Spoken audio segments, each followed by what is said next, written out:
children dying? What about the children crying? What about the kids? Don't forget the children. Tell them about the children. What about the children crying? Yeah. Digging, scratching, working, struggling, hoping. Some is hustling, every man hustling. Stay alive, that's the game. It don't matter if another gets slain. Pain, recession, other cats want a war. We got the weapon, people want bombs, so they gon' get them. This is the rhythm, the politics ticking. It's sad how we living in this life. It's gonna be a time that we change. Shit is not finite, life is the same. Motherfuckers killing each other to make a claim. Stop that bullshit, you have no respect for each other. You know the truth, you come from your mother, your sister, your brother. So love one another. If we make that change, the whole world will do the same. So listen. Only this one love. Every day the children dying. What about the children crying? What about the kids? Don't forget the children. Tell them about the children. What about the children crying? I wish someone would tell me when is the suffering gonna stop. I see time ticking, fuck your watch. There comes a time when man steps to the plate, but it won't matter if your mentality is fake. Where I'm from, we got a system, overcrowded prisons, 2 cents an hour, man. Listen, shit don't change if we keep exploiting each other. One day you find out you only did it to your brother. A homeless mother, a baby, no supper. She got a husband and father, they both love her, but they can't find work cause the people with the power, they got a strange way to govern. Their price tags say nothing. Life is funny, then again it's really not. People dying for what other people got. I asked God if he can come and change the shit. He said, hell no, it's you that's gotta change, bitch. Every day the children dying. What about the children crying?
inherited from our harshest past, embedded in our society's identity. But then again, can you tell me that's free?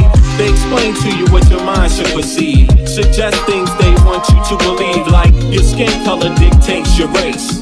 They're calling you an idiot to your face, like life is much more simple than that.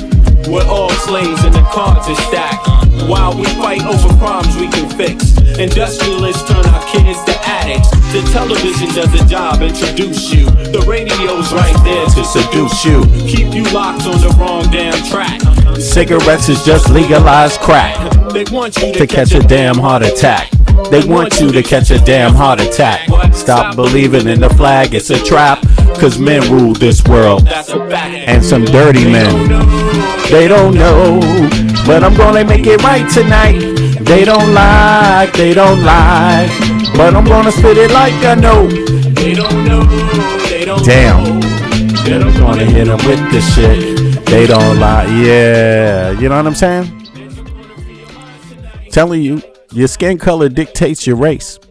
They calling you an idiot to your face. You know, and that's pretty much what that rounds out to.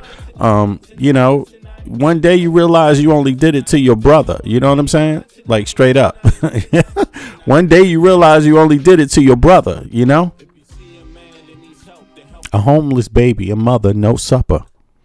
They got a father and mother that both love them. You know what I'm saying? Like, yeah, folks, let's get it together on Earth. Because you could see, look, the game. If you want to know how to solve the problems on Earth, just peep what happened in the United States and how the oligarchs use concepts to divide and conquer the people of the United States of America. If you want to know what's wrong with the world, the United States is just a microcosm of it. You know what I mean? Just take a look at what's going on there. Look at how the folks with the money play everybody, and look at how people feed into it. Look at how people feed into it. You don't have to feed into it. You can just keep it real. Keep it real with everybody. You can just keep it real. Have some respect for everybody, and use your brain too. Use your brain. You know, I'm not saying have some respect for everybody for no reason, because everybody is somebody. You know, don't go for the game of, you know, the problem is the person that's on the same level as you. Stop doing that. Point up, because if your politicians are not making life easier for the people, that is their actual fucking job. They're either good at it, and that makes a great democracy, that makes a great civilization, that makes a great free society, or they're horrible at it, and that makes it extremely oppressive society. What's going on in the United States of America is an extremely oppressive society. Corporate media, same people that get all the tax breaks, own the media that brainwashes all the people and keeps them fucking dumb. Okay? Keeps them stupid. And I'm an American citizen born and raised in Washington, D.C. You know what I'm saying? Born in 1970 in Washington, D.C. You know, a whole nother D.C. I was born in the D.C. where people used to go all over the city and hang out in the parks. You see what I'm saying? Like doing it in the park, doing it after dark. Oh, yeah, Rock Creek Park. Yeah, I'm serious. Family reunions in the park. I come from that period of D.C. You know, it's kind of changed, but nonetheless, family goes back on both sides to the colonial period of the U.S. So I'm a real American, 100%. You know, if I'm not American, nobody's fucking American. You better understand that. Like, don't ever challenge me on my Americanness. You would be stupid as fuck. And yes, this American lives outside of the United States. And yes, I live in the beautiful country of Denmark, and I'm lucky to live here. Big up to Denmark. God bless Denmark. You know what I'm saying? And for at least having some people that have the brains to at least halfway know what politicians are supposed to do. I mean, they at least halfway fucking know that politicians are there to serve the people's best interest. Americans fucking don't. And you are horrible at it. And that's why you talk about all this other dumb shit. Hey, man, you black? What? Somebody out there? You white? You black? You half white? Obama was half white. Listen, I'm going to say something. There's somebody that stays on my page all the time. And I don't mind it because it's an algorithm thing. You know, people can visit the page all they want. Go to the post. Like, seriously, you can go there all you want. It boosts up the algorithm. You don't have to agree with me at all. I don't even care. I don't care. What the fuck? I got better shit to do. You know what I'm saying? Better shit to think about. But just as an example, let me pull over here, open this up so you can see what I'm talking about. Just as an example of what I'm talking about, right? I want you all to see something. Is it here? Did y'all see that here? Or did I move past it? Oh, I see what's going on here. Okay, let me link this up real quick so everybody can see what I'm talking about. Yeah, I can see you guys can't see. All right. So let me pull this up. That would be, what would that be? Oh, right. That would be this. Excuse me, 2 seconds. Would it be that? Yeah, here we go. It would be this right here, right? Now, let me zoom down. I just want to give you an idea of what the problem is with the fucking world. Okay? I'm just saying this is just a microcosm. This is not the only, this is just an example of where Americans stay stuck on stupid at, right? And I know this because I'm American. So I know the stupidity of Americans, how we think inside and out. I know the whole goddamn thing. I know it. You see what I mean? As a matter of fact, I'm looking on the wrong page. I'm supposed to go to post. Here we go. Yeah, the individual has been active today here. In all places. Look, SpaceX goes down. Let's say this, unemployment. Here we go. Now look, the person comes in here, right? This is who it is. Can you all see this? You can't see it? All right, let me flip to the other one. Maybe you can see it better than the other one. Is it boom, boom, boom? Okay, you can't see it here. See it here, maybe. Wow, why is it yuck? You know what I have to do? I think I see what's going on here. Sorry it's taking me so long to get this shit together real quick. It's important that I start off with this message right here. Because I want to make it very clear. I've been around outside, inside of the U.S. I've traveled a lot in the U.S. before I left the country. And I traveled a lot outside of the U.S. And what I'm saying is that I know people. I've always been a people person. I always know a lot of people everywhere. People tend to like me. People tend to like how I get down. I get invited to cool ass shit all the time, my entire life, because that's the person I am. That's why I can travel. That's why I've seen things at a young age. That's why I was able to travel at a young age. That's why I've done great shit. That's why I live where I am today. But that's why I've seen a lot of other shit and had a lot of opportunities just from having a positive attitude and not being a bitch ass, And, but here, can y'all see this now? You can't see it now? Okay. What is this, man? Here it is. Now you can see it. Check this out. You see this person, Dead Man Lives 22? This person he represents exactly what's wrong with the United States of America. Look at this. The post is about Trump. Trump threatens, right? He threatens. Should I pull this over a little bit? Oh, maybe this one. I know. I got to fix this. I want to make sure everybody sees this perfectly. Let me see. Is it that? Okay. Go the other way. Let's see here. 150. 200? 250? Okay, so no. 1. Okay, 10.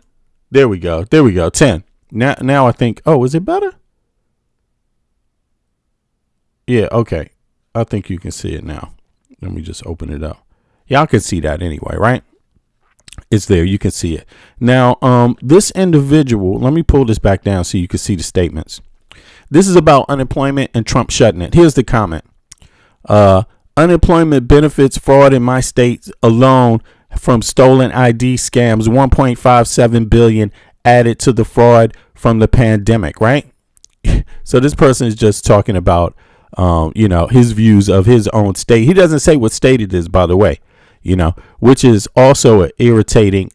That shows you have problems communicating with regular people. When you say all that and you don't even say your own state, like nobody knows where the fuck you're from. Like this is poor communication, give people the details they need. But look, somebody comes in there and says state government trifecta. The Republican Party holds a trifecta in Ohio.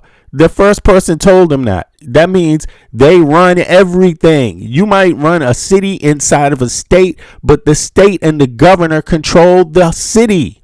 That's how it works in civics, in American civics. You see, but this is the problem. You have stupid fucking Americans that don't know their own fucking government and how it fucking works.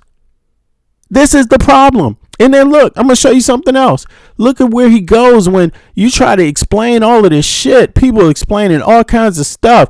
Just stupid, right? Then the person goes into talking about the first half white president of the United States. That's exactly the language the person uses. The first half white. You see how stupid that is? You see how dumb a person is when they just communicate that way, right?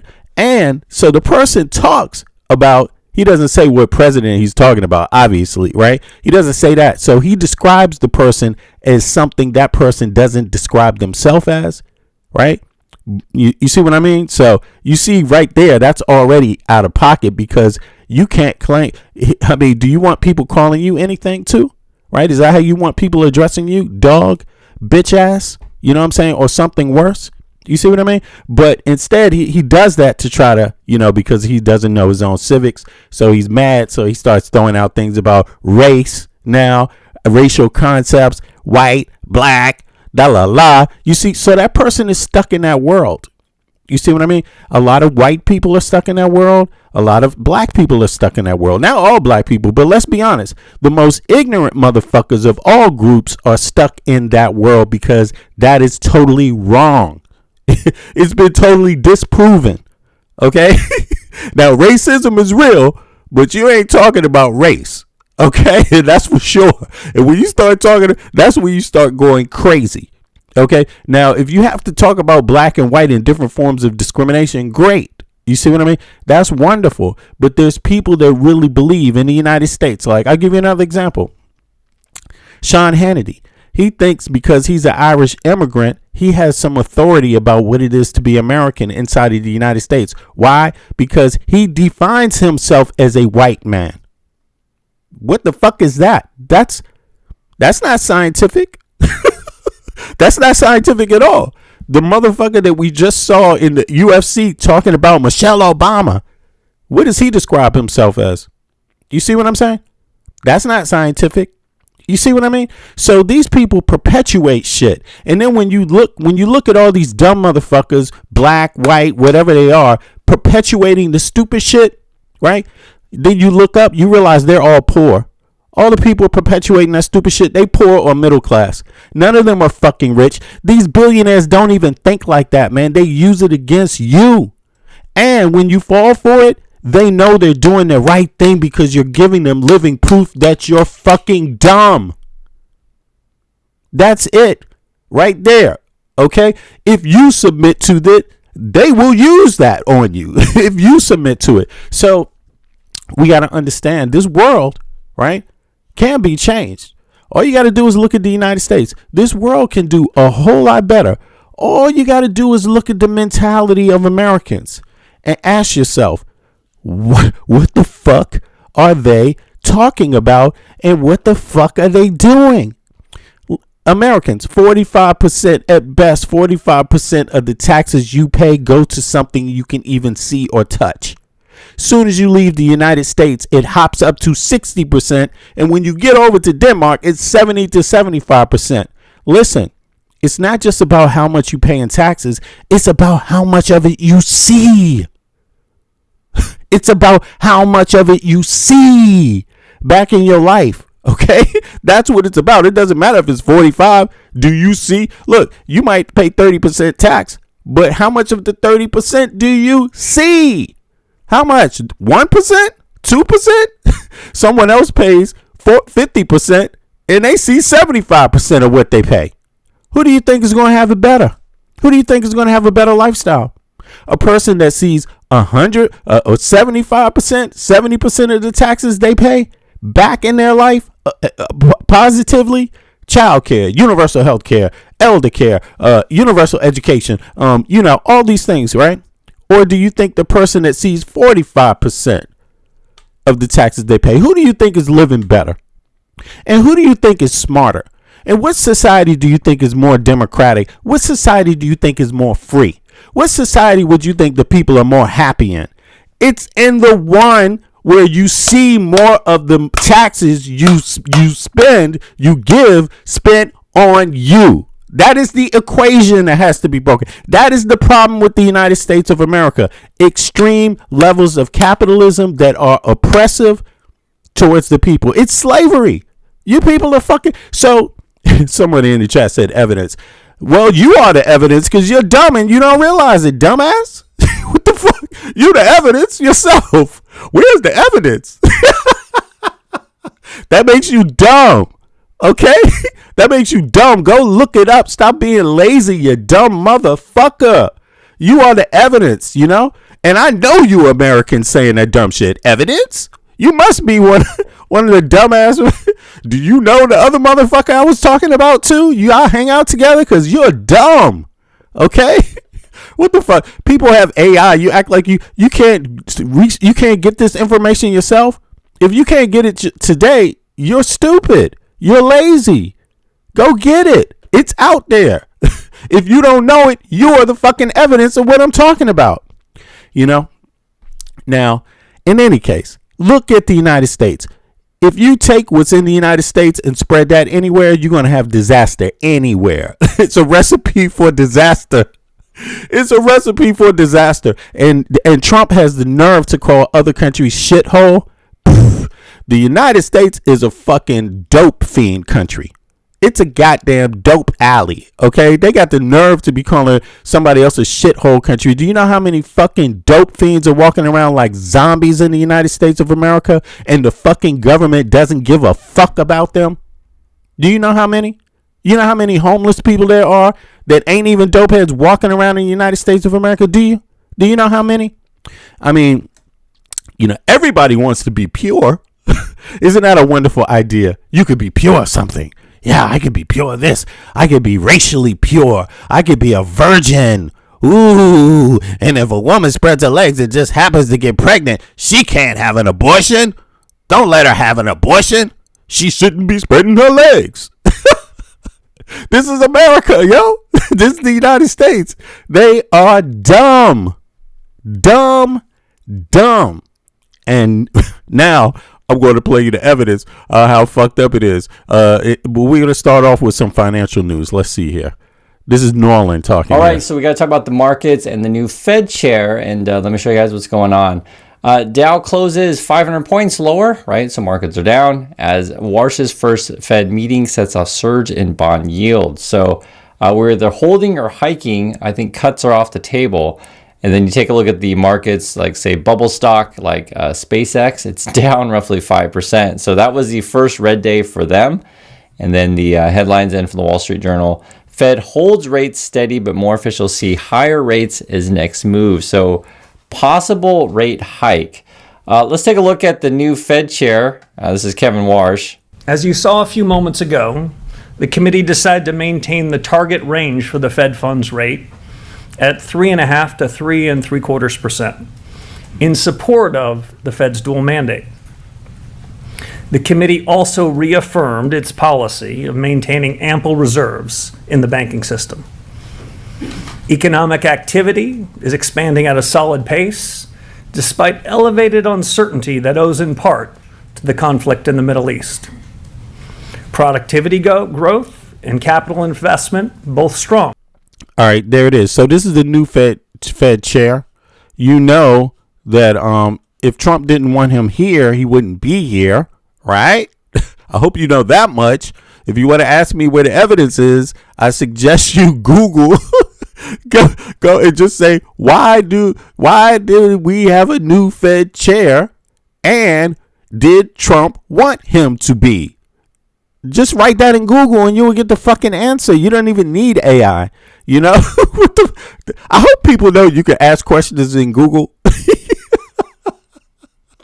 I'm talking to Americans though, man. Some of these fucking people don't know, bro. Like, they're illiterate. The illiteracy rate in the U.S. is bonkers. You got people that can read basic things, but they have, they're functional illiterates, meaning they can't read anything beyond a 5th grade level. There's loads of people like that. Job gains have kept pace with the workforce, and the unemployment rate has changed little.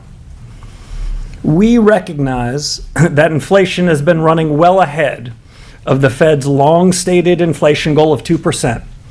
That's been going on for more than 5 years.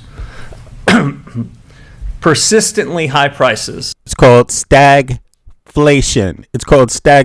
And it still exists for poor people and middle class in the United States of America. Rich people don't feel stagflation at all. They like the billionaires. It doesn't move them. Stagflation is like, what's that? I don't know what that is. Is this expensive?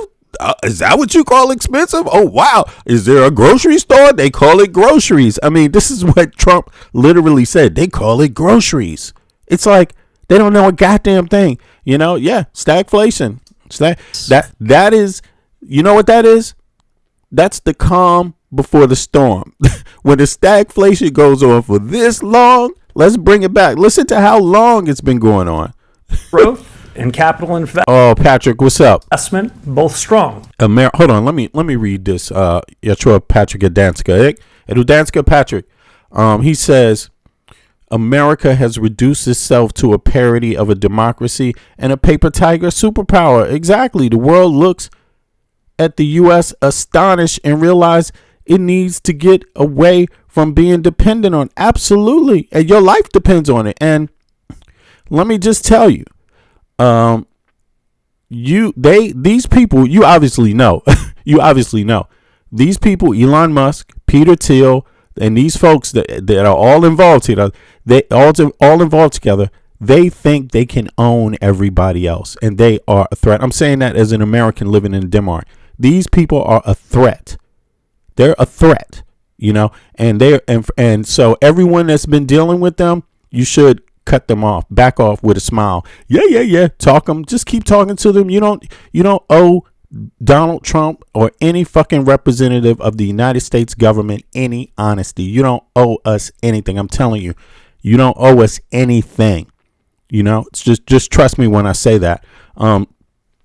You obviously know that too, because allies are allies. They stick together and they fight together and they work together and they trade together and they hold each other up. Trump has cut that off. So he tried to invite Denmark and other countries into a fight in the Middle East to help Russia, to make sure that NATO, the other NATO allies, couldn't defend their flank, couldn't watch out on Ukraine. So he tried to pull everybody into a war into the Middle East to help Putin. That was what he tried to do. It didn't work because everybody saw it coming and was like, oh, hell fucking no. You know, and then Trump begged and begged and begged. There is something sinister going on, and they want to destroy NATO. Just understand that.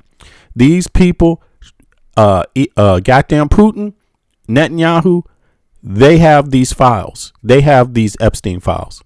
They have them. So they're manipulating our courts. They're manipulating between Putin and Netanyahu. They're manipulating our Congress. They're manipulating our Senate, and they're manipulating our White House. Like, just understand that, everybody else. Understand it. It's called corruption. Big money. They bought these people. They bought Supreme Court justices. They bought Congress members. They bought senators with money, cold cash. You see what I'm saying? And so that's why we don't have universal health care. That's why we don't have universal education. That's why we don't have any of these things, because the people that control our country are not interested in the American people. They're interested in what they can get from the U.S. And so they ran this honeypot scam, and these men with dicks fell for it. These men with penises couldn't keep their hands off the little girls and the little boys because they're miserable fucking people. These people are a danger. Don't give them any fucking credit on humanity. The Americans that have a human side, these are not them. These are the corrupt, most vicious, vile people on earth. Did you see Donald Trump's son with a little baggie in his hand at UFC, just out there in the open on TV, like just with a little white baggie? I wonder what that is.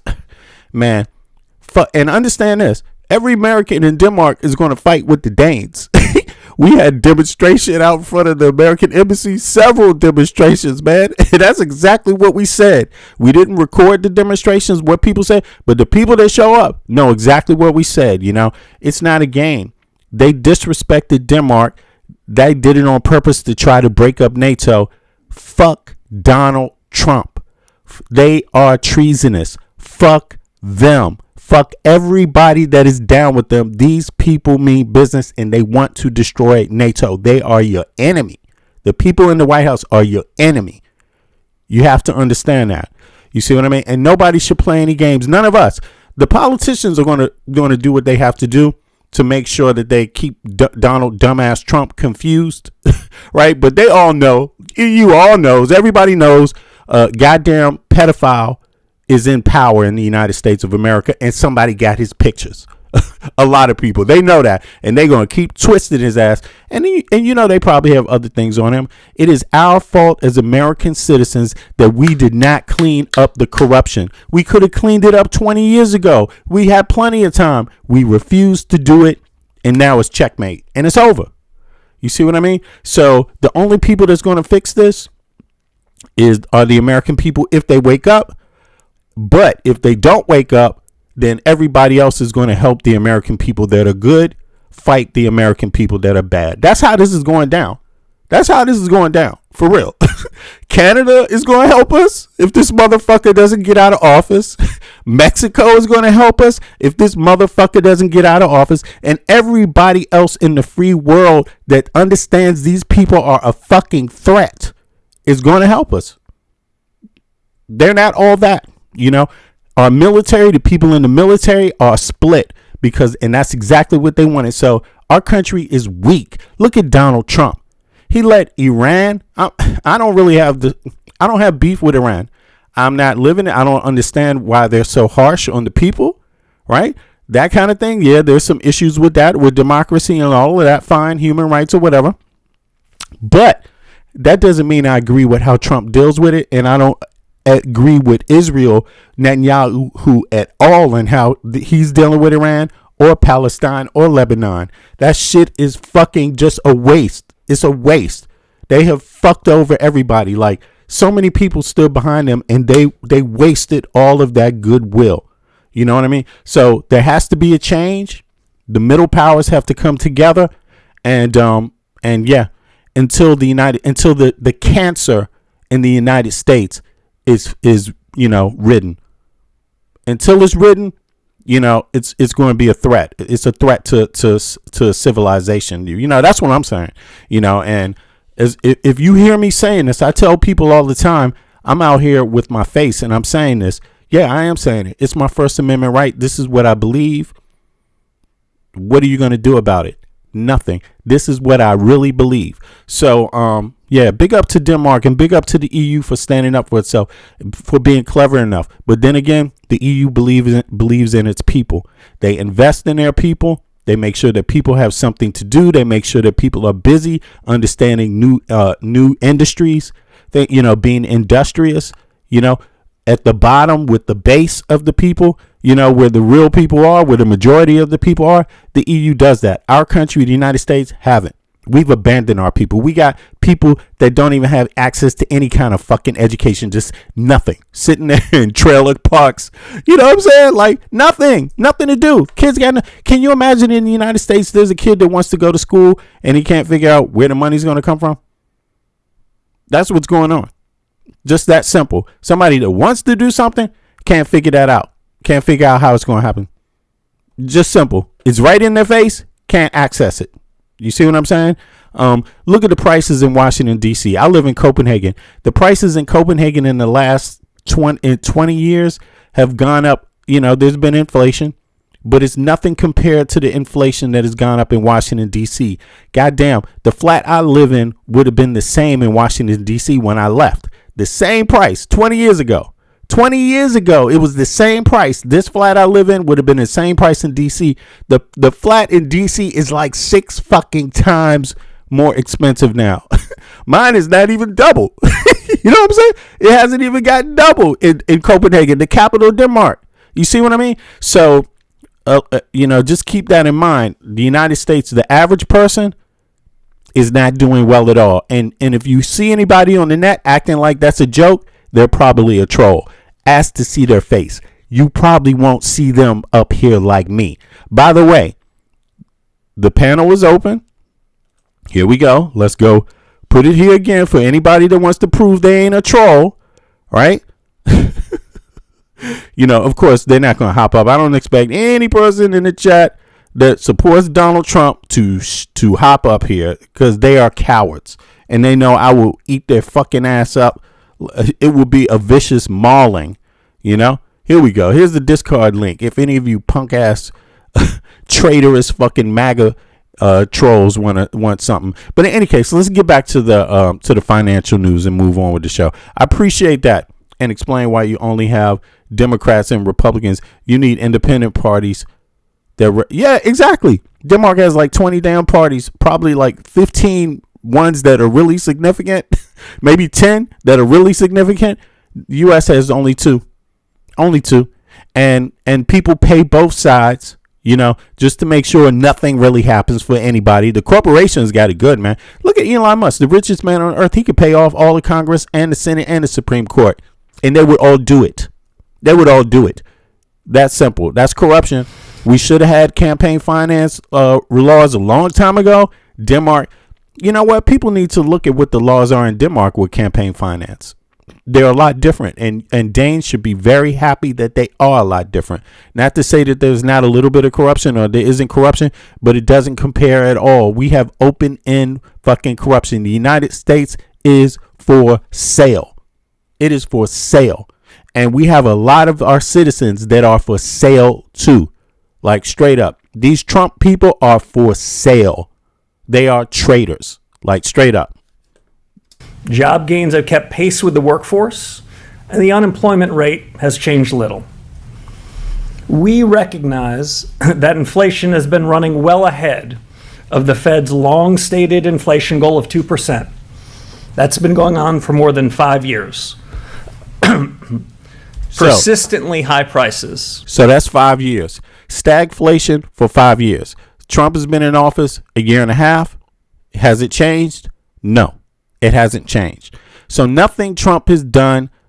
Doge didn't change stagflation. The biggest tax break to the billionaires didn't change stagflation. Nothing. It's just the same. It's exactly the same. So the effects of it are going to be the same. So let's move on here. Let me see something. People are going to be fucking complaining forever. Here, let's get to the next part. The author's Fed rate statement. Here's what's changed. And you can actually see it here. It says text removed from the April statement is in red with a horizontal line through the middle. So basically crossed out. That's what they cut. Text appearing for the first time in the new statement is in red and underlined. Okay. And then black text appears in both statements. So you got the crossed out parts, you got a few underlined parts, and then stuff that's the same. So basically the language is really changed here. Major changes I can see at the bottom. Economic activity is expanding at a solid pace. Elevated uncertainty that owes in part to the conflict of the Middle East, right? So we're talking about the war in Iran, uncertainty, inflation, that stuff like that. Productivity, growth, and capital investment are strong. Job gains have kept pace in the workforce, and unemployment rate has changed little. Inflation remains elevated relative to the committee's 2% goal, right? So saying inflation's hot, in part reflecting supply shocks, so again, Iran, that have driven price increases in certain sectors, including energy, again, Iran. The committee will deliver price stability, which... Exactly. So Trump starts a war with Netanyahu. Keep this in mind. When Trump was talking about invading Canada, invading Greenland, did Netanyahu step up and make any statement in the name of democracy? Right? Did he make any statement? No, he didn't make any statement at all. Period. You see, when he did the trade tariffs, I mean, they made no statement, right? That's obvious. People can take it for whatever it is. Maybe some people will say, oh, well, they're too small to do it. Well, you're either too small or you're too big. You can't be both. And right now, Israel is acting bigger than Donald Trump. They're like, Donald Trump went there. His excuse was that, wait a second, Bibi was going to strike and they would have retaliated against them. And so we had to help, right? We couldn't let them do it alone. Now, Bibi is saying, hey, we're not a part of any agreement. We do our thing ourselves. So you ask the U.S. for help, then you're on your own right after that. You see what I'm saying? So Trump has been played, right? The energy prices are up, and it's for the whole world. Now, keep in mind, the clever countries that invested in green energy, they're not hit by this crisis. Not like that. They're not hit by the crisis. They just hit a little bit. They're hit a lot less, way less than countries that did not prepare themselves to invest when they had all the money, didn't invest in any clean energy. You see what I'm saying? So again, it's a place for others to learn from. It's a place where Americans can learn from. Like, where is the energy prices a little bit cheaper, right? And why is it cheaper? In some places, look at the United States. The infrastructure is poor. I mean, for my flat, right? where I live, my flat, I pay a month about 300 to 400 krona a month. You know what that is? That's like $55-$60 a month. That's what I pay. That's what I pay. You know, if you lived in this flat in the U.S., do you know what you would be paying for your electric bill? And why do you think that is? Tell me about it. Do you think that's good? It's not just the electric bill. It's not even just the gas. You are already paying high prices for everything without even realizing it. How much is your cell phone? Your mobile phone? My mobile phone is less than $20 a month. It's like $14 a month. It might even be cheaper now because I just cut it down. I don't even really use the internet that much. I have 100 gigabytes of internet on my phone for something like $15, right? A month. Unlimited talk time, 5 hours talking to the EU, right? You see what I'm saying? It might even be more than that, right? But in any case, $20. That's what I pay. In the U.S., folks always pay $80, $100 for the same goddamn service. Why is that? And why don't Americans ever fucking get tired of it? Why don't they ever wonder why there's no story about that on CNN? There's no story about that on MSN. There's no story about that on Fox News. Why do you think that is? It's because you're being scammed. You're being fleeced. No fucking goddamn cell phone is supposed to fucking cost $100 fucking a month. Are you dumb? What is the point? What reason would you be paying for it like that? What is the reason? Nobody else is. What the fuck? Is your shit so fucked up that for some reason your shit just costs way more than anybody else's? A fucking cell phone with unlimited calls. Why the fuck are you paying $100 a month? God damn, the same fucking service in Europe costs $20. The same service. You see what I'm saying? So Americans, get this straight. It don't matter if you're a Republican, Democrat, Independent. Something is fucking wrong with you. All of you. Something is wrong with you because you're not even doing the math. You ain't taking it to no politician. You're not taking it to the right. You're not taking it to the left. You're not taking it to the center. You're not taking it. This is your life. This is your life. You pay the bills. And when it's done and you don't have shit left, it's your fucking fault. Do the research. How is it so hard to know that you're the only person that pays a fucking $100 for a fucking cell phone bill a month? How is it that you just don't know that? Americans better wake up, bro. I mean, it may be over. I don't even have faith anymore. I used to have faith. I don't even have faith anymore. I don't have faith anymore. You know, I'm going to watch. And I'm going to watch from Denmark. A good place to watch. Where I have universal health care for me and my kids. Amen. Universal education for me and my kids. Right here in Denmark. I got my union job. Right here in Denmark. I got my 5 weeks vacation every year, guaranteed, paid right here in Denmark for my taxes that I pay. And Americans, they just got too much beef with each other to think about the basic things that they could do to make everybody's life better for no reason. There's no reason why you couldn't do it. No reason why you can't do it. You know? Yeah. You better figure something out. The clock is ticking. Tick tock, tick tock. Again, it sounds hot. Ticking on your ass. I was saying, trying to imply that we're bringing inflation under control, and then you got the many people in the Fed community now saying rate hike. This is what he has to say here. That statement just gives you the facts as best we can judge it. Absent also is so-called forward guidance, which we agreed was. Look, somebody said in the chat, how are we supposed to know that? Motherfucker, why are you on YouTube? God damn it, Dave. That's the dumbest fucking question. Again, you proving my point. How is it we supposed to know that? Look at this dumbass comment. What the fuck? What the fuck is this? Look at this shit. How are we supposed to know that? Motherfucker, how did you find out about YouTube? God damn. What the fuck? If you don't know, if you can't figure that one out, then you ain't even going to be able to get on the panel because you're going to have to know how to fucking install this goddamn app on your phone. Okay? Do you know how to do that? What the fuck? Not well suited to the current policy conjuncture. This afternoon, you also received the usual summary of economic projections.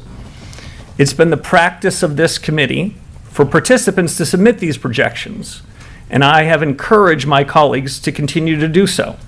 Man, it's not about you. It's about everybody. You, Dave, don't flip. Don't switch on me, bro. You asked the question.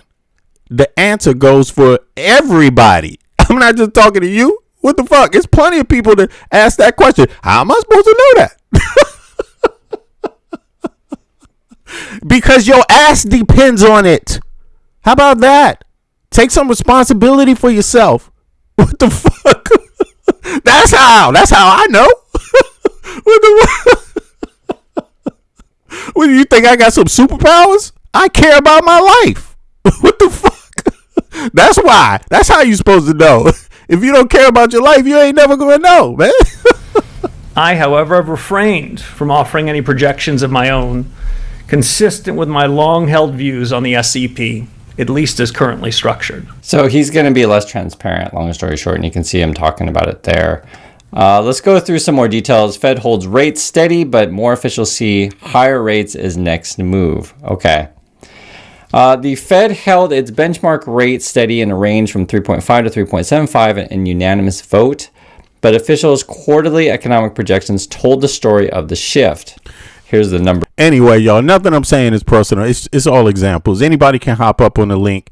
Yeah, just hop up on the link. Even if you want to have some real dialogue, you know, because I know the chat only lets you put in a certain amount of words at a time. You know what I'm saying? So there we go. There we go. 9 of 19 officials penciled in at least one rate increase by year's end. So that's roughly half of them, up from none in March, right? So you can see it's a big change.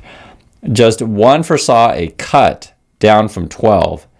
So as you can see, so basically half of them are saying a raise, one saying a cut, others saying hold.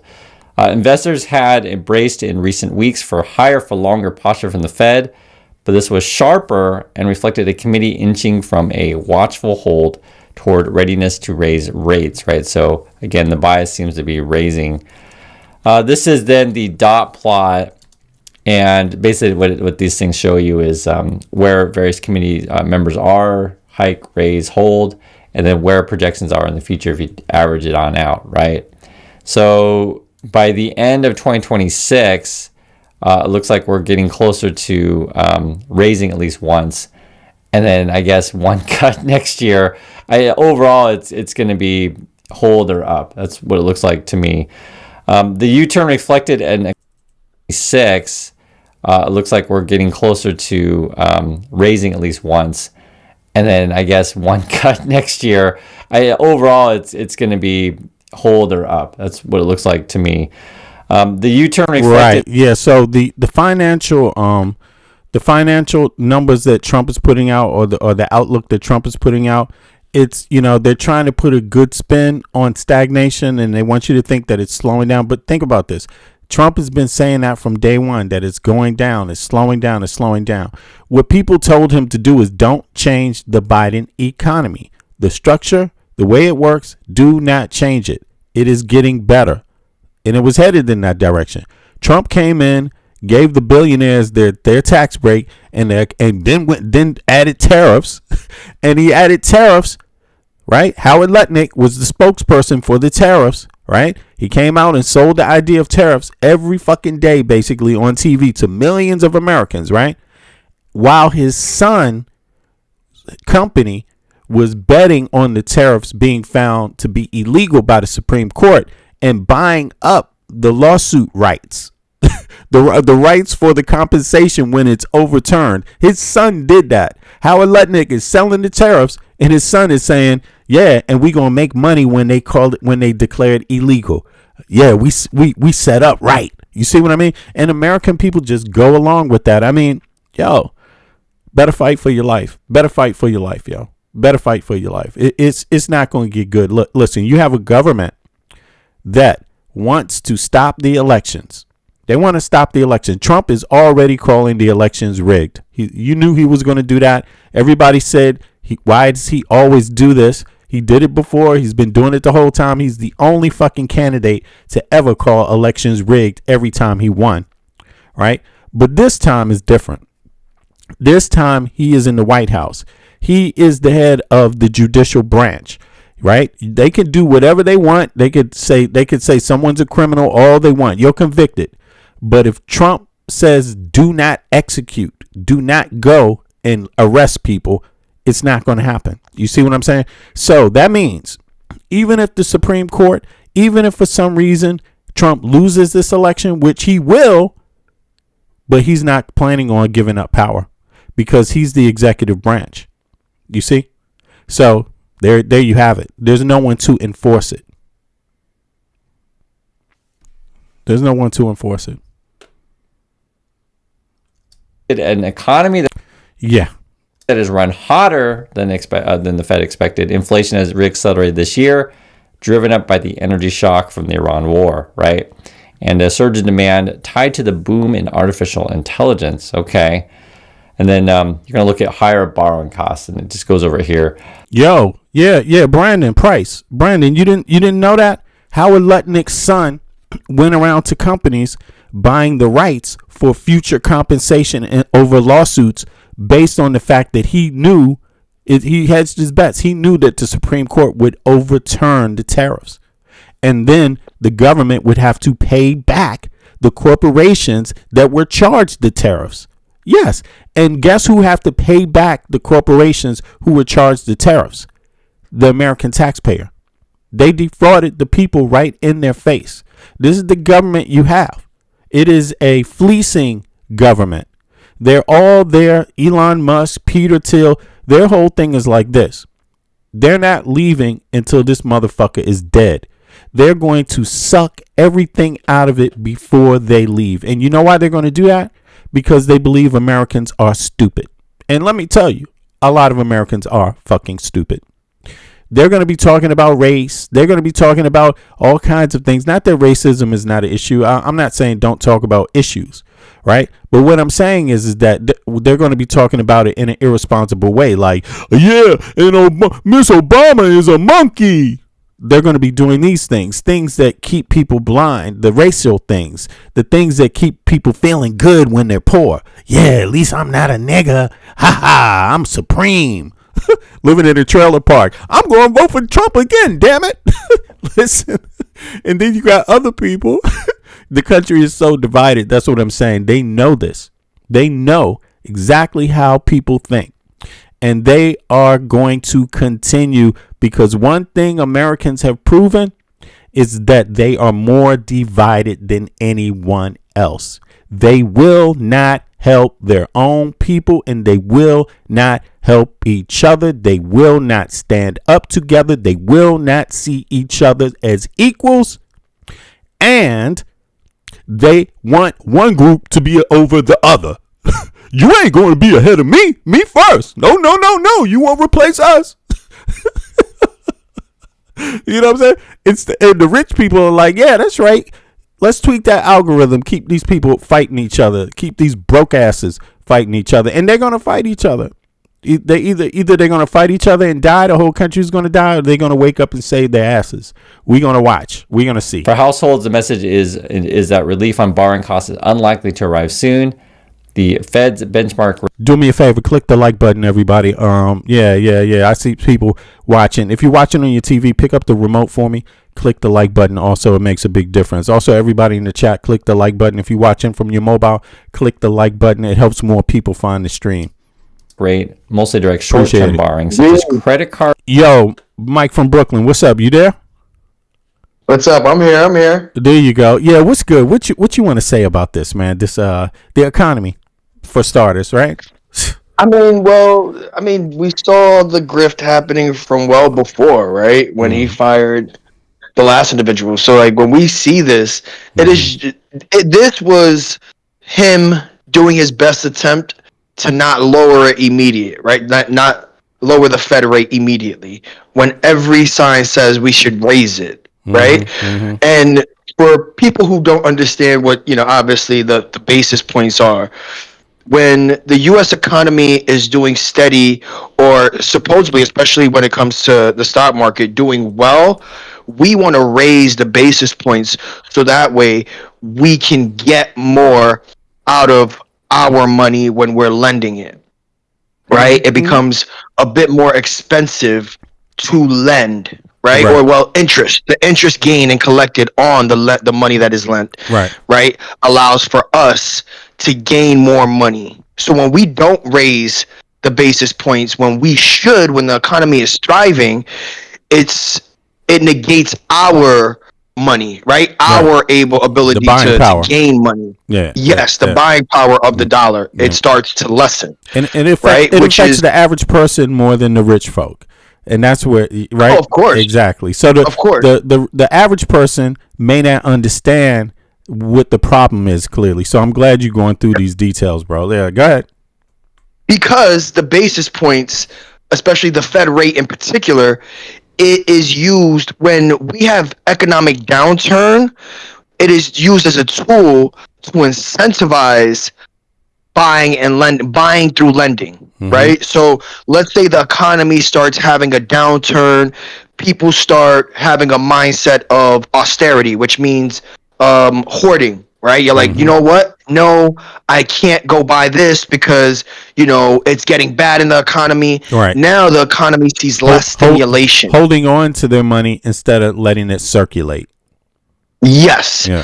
So when the economy's bad, one of the main tools they use is the Fed rate to lower it to incentivize everything, basically. Like everything. This is tied into incentivize people to spend money.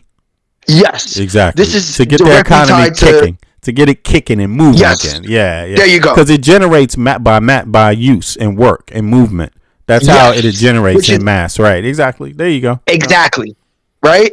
So this is why, also on a side note, wealth hoarding is an issue, right? Because those tools don't affect the wealthiest, right? If it becomes cheaper, like let's say, we're in a bad economy and they lower that Fed rate, it just gives the richest the opportunity to buy the assets and things of that nature at a cheaper rate. It's like if you went to a store and they said 50% off, right? But you have no money and you can only buy one item. The wealthiest who have the most, right? And as they continue to gain wealth, can just buy off of anything, right? If you have, $1 million, let's say, $100 million to spend versus someone who has $500,000 to spend, you're going to go on a spending spree. But I digress. Yeah. And actually, these people are defaulting on their mortgages. Right, while it's in stagflation, losing their jobs while it's in stagflation, right? And on top of it, losing their benefits, right? They're losing their health care, so they got to pay more for that. There you go. Right, and while that's happening, when they lose their goddamn house, some big ass corporation that's owned by Elon Musk is going to come in and just buy the whole fucking place. You know what I mean? Yeah. And they're really kicking people out of their fucking towns right now in numerous ways, bro. Like just the goddamn data centers. If you can afford to live in your town, the data center is going to push you out because of the pollution. It's like that. It is all out warfare on Americans. It really is, and it's emergency. It's emergency, and I think the education level is stopping Americans from seeing the emergency. Yo, you are in critical red zone right now. It is like things are going to go bad. Like, people really need to listen. I hate to say this, but a politician's job is to win an election and then do something once they're in there. But the rest of y'all on their own and your own until that happens. Like, vote, register to vote. But some bad. A lot of people are going to lose their homes before this election. A lot of people are going to be put out on the street still, and then can you even vote when you don't have an address? Can you even vote when you don't have an address? Like, people should have taken Trump more seriously. These MAGA people should have taken their lives more seriously. These people are going to lose. These red states are way more vulnerable than even the blue states. Yes, and the blue states are vulnerable, Yes, they are. but these goddamn red states, they don't even realize. I had this moron talking to me about how the Democrat cities, and he's talking about Democrat-run cities in states that this argument where everything is all controlled the by time. Republicans. The governor's a Republican. The senators exactly. are Republican. Yes. It's crazy. I have this argument all the time. When I tell you all the time, it is a talking point of the Republicans when they don't understand that policy, laws, economy is all dictated by your red state. The blue state only exists because that is the economic boom. That is the congregation. That is the lifestyle of your state, and that is representative of liberal ideals or democratic ideals, right? Where you have better transportation, you have better access to everything, right? You have better access to your local grocery store, transportation's easier. That's why it became a blue city to begin with. But they hold the highest crime rates, they hold the highest murder rates, all because of policies, laws, and legislation that come from your red state. Your red state. Social economic issues from your red state. The state minimum wage. These are almost exclusively tied to blue cities in red states with low state minimum wages. Your 750s, your $6.50 an hour minimum wages. Of course, they're going to go to wherever the blue city is, because guess what those blue cities in that red state have? More job opportunities in mass, right? And so those blue cities are the lifeblood of these red states. But because of the population in combination with all the other factors I mentioned before, like loose gun laws, poverty, less access to social benefits, all which are a state issue, now get magnified in this heavily populated blue city within your red state. And you can clearly see the adverse when you compare your blue states, your major blue states with blue cities versus your red states with blue cities, right? The only thing that makes them blue is the progression. Yeah, exactly. Somebody in the chat said the only reason why blue states were doing something is because they win, or something is because they cheat. Well, if they cheat, then why is the minimum wage higher? If they cheat in a blue state, if they cheat, why do we pay more taxes, right? With higher net income, right? With higher overall taxes and wage increases. We pay more taxes. He's got cheat. Exactly, man. He's crazy. He's like, we can highlight almost any red state that is not Texas and Florida, which are the outliers, that are welfare states. We don't need to cheat. We're generating more money. Our pay, our access to healthcare, our access to social programs, our access to jobs in abundance, right? Competitive pay. That's what makes them vote blue in a blue state, in a blue city. If we cheat, why are we generating federal dollars that go to your ass? They go to your broke ass red state. You know what I'm saying? Yeah. Why are we? If you we cheat, welfare states. We cheat backwards. What the fuck is wrong with us? When the red state cheat, they actually are not giver states. Look, think about this. He's talking about the blue states cheat. It is remarkable. The more you know about blue states, blue states right? cheat to do what? But yeah, to do what? But check this out. To have social programs, to have economic prosperity. Well, look, right? But the question is, what do the red states do? Whether they cheat or not, what do? They don't do anything when they cheat for the people, and they don't do anything when they don't cheat for the people. It's just nothing. Anyway. Exactly. Yeah, exactly. What the fuck? You only cheat. But yeah. Nanny boo boo. Yeah, nanny boo boo. stagflation, right? You have everything else around you in terms of an asset stagnant, while everything else that costs something has inflation, right? So even if Yep. you have a house, your house rate, which because that's what he's doing here by not raising the Fed rate, right? Your house is still at the same rate it was gaining wealth, which is at a lower rate, but everything else around you becomes more expensive. Yes. Groceries, gas prices, child care, health care. When all these things become more expensive, while the only asset you have is most likely a home, if you own a home, Right. you start having to make more sacrifices. And eventually, that means you cannot continue to pay and keep up with your home. Right? And then when that happens, you are forced to foreclose. When you are forced to foreclose, the bank buys your property. And guess who buys it at a fraction of the price? Mega corporations, which are controlled by the millionaires and billionaires who buy it off the market. Right?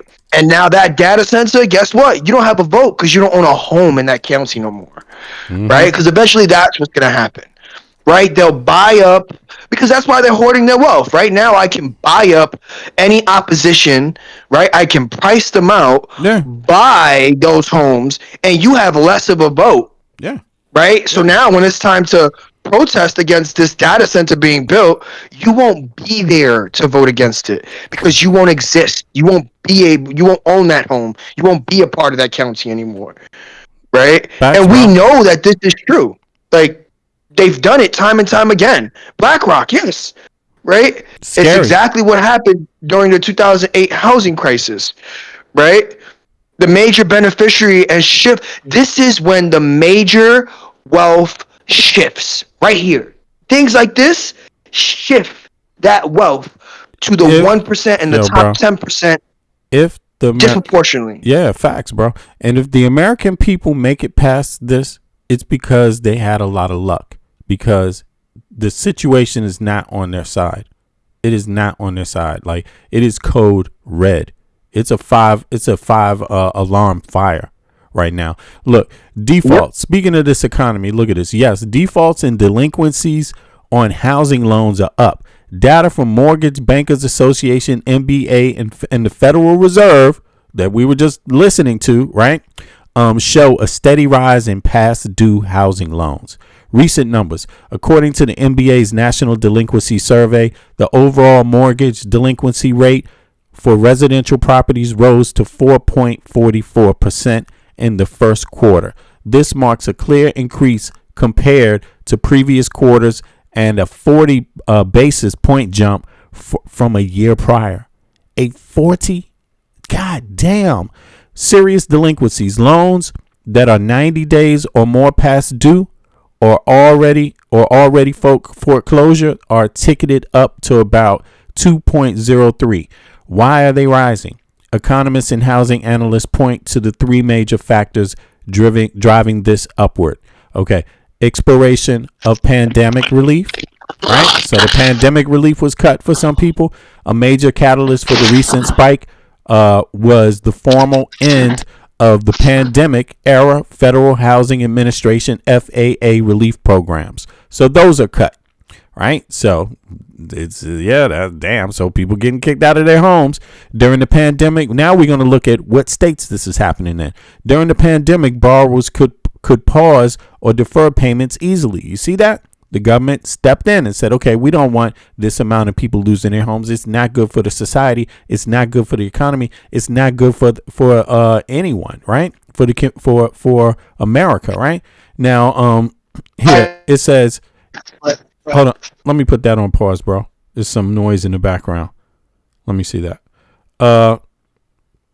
Yeah, there we go. So, the expiration of the pandemic relief. A major catalyst for the recent spike was the formal end of the pandemic era Federal Housing Administration relief programs. During the pandemic, borrowers could pause or defer payments easily. With those safety nets entirely gone, many struggling homeowners are hit hard as hell. Okay, Strained affordability from 2022 to 2023 cohorts.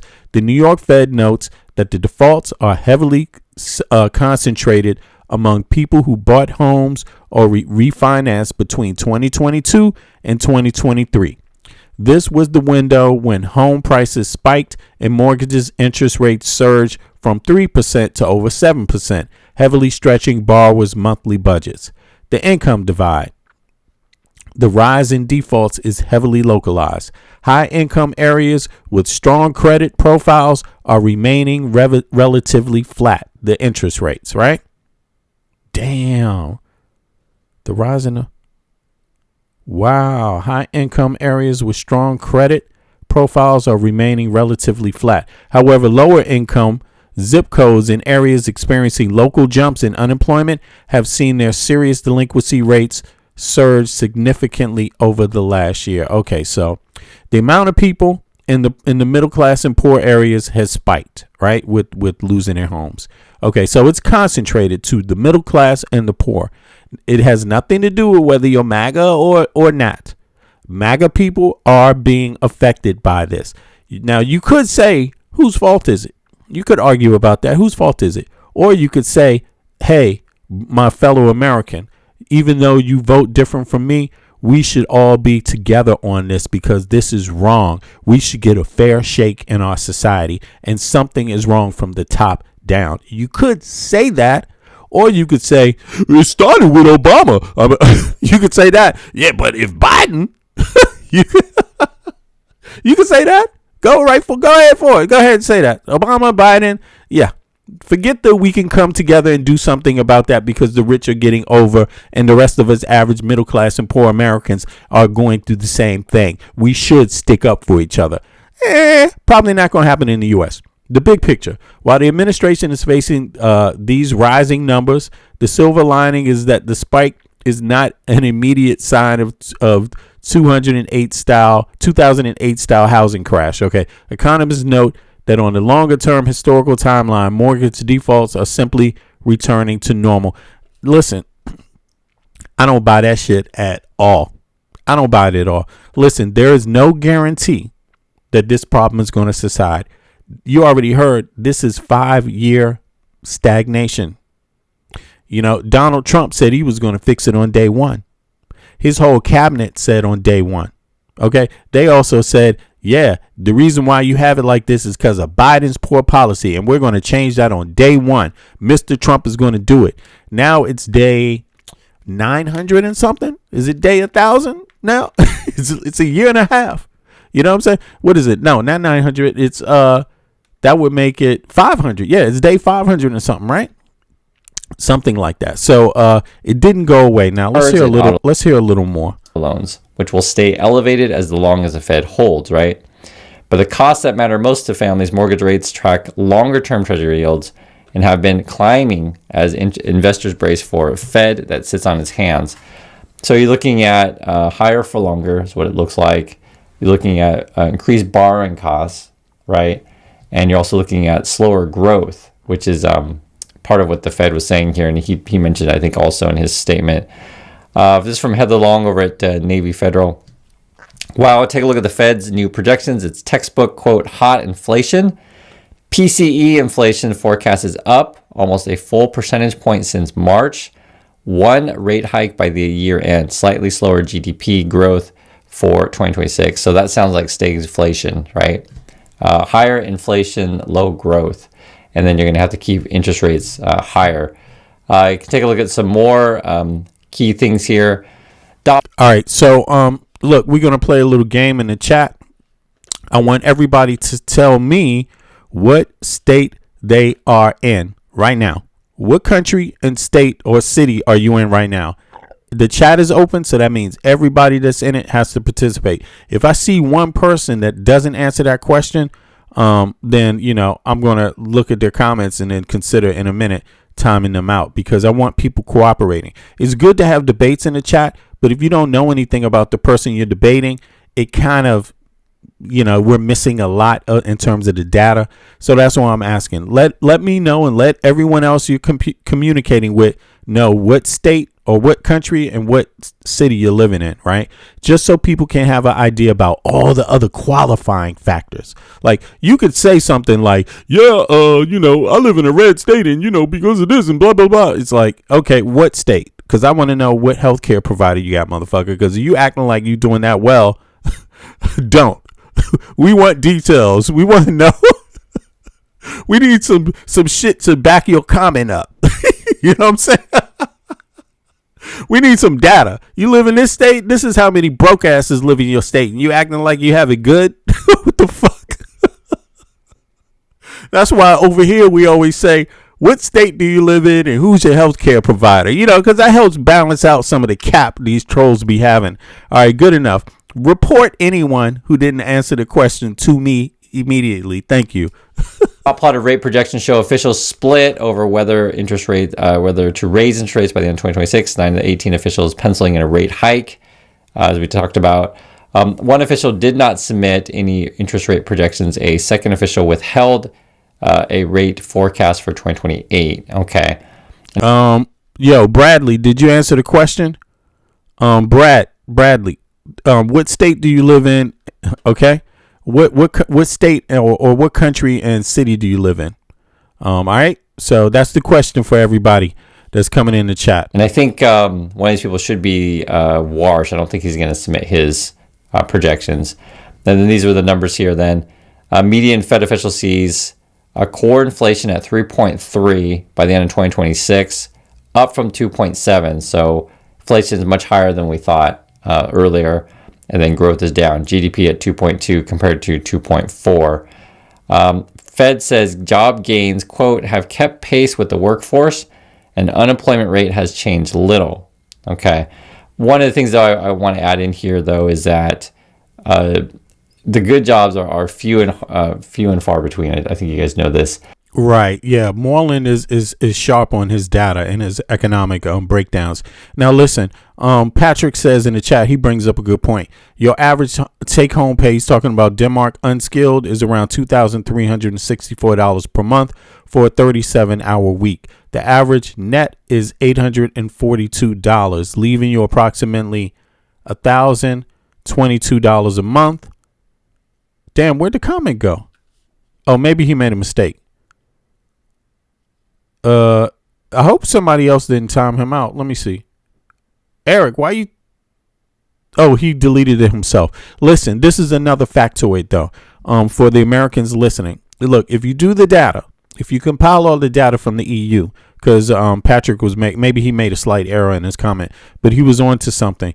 If you compare the U.S. economy, what people get paid, the taxes, all of this compared to the EU economy, what the average person gets paid, and you do that on average after paying taxes,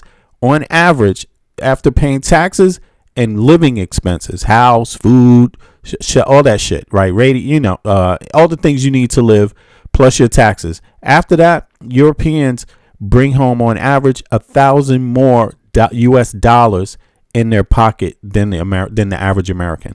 So you need to understand the tax system in Europe is way more progressive than in the United States. You see, it is steered towards the wealthy in the United States, not for the average. In the United States, 45% of the taxes you pay, you can actually see something being done with it, or it affects you directly. When you leave the United States, it immediately goes up to 60%. Anywhere else in the West, and the highest is like a country like Denmark, which some people say 70 to 75%. So you got of the taxes they pay come back to them. They see it in something directly. It's not invisible. Whatever it is, it's in their face and it's affecting everybody in some kind of way. So Americans need to know that. Now, you might want to know how I know that. It's because I got a show that I did 2 shows on this topic. Look through my videos. If you want the evidence, go look and search for the thing that talks about tax system, right? In Denmark. Talk about look for those. I do a show maybe 4 or 5 times a week, but I'm not always doing the data on every show because, listen, it's going to require you to sit down and listen to just that. Only that. If you want to do the comparative data, it's going to take you a couple hours to break it down.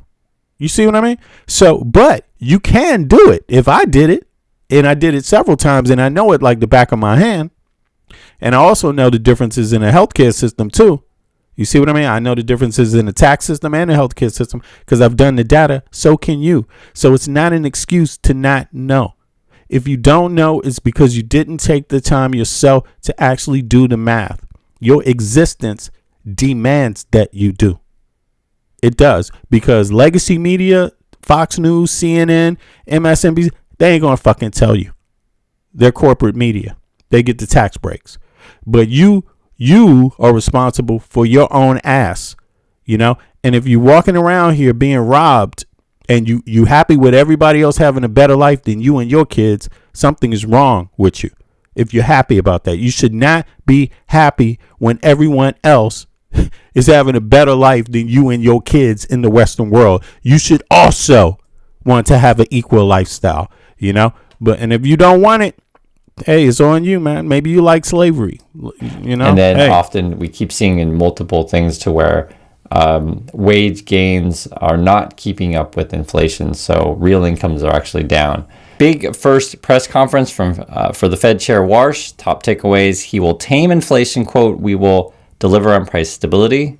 So again, probably hikes. Market now pricing in one rate hike for 2026 and rising chance of two. So possible. The Warsh Fed will say less. Short statements, no forward guidance. He's launching 5 task force. That are similar to what consulting firms do.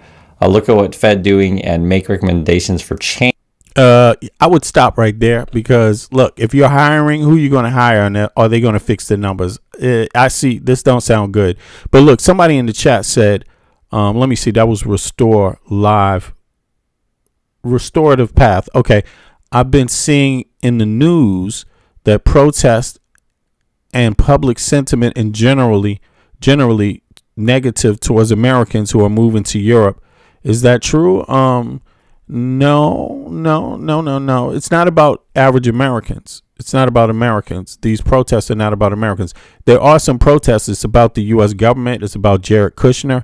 And I think in Eastern Europe, one of the countries, actually it's up here, they're freaking out because he's trying to buy an island. What's the country that is called? Let me see here. Jared Kushner is trying to buy an island over there. I forget. Is it Albania? I think it's Albania, something like that. But now, listen, Americans need to know this. There's a lot of Americans that live in Europe and have been for a long time. I'm just one of them. In Denmark, it's over 10,000 Americans that live in Denmark, right? And but that's not all of Europe. There's Americans all over Europe. So Europeans know Americans well. Americans inside of the U.S. need to understand that prior to Trump, Americans have been treated pretty well and looked at as allies, looked at as friends, looked at as Western people, right? But they also understand we're a little quirky because they know that our government is a little different. So they understand our quirks. They understand our history. Most of them understand our history. It's us that don't even pay attention to theirs. That's what I mean by our media. Our media and our education system is like puts us in blindfolds in the United States. And I can say this because although I went to some decent primary schools and school and education in DC, got a lot of educated people there. It was only until I moved outside of the U.S. where I began to see how the media plays a role in Americans' thinking. It dumbs people down, and we don't learn enough. We don't get enough out of our public school system at all. You know, Europeans get way more out of their public school system. Yeah, I have to just say that it's more comprehensive. The education you get, it's preparing you to go into the world. In the United States, we're failing, and we have loads of private shit that's all involved in that, charter schools and all of this shit. We can't seem to figure out how to do education either in the U.S. It's terrible. But the average American, people don't have an issue with in Denmark. That is, and I haven't met any American that had any problem. I meet Americans all the time that live in Sweden. Some of them live in France. Some live in Germany. Some live in other spaces, Brussels, the Netherlands. I never heard any American have any problem in Europe. You know what I'm saying? So that's what I think about it. And the TV is not trying to they're not, the news and the government is not trying to rile people up to hate Americans. They know, the Europeans understand where the problem is. It's with the administration. This administration has deviated so far from any other administration in history. It is nowhere near what anyone sees as normal outside of the U.S. They see this administration as a rogue U.S. administration. They don't blame the American people. They're watching very close to see what's going to happen with this election too. And they're preparing, and whatever they're doing, it's not to hurt American people. It is to, how can I say this? Reduce the power of this regime. Yeah. And reduce the people that share the same views as this administration. Because obviously you can't have Americans out there talking about, let's just invade Greenland. And you think they don't notice some dumbass Americans acting like that's funny. They know exactly who you are. They know who the traitors are. Europe knows who the American traitors are. They know who they are. Guess what? They got a name. They call Maga. It's all in the news. Your president did it. He said, fuck NATO, tried to destroy NATO, turn his back on Ukraine, try to draw Europeans into a war in the Middle East with who? Who's the ally? Is Trump the ally? No, because he already made sure he dissed every European. Yes, he went out there, talked about how their society is failing, sent J.D. Vance out there, so... they see Trump. They know, everybody knows, everyone got the Epstein files. The ones that have the Epstein files not going to tell you who it is. Sure, we know because of how Trump is talking. That definitely Putin and Netanyahu have them, but you don't know who else has them, and whoever else has them probably not going to say. So why would they say? Right. So let's get on to the next news here. Here we go. Panels on cult building, the secret lives of billionaire tech oligarchs, children about the secret lives of billionaire tech oligarchs and corrupt politicians at the same time that children are literally running away from Trump's paramilitary stormtroopers in American city streets. This is the story from Wired.com. With the headline, Leak exposes members of Peter Thiel's secretive Dialogue Society. More than 200 of the world's elites registered for a retreat whose agenda runs from panels on cult building and sex to preparing for World War III. An associated app offers matchmaking. That's a lot to take in. And I'm sure when you hear that headline, you probably shut down a little bit the way I did, and your mind immediately goes to something else. Where my mind went was to a scene that I just watched play out on the streets of Newark, New Jersey, where Nayeli, a 10-year-old girl who has been trying to see her father, who is locked up in ICE custody at the concentration camp that exists in that city, Delaney Hall. She's trying to see her father. ICE agents come out. She is now terrified of ICE agents because what they have done to her father, locking him up inside of this, what is essentially a torture facility that keeps him in inhumane conditions. She goes running off down the street. This is the clip. Nayeli, a girl who is now on crutches because of how Delaney Hall staff treated her, led her to pass out and hurt her ankle. She is now on crutches outside of a barbed wire concentration camp in the United States of America. She is the daughter of one of the concentration camp members who hobbled her way over there to look at these empty, look at these buses come in. Yeah, and she's running, she's coming back towards us. She is afraid. Slow, it's okay. Yeah, she's afraid. She's having an emotional reaction right now because ICE is out at the far entrance, not the entrance she was just standing at, but at the far entrance. It's chilling and dystopian. There's no other way to sugarcoat that. That is a little girl who is running from law enforcement, people who are supposedly keeping America safe, terrifying that little girl because of the way they are terrorizing her family. If that kind of on-the-ground reporting is important to you, please go to statuscoup.com/join. For as low as $5 a month, you go to sustain our on-the-ground reporting efforts that we have been offering for more than 3 weeks outside of Delaney Hall. as part of the ongoing hunger and labor strike that is now, we're told, dwindling inside. But let's get to the actual meat of this report from Wired, where they lead off with, quote, the same data, and this is leaked data that they were able to get their hands on. The same data lays out a program of off-the-record sessions at Dialogue, including Money Does Buy Happiness, Bring Back Nuclear, Navigating World War III, Battlefield Technologies, and How's Your Sex Life? Other talks include Build a Cult, moderated by the founder of the Christian networking site Pray.com, and Build a Party, run by a former White House national security official. I think we all probably had ideas in our mind about how secret billionaire retreats would play out, that there was probably a lot of secret wheeling and dealing under the table, but to have it all just like so plainly laid out like this, the idea that the rich would be literally running seminars on how to navigate World War III and talking about building cults and building political movements for themselves is so over the top. You would be forgiven for thinking that this might be some form of like Onion article that I am reading for you here. But no, it is all too real.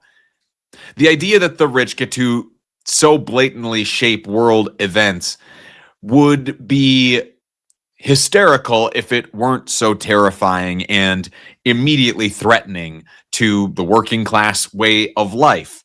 And how threatened is that way of life? Well, very, if you believe what these rich and powerful people are writing in their own words.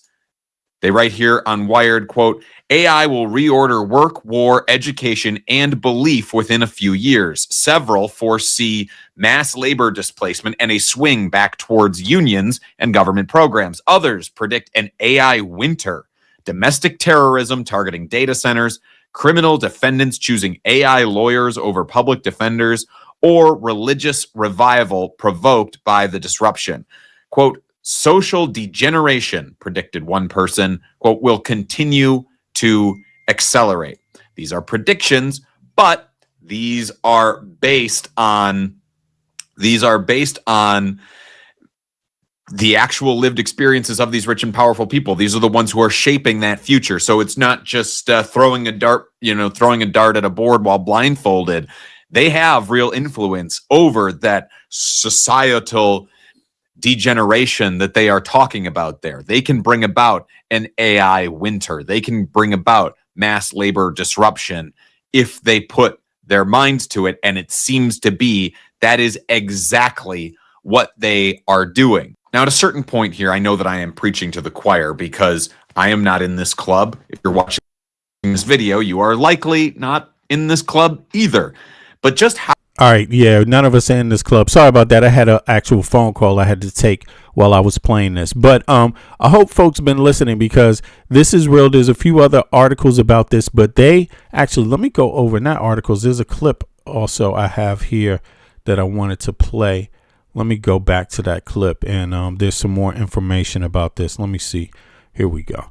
I can just pull that out real quick. It is this is crazy. These hackers actually got a hold of this list, and now I'm going to pull up the list too, and let's see here. Is it right here? Let's see here. Is it this one? Yeah, it must be this one. Here we go. Let's take a peep. See how this works out. Society that's been meeting in luxury resorts so a hacker just blew the lid off a secret society that's been meeting in luxury resorts for 20 years, and the guest list reads like a who's who of everyone currently running or dismantling the United States government. Let's get into it. So the group is called Dialogue. It was co-founded in 2006 by Peter Thiel, the billionaire who has spent the last decade bankrolling the careers of MAGA politicians. Dialogue describes itself as a private, invitation-only society.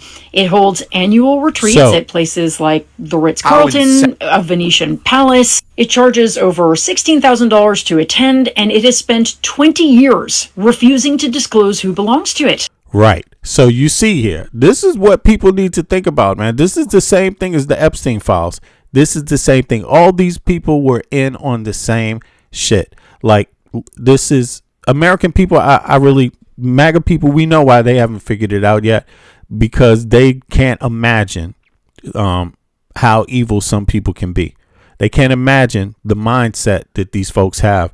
These people want everything. You got to understand that it is an extreme version of capitalism. Like, they feel like they can, if you have a chance to own it all, why not go for it? That is how they feel. You see what I mean? And it's actually happening. And they will take your sovereignty if you give them an option. Look at Elon Musk. There's more. Look at Elon Musk. He's coming up. France is kicking his ass out. France is kicking out Palantir. Like, these groups, all these people are threats to folks' sovereignty. Like, all over the world, they don't care. Like, seriously, they have a strategy and they're playing it out. Why? Because they've had this long to prepare. 20 years. 20 years. These people, that overlaps Jeffrey Epstein too. You better believe he's a part of it. You better believe it. You see what I mean? And you better believe many more of the people in the Epstein files, they're part of this shit. You know, these people think they can buy off the law. They don't think the government is supposed to apply to them. They don't think law is supposed to apply to them. Average people should be scared as fuck. They should be scared in the U.S. Like, I really don't get it. It just makes me wonder, like, damn, are you that fucking doing? Man, what is going on? You know what I'm saying? Like, people, it's taking people time to really, like, see what the hell is going on. But here, let's hear some more. Let's hear some more. These people, they mean business. They mean business, and they're going through great lengths to accomplish what they want. Annual retreats at places like the Ritz-Carlton, a Venetian Palace. It charges over $16,000 to attend, and it has spent 20 years refusing to disclose who belongs to it. Until now, a Swiss hacktivist Yo, Mike, come on up. I'm sorry about that. I was hearing something in the background. Come on up, bro. found that Dialogue's own website had accidentally left its entire member directory sitting in the open, visible to anyone who looked at the page's source code. You there? Yeah. Let me know. Yeah, can you hear me now? Yeah. I can hear you. Sorry about that. I forgot. I turned it. I could hear something. It must have been my mic. Yeah, but go ahead, bro. Go ahead. What you hearing this, right? You hearing this, right? I mean, this just confirms obviously what we knew, right? Like, if we thought the elitists, like, this is what it means to be a part of the Epstein class, right? Right. This is what it means to be a part of not even the 10%, the 1%. Right. Right? The people who hold power, not only money and power, the combination of the two, and a lot of them are in this current administration. Right? Yeah.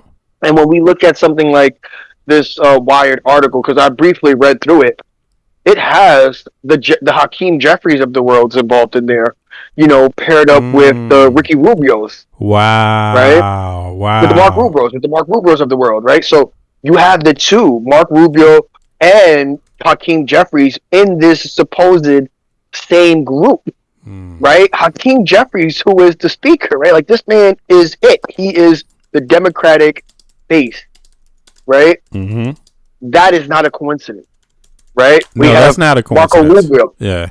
It's not. Yeah. Nobody. They are at the peak. And you know what? Even if it is a coincidence, nobody can afford to take it as a coincidence, because your freedom is at risk. Your freedom is on the line. So whatever it is, no one should be just accepting that that doesn't have to be checked. That has to be checked. He can't be trusted, bro. He can't be trusted. I mean, to some degree, maybe for certain people, yeah. But the bottom line is that, listen, American people deserve representatives that aren't attached to any of these fucking people. Like, seriously, people, please, Democratic Party, please get rid of this dirt. Get rid of this dirt. Like, really, you better do it fast, because when this ship goes down, people are going to see who was connected with who and what, you know. And people, look, you remember Terry Nichols when with the guy that was with what's the dude who did the Oklahoma bombing? Timothy McVeigh. Oh, Timothy McVeigh, yeah. There was a guy, Oklahoma, yeah. There was a guy, Terry Nichols, who was talking about what happened, and he said some things. This is a Michael, what's his name, film, right? Documentary. He said some things. He said when the American people find out what this government has been up to behind their backs, he said there's going to be blood running in the streets. That's what Terry Nichols said. And when he said that, all of this shit was going on here. All of this stuff was going on too. Think about that. You see what I'm saying? Yeah. So it's obvious that there's people that have known more about stuff that's going on. Like, you could think the Oklahoma bombing. Sure, the Oklahoma bombing is there, but it's Clinton who gave the order, right? And for a lot of people that know Clinton and knew Clinton, you know, they don't like the fact that Clinton did this thing with Monica Lewinsky. Clinton knew Jeffrey Epstein. You know, they don't want to have anything to do with it. And American citizens deserve to have leaders that don't have anything to do with these people. Nothing to do with these people. It represents corruption. It doesn't matter if it's direct or it's indirect. It doesn't matter if you know what it is or you yourself feel like you're a part of the corruption or not. Just the fact that you're willing to deal with them means you're a part of it. That's how I look at it, man. Yeah, but go ahead. Maybe I'm saying too much, but that's my view of it. I don't want to say that Hakeem Jeffries. Maybe he is, bro. Let me ask you this. What do you think? Do you think he's willing participant and he knows?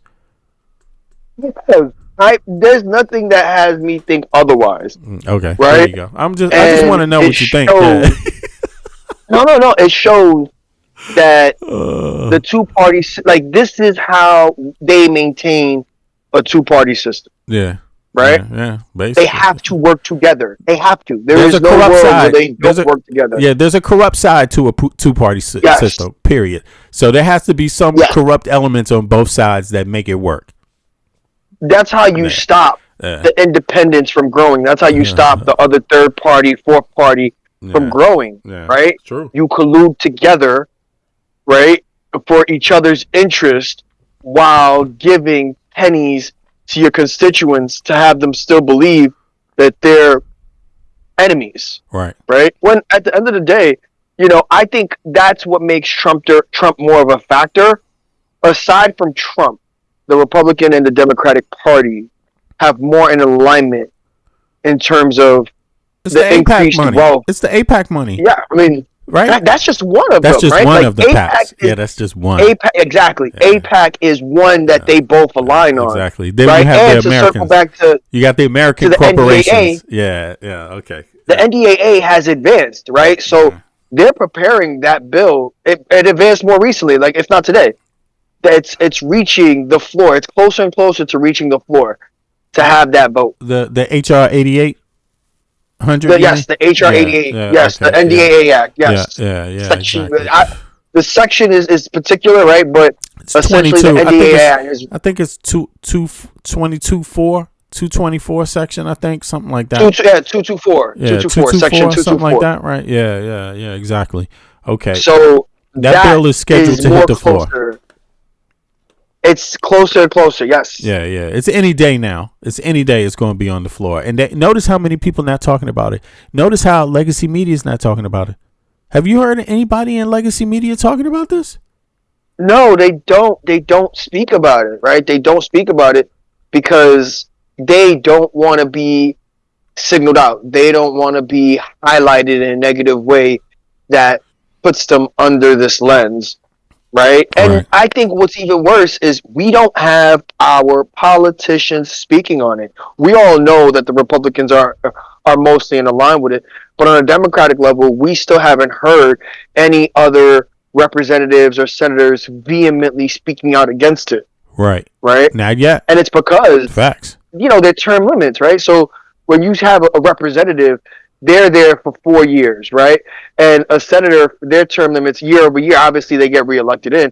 But for a senator, you have 6 years in. Do you want to jeopardize your 6-year, $200K salary a year? No, you don't. Right. Yeah. That's where the Hakeem Jeffries of the world exist, right? That's where the Marco Rubios of the world exist, right? And they're waiting, you know, and they wait in the wing in order to switch, you know, for the parties to switch in terms of power and executive power just to be placed in position, right? Marco Rubio did that obviously with Trump, right? Right. Jeffries, Schumers of the world, they've been complicit, and obviously, especially Jeffries in particular, he's in this Wired article. Like I said, I was reading it briefly. It's essentially it's a group chat. It's a group chat that touches several topics, right? Some of the topics involved in the chat is, does money buy happiness? Bring back nuclear. Battlefield technology. How's your sex life? Build a cult, build a party, right? Right. And this is bipartisan. This is not one side or the other. It has a good amount of both Republican and Democrats. Yeah. This bill is going to have Democrats and Republicans on it, and it's basically what happened is that in the committee where this bill was put together, right? Let me bring the bill back up. In the committee that voted for this bill to hit the floor, right? There was an option to not have it go to the floor of the House. And what happened is that you got a certain amount of Republicans in the committee, certain amount of Democrats. All Republicans voted for this bill to move ahead and go to the floor of Congress to have an official vote. 14 Democrats dissented, but not all Democrats. So people got to realize that all Democrats did not dissent on this bill. So what that means is that there are Republicans that Democrats that agree with this bill. And you got to ask yourself, who? And let's just start off with Hakeem Jeffries. Is he one? He wasn't in this committee, I don't think. But, that's another interesting thing. But when it gets to the floor, it's going to be interesting to find out. But the other thing that I think is like really just troubling is that relations between the United States Pentagon and Israel, right, are at its worst, right? And so why would any American congressional member be in favor of what's in this bill? Because this bill, what does it do?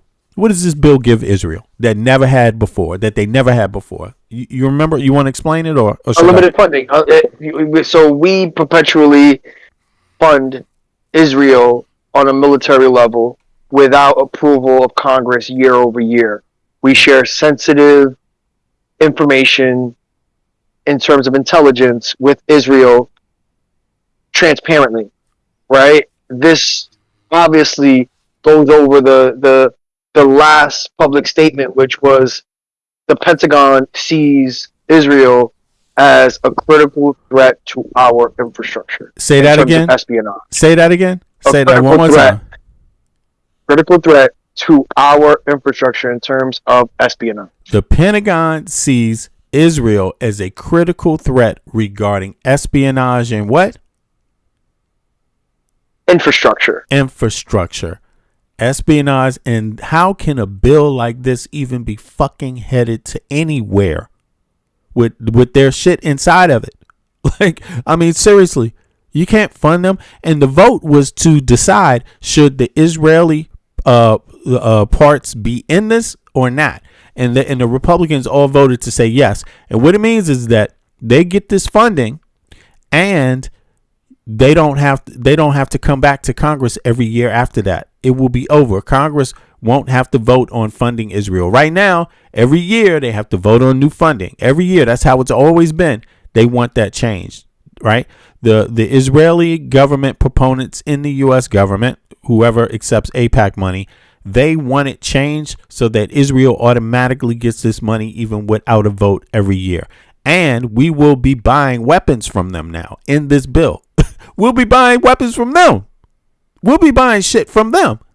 And they will have access to our what is it?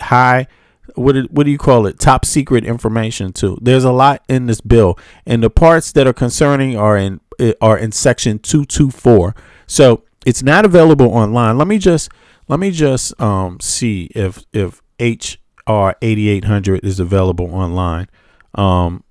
Real quick, let me go to this one, because before I get into the French situation with Elon Musk, is HR 8800 bill content available online, or is it still not posted to Congress? Let me see if they did it yet, because they didn't last week when we okay, it says the content is available now. Depending on which version of the bill you're looking for, the current 119 Congress for the National Defense Authorization Act for the fiscal year of 2027. The full text has been published across several official congressional. All right, so let's look at something here. What does it say about Israel? Let's get to that, because people need to be aware of this. Like, this is going to the floor of Congress. No one has been talking about it. It's almost like they're trying to sneak it through, like they don't want American people even knowing about this. MAGA needs to be talking about this. The independents need to talk about this. Democrats need to be talking about this. But listen, understand, why isn't the media talking about this? I mean, that just shows you how foul they are. Most discussed and notable section concerning Israel, H.R. 8800, is the FY 2027 National Defense Authorization Act, is Section 224, right? So this is the most concerning part. Alternatively referenced as Section 219 in early drafting phases, which established the United States-Israel Defense Technology Cooperation Initiative. So this is what they got in this bill. You see? The provision, has drawn significant attention from lawmakers and policy analysts because it marks a structural shift in how the U.S. and Israel collaborate on military capabilities. Rather than focusing strictly on traditional foreign military assistance aid, the provision emphasizes co-development, technological integration, and industrial supply chain embedding. What is this about? And this is going on at the same time the Pentagon is saying what, Michael? That our biggest espionage threat is Israel. That's what the Pentagon says. What the fuck is going on with these people? Why is there a goddamn bill like this moving forward to the congressional floor at the same time the Pentagon recognizes Israel as being one of the biggest threats, or their biggest threat, right? Espionage and what else? Mm-hmm. Espionage to our infrastructure. And infrastructure. Look at this. Key details of what Section 2024 mandates regarding Israel. Designation of an executive agent. The bill requires the U.S. Secretary of Defense to appoint a specific executive agent, AE, with the Department of Defense. This person's sole responsibility is to synchronize, expand, and accelerate bilateral defense technology research, development, testing, evaluation, integration, and industrial cooperation between the two nations. This is your tax dollars. You did the same thing with Elon Musk, blew him up. Now we're about to do it with Israel with your tax dollars. At the same time, the Pentagon says they're our biggest threat. Security threat. Target technology sectors. The initiative explicitly outlines several key areas for joint U.S.-Israel development integration. Counter unmanned systems, aerial, maritime, and ground ones. I mean, why aren't we doing this with Ukraine? Why are we doing this with Israel? I'm just saying. Is Ukraine, I'm just saying. Anyway, in any case, do we need to do this with anybody? Anti-tunneling and subterranean threats. Missile and air defense technologies. This is all part of it. Artificial intelligence, AI, quantum computing, machine learning, and autonomous systems, directed energy lasers and advanced sensing, cyber defense, electronic warfare, and digital resilience, biotechnology, biomanufacturing, and medical defense, network integration on data fusion. Does that sound nice? Defense industrial based cooperation, manufacturing, and weapons production. 3. Right? Supply chain and systems integration. The executive agent is tasked with identifying Israeli origin defense technologies that can be systematically integrated into the formal U.S. military systems and procurement programs. Proponents such as AIPAC argue this bill will save American lives and benefit the U.S. military by offering direct access to field-tested Israeli tech. Critics, such as the Quincy Institute, argue that permanently embeds foreign technology into the core U.S. defense supply chain, making the relationship harder to condition or unwind if political dynamics change. That is serious right there. That means once you do this, Israel can do whatever it wants to do because it's even harder for you to say no then. Look at how much success Trump is having in telling Israel no. He's having no success. All right, this will make it even worse for any other American president. Far worse than it has ever been in the history of the country. And the only reason why it's so bad now is because we have a spineless dude that can't even stand up for himself named Trump. You know, I mean, he just let Israel lead everything, dictate to him what they're going to do and how it's going to go down. And then he's just like a second player. Okay, what you want me to do, Netanyahu? Should I bomb that same place or what? What's my place in this? Now he's there trying to make peace. Dumbass. Legislative context. Debate over military fusion. The provision sparked a public debate. And where's the public debate? They ain't talking about it. Where is it? It's not on legacy media. They're not even talking about this bill. This bill is hitting the floor any day, and it's just not happening. No talk. Debate and internet rumors in the U.S. and Israel militaries were merging. Fact checkers, right, noted that while the bill deeply fuses the two nations' defense, industrial, and tech sectors, it does not alter the U.S. military operational command structure. Yeah, whatever. Just makes it more. It's in any case. Again, the Pentagon has said that Israel is its number one threat, pretty much, right now, due to ongoing espionage operations right now on U.S. soil, right now, failed amendment. Okay, so let me see. Does it mean Congress won't have to vote each time it funds Israel? Let's see what it says about that. Okay, it says something. No, it doesn't mean that. Congress will absolutely still have to vote on foreign aid and military funding for Israel. The internet rumors claiming this bill creates blank check or eliminates the need for future. This is not what we saw the other day. Congressional votes are factually incorrect. Definitely not what we saw the other day. Definitely not. However, yeah, because maybe we were reading the criticism. However, it is easy to see where the confusion comes from because the bill does change where and how a lot of the interaction happens. Distinction breaks down through a few key mechanisms. Traditional aid versus joint acquisition. How traditional aid works. When the U.S. sends billions of military aid to Israel, foreign military financing, Congress has to explicitly debate and vote those aid packages and high-profile public spending. Exactly. That's what you want to have. What H.R. 88 does, Section 2022, is shift the proportion of the U.S.-Israel relationship out of traditional foreign aid channels and into Pentagon research, development, and supply chain channels. Instead of just giving Israel money to buy American weapons, it sets up an executive agent to integrate Israeli tech like AI drones and lasers. So what this means is that they will get money allocated to the U.S. military without Congress. Congress won't have a role.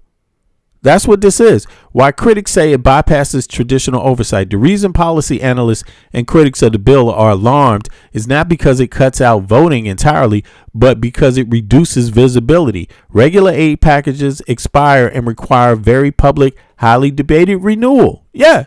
Isn't that what you want? Once you integrate a foreign country's technology code and companies into the Pentagon's internal supply chains and networks, the connection becomes permanent and deeply embedded. Future spending on those integrated systems gets folded into a massive overall U.S. defense budget. Congress still votes on that defense budget every year, but specific line items for joint tech projects rarely get the same public debate. See, that's what it is. So the American people lose the right to know what's going on with their money.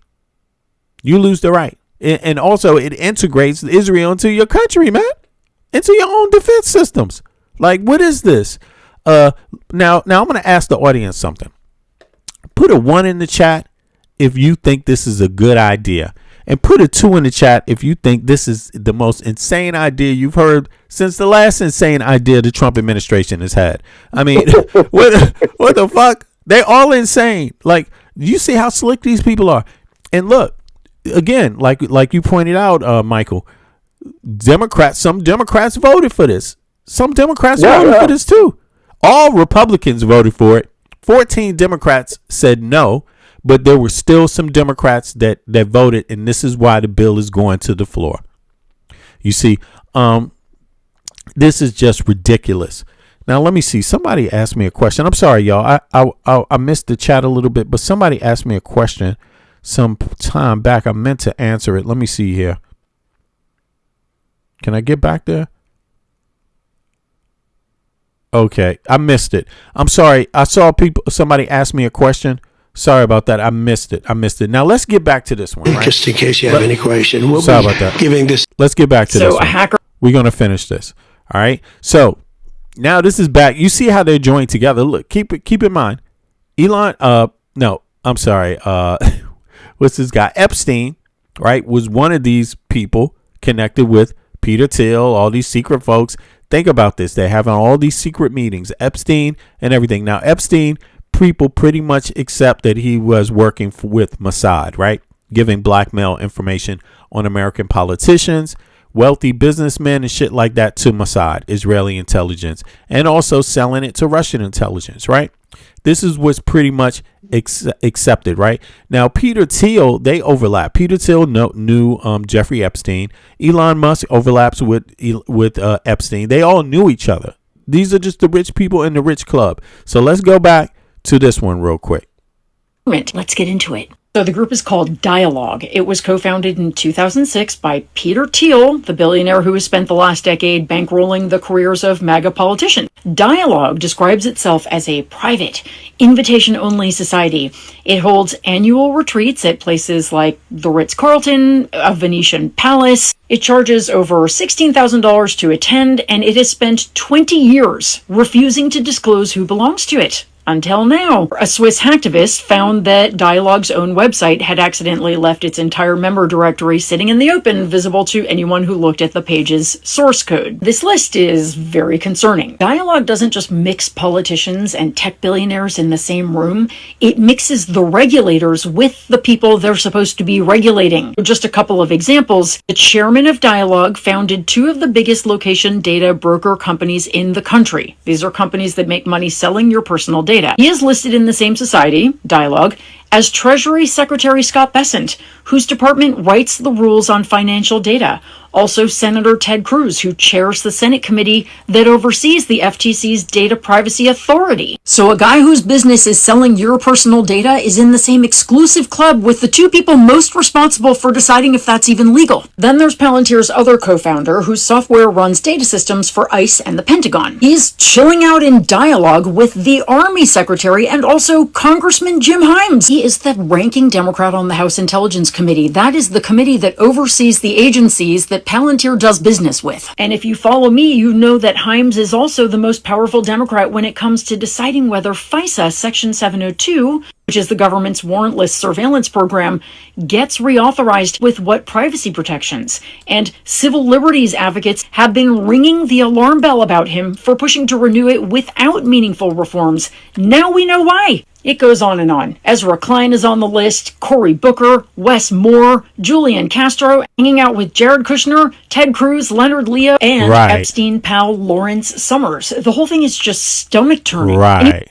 Exactly. Wait, this is what the deep state actually looks like. It is not Pizzagate, it's not Q. It is a $16,000 retreat in Venice where the rich people writing the rules and the rich people those rules apply to are on a first-name basis, and nobody's allowed to talk about it. The alarm bell about him for pushing to renew it without meaning. The alarm bell about him for... So people know what's going on, right?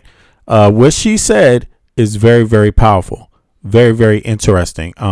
She is spitting fire, hot fire right now, and letting you know that, what did she call it? What did people say? This, what was the word she used? Not a secret society. What did Trump? It's a term Trump used to always say. Deep state, right? The deep state. She's bringing it together. You see, it's Peter Thiel, Elon Musk, Jeffrey Epstein. All these is also Israeli intelligence. You see, and they're also coupled with Russian intelligence. All these people in the Epstein, I'm telling you, like, all these groups seem to always be at the same picnic, right? Same activities. having access to politicians and judges across the country and wealthy people through other means, blackmail. I mean, but here, let's listen to the rest of this, and then I'm going to point something out. These are sovereignty issues. The U.S. is dealing with the biggest sovereignty break, security break in the history of the country. Right. This is a four alarm fire in the U.S. From every side.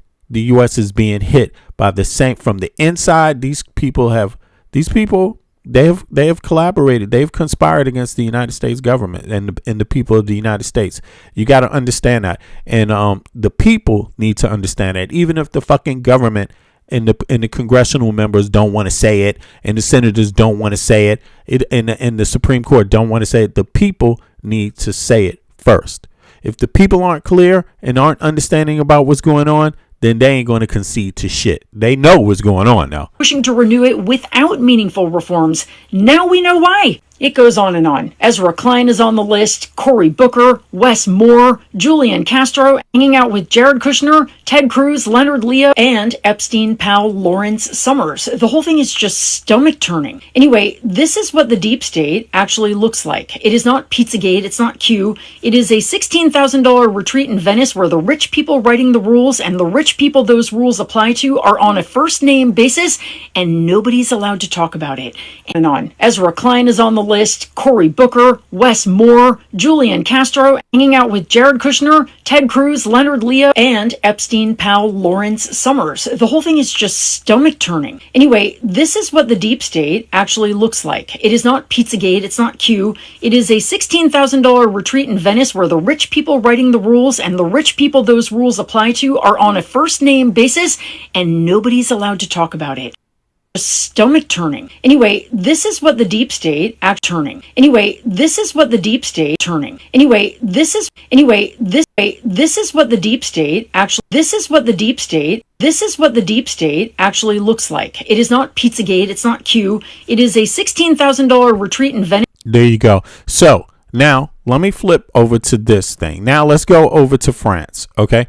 Because these same folks in this little special club are all inside of France too. And France, the only difference is France is addressing it.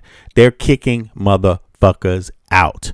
Yeah. And who are they kicking out? Somebody asked about the Americans earlier. Yeah, because are these really Americans? But Peter Thiel, is he really an American? He's got 3 different citizenships. Elon Musk, is he really American? He's got 3 different citizenships. But what I mean by American is these corporations that basically have a hold on the United States government. This group and work with other foreign governments. This group, they're trying to work their way all throughout the EU, So let me pull this up now. Let's see here. And I'll give the EU a lot of credit. Like the EU saw this coming. They acted on Musk and some security things before the US did. And the US was so stupid and corrupt, we fell for it. It's us who fell for it. The Europeans didn't fall for it. The ones in Brexit did. They fell for it. Now they kind of, halfway there. That's why Musk is actually trying to attack them. They're going through a serious problem right now. But outside of that, the rest of the UK is not part of the EU anymore. So there you have it. But the EU didn't fall for it. What they've been upgrading and doing to protect their sovereignty and protect their interests has been very impressive. But in any case, so look, France is currently experiencing major high stakes friction, right? Between who is this? Let me bring this up. Am I up on this bad boy? Yeah, there we go. Between Palantir, right, and Elon Musk. Okay, both situations stem from France's aggressive push for technological sovereignty. And its strict stance on digital platform regulation. Okay, here's the breakdown. Palantir severing intelligence ties. See, so this is what Israel wants to do with the Pentagon. They want American people to be so stupid that they walk into this and say, okay, you be a part of our infrastructure. And then as soon as you are, they're going to fuck you. because you gave them the power to fuck you. Like Europe, pay attention to this. Every European should pay attention to this bill when it hits the floor for conversation and vote in the United States of America, because this is of interest to you. We're going to find out if the United States wants its sovereignty or not. It's a big day for the U.S. But in any case, let's go back to this one. Severing intelligence ties. See, this was part of the intelligence part. That's part of H.R. 8800. Section 224 is part of intelligence sharing and ties with a foreign nation on a permanent basis. Palantir severing intelligence ties. France Domestic Intelligence Agency, the DGSI, has officially started the process to drop American AI and data analytics giant Palantir. You can make your own. And you're better off doing it. The EU needs to work together to do their own shit. Like, these people mean you fucking harm, yo. They're part of the Epstein files. What else do you need to know? France, and look at how they treat, listen, Europeans, look at how Palantir behaves in the United States. Look at how the United States government, this regime, treats its own people. Right? And Europeans, think about if you want anybody that's a part of that on your sovereign soil. Think about that. France Domestic Intelligence Agency, the DGSI, has officially started the process to drop American AI and data analytics giants Palantir. The issue: France originally adopted Palantir's data processing software Gotham after the 2015 Paris terrorist attacks as a temporary solution. However, French officials have grown increasingly wary, right, of relying heavily on U.S. tech companies for national security. Pretty smart, because Trump don't give a fuck about you. They have insulted you. You care more about your own people and do more for your own people, to their well-being, than the United States ever cared to do for its own people. And they're lecturing you. Yo, the EU is 450 million people. The United States is 350 million. You don't have to take shit from the U.S. no more. It's over. And Donald Trump led the way in it being over, because that's what he wanted anyway. He wanted to damage NATO. Okay, here you are, motherfucker. Here you go. Now, look. Let's move on. The breaking point. The decision was accelerated after the U.S. government restricted non-American access to certain powerful AI models, like Anthropic's Fable. In response, U.S. government, this is Donald Trump. French Prime Minister Sébastien Lecornu announced that France cannot accept new strategic dependencies and will not depend on the goodwill of foreign partners who can turn off access at a tap. Exactly. The solution, is Israel accepting that from the United States? Israel was saying, no, motherfucker, we want in. We want in permanently into yoga. You going to give us guarantees, motherfucker.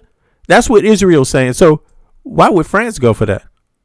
Why would France just let these people do anything in your country? Like, you out of your mind?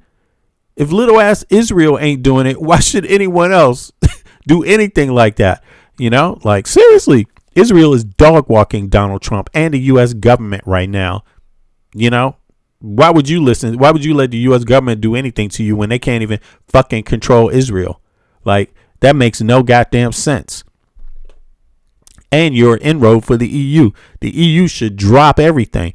Keep in mind, Netanyahu didn't say a goddamn thing when Trump was lecturing Europe, when he was threatening Europe. Nothing. Just kept his mouth shut. Okay. The solution: France is replacing Palantir with a domestic alternative. Chap's Vision. I'm going to go buy some stock in them right now. Shit. Chap, that's what I'll do. The solution: France is replacing Palantir with the domestic alternative, Chap Vision, and investing $6.55 million. That's $750 million. That's 655 million EU into developing its own independent AI ecosystem. Bravo. Okay. Now on to Elon Musk in France. Elon Musk, this is issues of sovereignty, right? Elon Musk raids AI and subpoenas. You see, France is locked in in an escalating battle with Elon Musk regarding his social media platform X, formerly Twitter, and its integrated AI chatbot Grok. The issue: cybercrime divisions of the Paris Public Prosecutor's Office launched a sweeping criminal investigation into X probe centers on accusations that X algorithms are being manipulated for illicit foreign influence and that Grok AI chatbot has generated illegal content. So there's two aspects to this. The content that some of the content is maybe discriminatory, some of the content may be illegal, like this child porn shit. But then there's election interference that's part of what they're using it for. Election interference. And it's the same thing. Someone else, I think Denmark mentioned that too. What he does with X is he tries to go and divide people with his post. He tries to go in and let me bring up the article. He tried to interfere with a Danish woman's situation. Her not a Danish woman. I think it was an American lady getting her citizenship or her permanent residency here in Denmark, something like, or losing her residency. And Elon Musk tried to chime in on that, and the lady had to tell him, "Yo, I don't even like you. Why are you even talking about me? The issue has been solved already. Please leave us alone." Like, she was like, Elon Musk. Like, but you see, this is what he's up to. They're trying to interfere in elections. Look, the escalation. French authorities, he's doing it in Britain right now. It's working really well in Britain. People are going at each other's necks. The escalation. French authorities took the extraordinary step to physically raid Paris headquarters and formally summoning Elon Musk for voluntary questioning to address compliance with French law. I think they should reverse engineer Grok for themselves. That's what I think. Okay. The standoff. Musk refused to appear for the interview and publicly slammed the investigation as a political attack and distorts local law and threatens free speech. The French foreign, so this is their whole scam. Use free speech to attack elections, or quote unquote free speech, when really you're manipulating the algorithm and you're going to force this message down people's throats because you're going to have a whole lot of trolls repeating the same lies, just like you see here. Some of these motherfuckers come here. They don't ever want to hop up. They don't want to show you their face. They don't even think they have to prove who they are, what their citizenship is. That's why I always ask. And if you ever think that someone's a troll in the chat, always ask them, what state do you live in and who's your healthcare provider? And if it takes them forever to answer that, you know they're being phony. Now, Musk didn't come. Now check this out. The French ministry sharply clapped back, stating that investigating child exploitation and illegal content isn't political theater, signaling a deep transatlantic culture clash over the. So he didn't even show up. So he's about to be kicked out. And I do believe they kicked out Palantir already. I think they kicked out Palantir. Now, let me see. Did Elon Musk use a American young lady's story to create division in Denmark or online? Let me see here. This is what he's doing. So he's here. Let's check this out.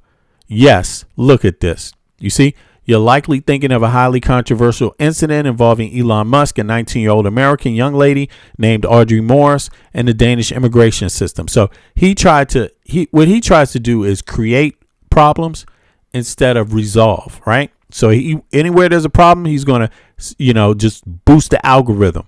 In the UK, it's, foreigners. He's going to boost the algorithm on foreigners. You won't replace us. And he's not doing it because he cares about the issue of foreigners. He's doing it to destabilize the UK so he can put pressure and to get more contracts for himself. And this is his tactic. You see? So it's either you work with him, give him contracts, or he's going to threaten you and interfere in your elections. This is what's going on. So the U.S. has loads of people interfering in. You got Israel, right? Through APAC, paying off, buying people. You got other corporations doing it in the U.S. Then on top of that, you got Elon Musk doing it, Peter Thiel doing, it's just an open, corrupt election interference scam. So does the EU want that within its borders? People better wake up to what's going on. The situation sparked significant online division and outrage, though it was driven more by Musk's personal commentary rather than a coordinated political campaign. Here's what happened. The story of Audrey Morris. Okay, I don't want to go through all of this, but here, let's go to Musk's comments, because she did get her permit, but he tried to take credit for it, like, but it had nothing to do with this. Happens often in Danish law. There's a lot of decisions that get overturned. You could get refused, and you can appeal it, and it can be overturned. It happens often, but Elon just wanted some kind of scandal. Her case became public news story in Denmark. When the story made its way onto X, formerly Twitter, Elon replied to a post about her situation in a now deleted post. You see, he don't want you to know. 8 or above level hotness should get an exemption. So this guy's just a pervert, And she was like, "Oh my God, this is gross." Online division and backlash. Musk comment immediately ignited intense division and debate online, splitting people into two different groups. Objectification backlash. Okay. Anti-immigration echo chambers. You see? So this is kind of what he didn't do it. He doesn't do this. His manipulation is good because it's not the same direct thing, although it's always about immigration for the most part. You see? So he saw something about immigration here, but then he also made a little misogynistic, gross pedophile comment onto. That's just because he couldn't help himself, So, yeah. So, in any case, folks should pay attention to what is happening with American corporations. Europeans are correct for making American corporations follow the law. The EU is correct for that. And when they attempt to interfere with elections, the same way they've successfully done it in the United States, I don't think the EU, you guys don't want to go through what American citizens are going through right now. It's just my advice to EU people: don't be stupid. Whether you're on the left or the right or in the center, don't be stupid. You don't want the problem we have right now, because it is tearing our country apart. We might go into a real civil fucking war because of this. You don't want these problems we got. If we get out of this, it's only because of pure luck. You see what I'm saying? We're going to need luck on our side, because it ain't going to be just about the labor. It's going to have to be every inch of fight and some luck. Things are, you need to stay away from these people. These people aren't your friends. Now, let's get on to the next little story here. Charlie Kirk. Let's see here. Anybody heard about Charlie Kirk's ass? Yeah. He's back out there in them streets. All right, guys, we have got to talk about Erica Kirk and Turning Point USA, because yeah. I have not seen... You thought it was all gone? She's going crazy, bro. Yeah, let's go. A single person online, left, right, middle, up, down, blue, green, expressed that they like Erica Kirk. And look, don't kill the messenger. That's just me being honest. More and more these days, I see people, including a lot of people at Turning Point USA, or now formerly at Turning Point USA, saying they don't like Erica Kirk, they don't like who she is as a person, and they don't like her leadership. And recently we got a video from a former Turning Point USA individual just exploding on Erica Kirk and how he feels like, quote, TPUSA is still grifting off Charlie Kirk's name and legacy. And how he feels like Turning Point USA is grifting off Charlie Kirk's name and legacy. And again, we've seen a host of people lately from inside the organization say, you know what, I'm done. So I want to break this down, and we're going to start with that very viral video. Before we do... Okay, so listen. Right now, everybody in the chat, let me know what country you live in and what state you live in. What country you live in and what state you live in, so everybody else can have an idea of who they're talking to and how well they're doing. Because if you're from the United States, you got something fucked up going on in your state. People are struggling. So don't forget to talk about that when you say Trump is here to fix things. Okay? Everybody now, what state do you live in? Though, if you clicked on this video and you're like, I thought this was the Adam Mockler channel. Chris, you don't look like Adam Mockler. And if everybody don't answer, I'm going to put the chat in subscriber mode. You're some other random white guy. Well, listen, my name is Chris Mowry.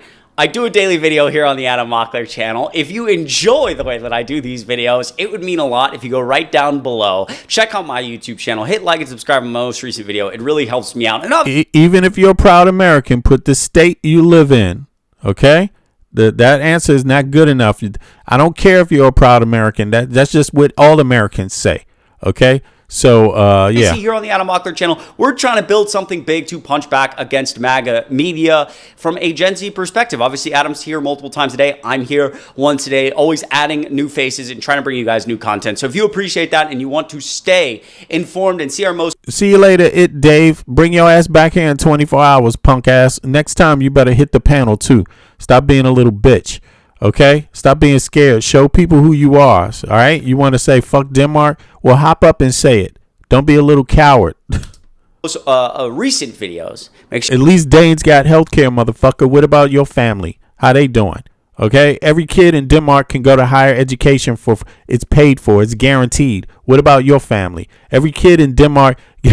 What the fuck, man? Let me just tell you straight up. The children in Denmark are freer than the children in the United States of America. Very fucking simple. And I'm telling you this as an American born and raised in Washington, D.C. Family goes back on both sides to the colonial period in the country before the country was even existed. And I'm telling you, I live outside in Denmark, and I'm telling you, Danish kids are 1,000 times more fucking free than American kids. Live with it. Fix your fucking country and you shut the fuck up. American citizens are the last ones to ever fucking criticize Denmark. You are backwards. Even Greenlanders have universal health care and universal education. You guys are bums. You're about to lose your fucking home because of your stupid ass fucking attitude. Hop your bitch ass up. Shut the fuck up. Hop up. Stop being a troll. Let people know that you're a real person. Okay? I don't believe you. I think a lot of you fake.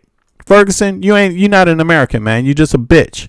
All right, let's move on. You go down there, subscribe, maybe turn on the notification bell, like, subscribe, all the good stuff. We appreciate you. Let's start here. Let's take a listen. We'll talk afterwards. You know what I'm sick and tired of? I'm sick and tired of this. So, I got these back-to-back weeks, by the way. Like, back-to-back weeks. So, let's read the first one. Dear friend, we are Charlie Kirk. That's the message thousands of Americans are carrying out, blah, blah, blah. And then it says... Well, then, if you in Denmark, hop your ass up. What's the problem? What is the problem? You don't know how to use Discord? Hop up. Hvis du er i Danmark, hop up. Værsgo. Værsgo. Linket er lige her. Du kan godt bruge den, ikke? Kan du finde ud af det?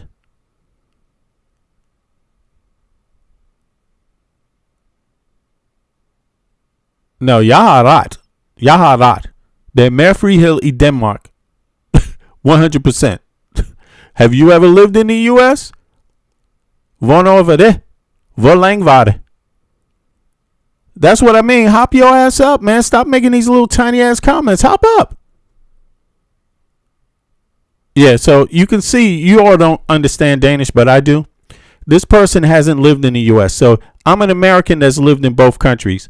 I've lived in the U.S. 30 years. I've lived in Denmark 20 years. I know better than that person does because I've experienced both and I know the rules of both. Okay? That person doesn't know.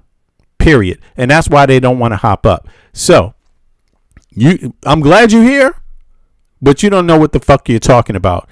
Denmark has way more freedom, not just for the kids, but all its citizens than the United States of America. And you might be a problem with Denmark because you might lose your freedom with that kind of brain. Like, seriously, don't get it confused. You don't want to go through what we're going through in the U.S. You don't want it to come to Denmark. It will destroy you. You won't even exist anymore. Okay? Very simple. Wise your ass up. You can learn something from an American, just like I've learned plenty from Denmark. You can fucking learn too. Okay? Wake your dumb ass up. If you would like one of these wristbands, blah, blah, blah, your gift would honor Charlie's legacy to fuel Turning Point USA's fight to protect the liberty of all our people. And then it gives you a thing to write a check and send money to them. So that's the first one. And then, Dear Patriot, no one loved this nation, God, or the truth more than Charlie. This is Riley Gaines talking. So please return your signed pledge of support along with your most generous gift. Every dollar will help support our unprecedented growth and continue our campus tours, blah, blah, blah. Charlie gave everything. What you guys just witnessed is like, you witnessed the minority, that extreme minority of nuttiness. And Denmark has a few of them too, but it's an extreme minority. Even the right wing in Denmark believes in universal health care. Even the right wing in Denmark believes in universal education. Okay. Danes have a way more sense than Americans. Okay. You have way more freedom in Denmark. Denmark is the third happiest country in the Western world on earth. Okay. The United States is like number fucking 50. Come on. There's a reason. 70% of the taxes you pay in Denmark, you actually get to see the average person touches and feels. It affects their life. In the United States of America, it's only 45% of the taxes they pay that they can even see or even feel. Period. You see what I mean? In Europe, Europeans, after they pay their expenses, their mortgage, their rent, their food, their monthly allowances, and their taxes, Europeans take, including Denmark, take home $1,000 more to themselves than the average American. Those are the core facts. And if you crazy enough to not see that, maybe you should lose some of your rights. I'm sure that's what you want. You know, it's crazy, man. We had to save our country, and we will too. Blah blah blah. And then it gives you a thing to send money to them. So this is, by the way, I still have this up. I got that at the funeral. Like, I still wear this every day. So it's not about like Charlie and stuff. This is about this organization wanting more money from college students, of all people too, to fund what they're doing, their train wreck, basically what they're doing. Because no one likes Erica, bro. Whether you think she had foreknowledge or not, just surface level, no one likes her. She's not likable. She's not furthering Charlie's mission. She's extremely suspicious, and she's not a likable person. So the fact that in the AI video, they used AI to say, oh, I appoint my wife to turn point if anything happened to me. Totally AI. So the fact that they want money from us still after the millions and millions and millions and millions of dollars they made, especially right after his death, about Erica bragging about hat orders and stuff, it's just like, you know, Charlie Kirk is the perfect example. And this is the same game they tried to run in Europe. This is the same exact game, right? What they try to do is prop up certain people to speak this kind of same shit that Charlie Kirk was talking about. But the people that are propping these folks up are the rich folk, or the foreign countries that want to create culture wars in your country. And those culture wars, to get people to focus on the culture war, they will rob you in your taxes next. That's what's going on here. Take away your rights. Focus on the culture war. Take away more of your rights. It's that simple. It doesn't matter what country you're in. It worked in the United States of America, and people barely even had any rights. And they tried to work the same goddamn program in Europe. And the only question is, who is it going to work on? It worked on Brexit. They regret leaving the EU now. So they were one of the first test grounds before even the United States. The United States and Brexit was simmering at about the same time, but Brexit fell first. The United States fell second.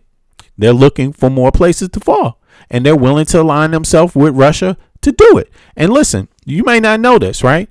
But in Denmark, they locked up some Russian agents in Denmark at one time. And these Russian agents were using social media doing the same thing. And what they were doing was going around to different organizations, just like the Russian agents did in the United States, go to different organizations that work on different sides of the opinion base. Some working in, rights for one group, the other working against that group. They will go give money to both to make the fight bigger. That's what they did. And they actually locked these Russian agents up. And it was two women. It was 2 women. It's in the news. So it's the same game, yo. It's the same game. So be on it, you know. It's okay. It's fair to disagree, but don't be stupid. Nobody makes you walk down the street with somebody else and hold hands. I don't. You know what I mean? I pretty much love my job. I love the people I work with. I love my friends, my kids. You see what I mean? I got a great life in Denmark that I've made for myself, because in Denmark, nothing's for free. You got to work for it. I've never lived on welfare. You know, you don't live a great life on what is that? Nah, but if you work in Denmark, you live a wonderful life. You see? Yeah, you do, actually. And but folks, whether this is just my advice again, even if you're a right-wing Dane, do not fall for this game. You will lose your country. I'm just telling you. Remember, a fellow American told you that. Do not fall for this game. The United States is in all kinds of trouble because the game worked. If you let them divide your people, the game is going to work on you. And how they do it is the culture war. They're trying to manufacture a culture war. That is exactly what they're doing. You see what I'm saying? And if you don't give them the contracts they want, then they send the algorithm to your country to manufacture the culture war. And then you won't be able to figure out who it is online. Who's Danish and who's not Danish? Who is this? You know, I'm telling you. And these AI bots get really good. They can get up in your chat. Remember, the chat is open right now. So you don't know who a bot is. They can speak another language. Dude, they have someone in the chat talking about women's rights in Denmark and how they're behind, but in comparison, the U.S. They lead in women's rights. Like, I'm confused. Like, listen. That's a blanket statement. First of all, so blanket statements never work. You know what I'm saying? But you know, because I would just say this. When you look at data, women in Denmark can choose to have an abortion anytime they want. It's their doctor's business. Mm-hmm. In Denmark, you get paid. Everybody gets paid the same as by how long you've been working in a profession and what your qualifications are. Right now, there is some up in the corporations. You won't find as many women on maybe boards and things like that. Now, don't get me wrong. I'm not an expert in this, but I do know loads of women over here that talk about women's rights. And you have a woman prime minister. The United States has never had a woman prime minister. Yeah, Denmark, no, I mean, in comparison, Denmark, 45% of your parliament makes up women. In comparison to America, where it's like almost non-existent. More of the women, there's more women in parliament in Denmark than in the United States. So I'm sorry, yes. I just have to beg to differ with that blanket idea that, you know, American women. Are you crazy? Are you even listening to American women? American women almost got no rights. They almost have no rights. They're about to take away voting rights. Yeah. They're trying to take away the last few rights any American woman have. Nobody in Denmark is experiencing that. Anything like that. You know? So you should be proud if you're Danish. You should be proud of your country. You should be proud for what you were able to build. The Nordic model. You should be very, very proud of that.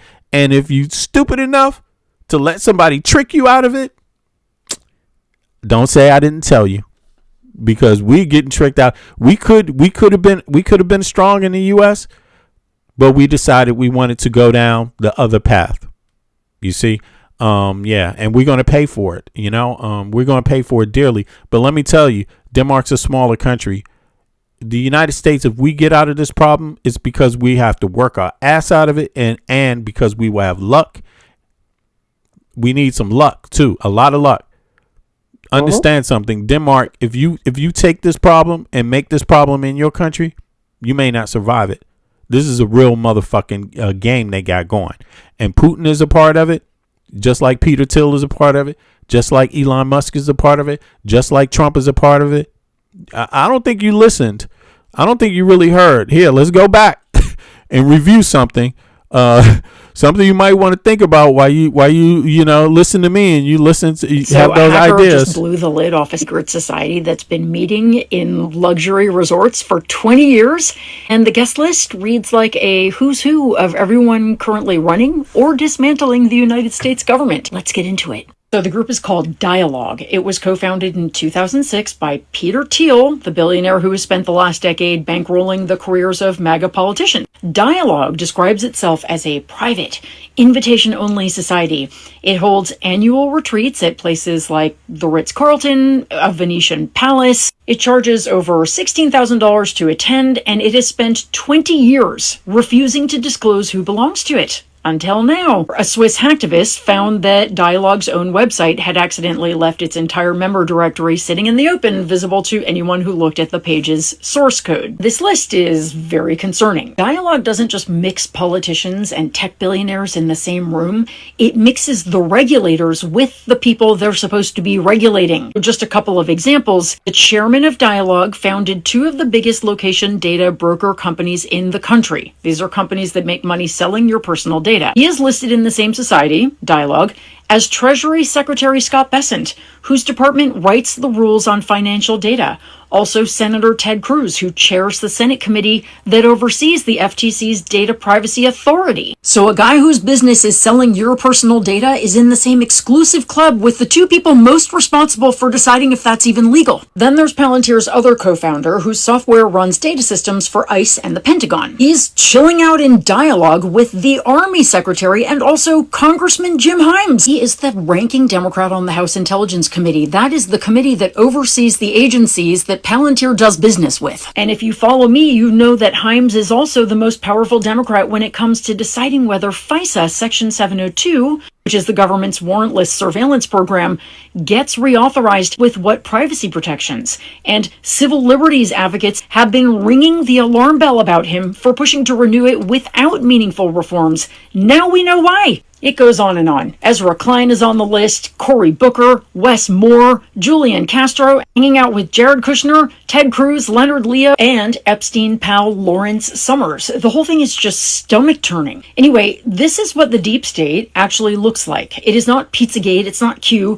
It is a $16,000 retreat in Venice where the rich people writing the rules and the rich people those rules apply to. There you go. From what I'm able to read, right? Especially in Denmark, right? Okay. Women have the right to vote since 1915 and make up 45% of parliament.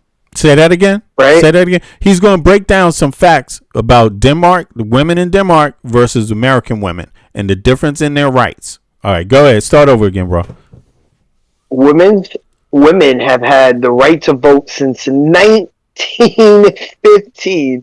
Hey, Denmark. And make up 1915. 45% of parliament, right? Representation. Congratulations to Danish women, and congratulations for Denmark for having some decency about equality, decency about the value of your women.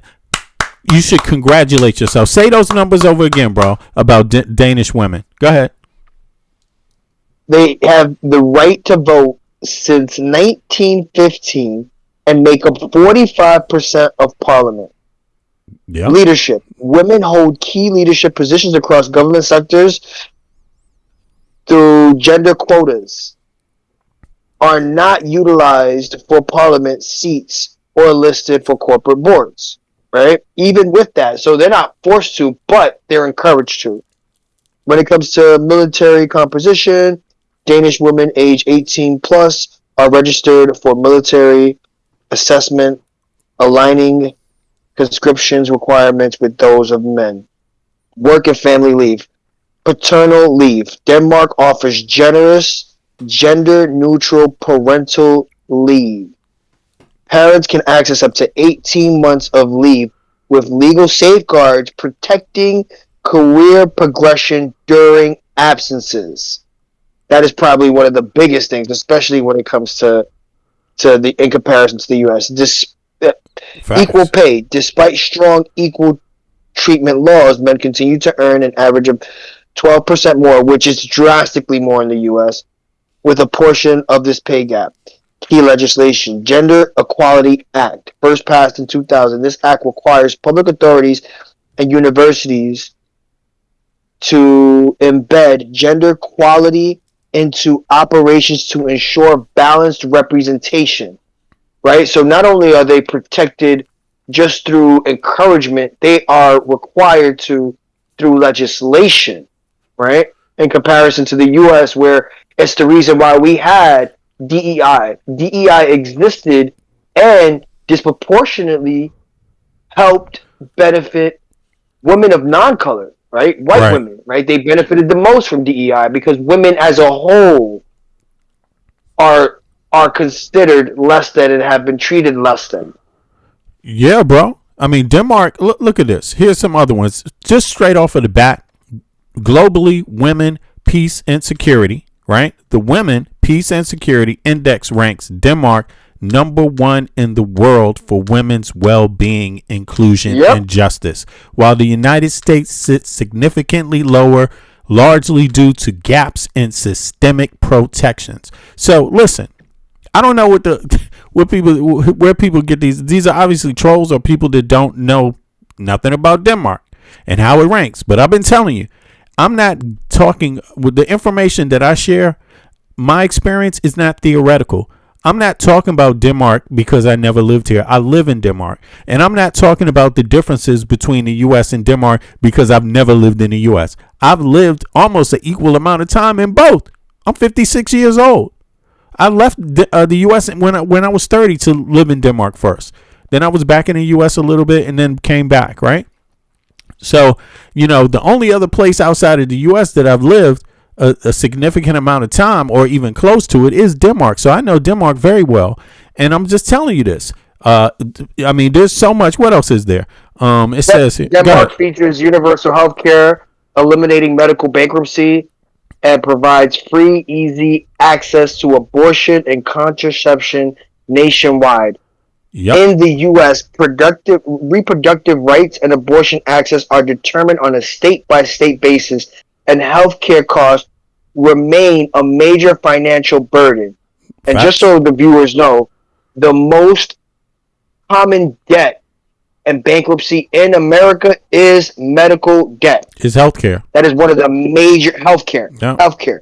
Our healthcare. Right? When we look at our healthcare costs 5 times more than the same procedures in Denmark. 5 times more. Go ahead. When we look at political representations, women have higher representation in Denmark's parliament in comparison to the U.S. Congress.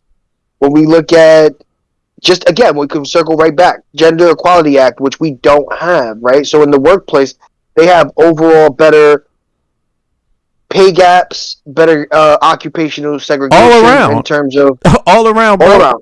Life for women in Denmark is all around way better than women in the United States. And on top of that, they live longer than women in the United States. And men live longer. It outperforms, yep. Yeah, and men live longer in Denmark than men in the United States.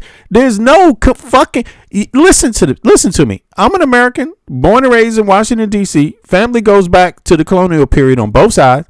As a grown ass man, though, I moved to Denmark when I turned 30. As a grown ass man first. I'm telling you factually and practically something as an American you should be smart enough to listen to, because you likely ain't going to find too many channels like this that are telling you and have the reason to tell you the truth. That's because I want my American sisters and brothers to do better and to have a fairer life. That's what this is about. Okay. And I respect Denmark and love Denmark. Denmark's my home now. You see what I mean? So just go to the facts. Yeah. Now, I think we solved that little issue. Now back to what we were talking about here, the sovereignty, right? And where does Charlie Kirk fit into the sovereignty? Where does he fit? He's the same tool, right? He's the same tool that they use, Elon Musk used, the same election interference tactic to try to do the culture war on the ground, right? This is what their game is. Their game has been perfected in the United States of America. That's the game that is running right now. Charlie Kirk was a part of that game, but he was a pawn. He didn't figure it out until the end, and he's gone now. You see? And yeah, and he got used like a pawn. And so did Erica Kirk. She's gone now too. She's going batshit. You know, they were all crazy, but they were used by the billionaires. They were too stupid to understand it. Look, see, the easy scam was they figured out that just like Candace Owens, they figured out that the culture war is where the big money people wanted podcasters to go, and they will help them get a leg up. They will help them get a foothold. They will help them start an organization. They will give them access. Notice Candace Owens was at one of Trump's meetings in the White House in his first term. Notice that. All these people, Charlie Kirk was in the same thing where he was praising African Americans. You all have done so much for this country and you don't get your fair share, man. And one day one of you is going to be up here where I am. And, and African Americans built this country. He even said that in the room with Candace Owens, and Charlie Kirk was there. I'm serious. We play that video here all the time. Listen, they got them to also help go do the culture war, get Americans divided, and so that Elon Musk, Peter Thiel, and the billionaires can run a fucking game, and they are connected to other people outside. So be wary. This is maybe an international conspiracy. Straight up. And the United States was hit hard by it. Very, very hard. And if you are a smaller country in the West, you will not do what we did. You will not do what we did. And I'm very impressed with how Denmark has responded to what is going on. And I'm very impressed with how the Chancellor of the EU has responded. They've made trade deals with everybody else. When Trump tried to get out there and be like, haha, we're going to do this trade deal, they were like, you know what? We'll make a trade deal with South America, the biggest one we've ever had, the biggest one in the history. We'll make another one with Asia. You don't want to be there? We'll do it. Boom. Yeah, that's exactly what they're doing. And they're sharing the engineering. They're trading goods, raw goods and other things, materials for engineering and things like that. Help with infrastructure back. So, let's but listen, here we go. Here, hop up. Here we go. Discord. This is how we do it. Discord is there. Everybody in the chat knows how to use technology. Anybody that's been living in Denmark has had technology long enough. They know how to put Discord on their phone, and they know how to hop up. So I'm encouraging people to hop up. Hop up. The chat is going to remain open, but hop up. Let's hear your voice, because I know the chat can be like you only have a certain amount of words you can say.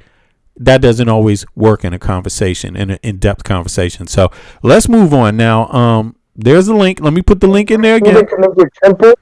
Copy that link, put it into your search, your URL. It'll take you directly to Discord. You'll be able to download the app while still even joining the conversation. Facts. Exactly. All right, now let's listen to a little more how they played the culture war bandit Charlie Kirk. Right? Here, let's go.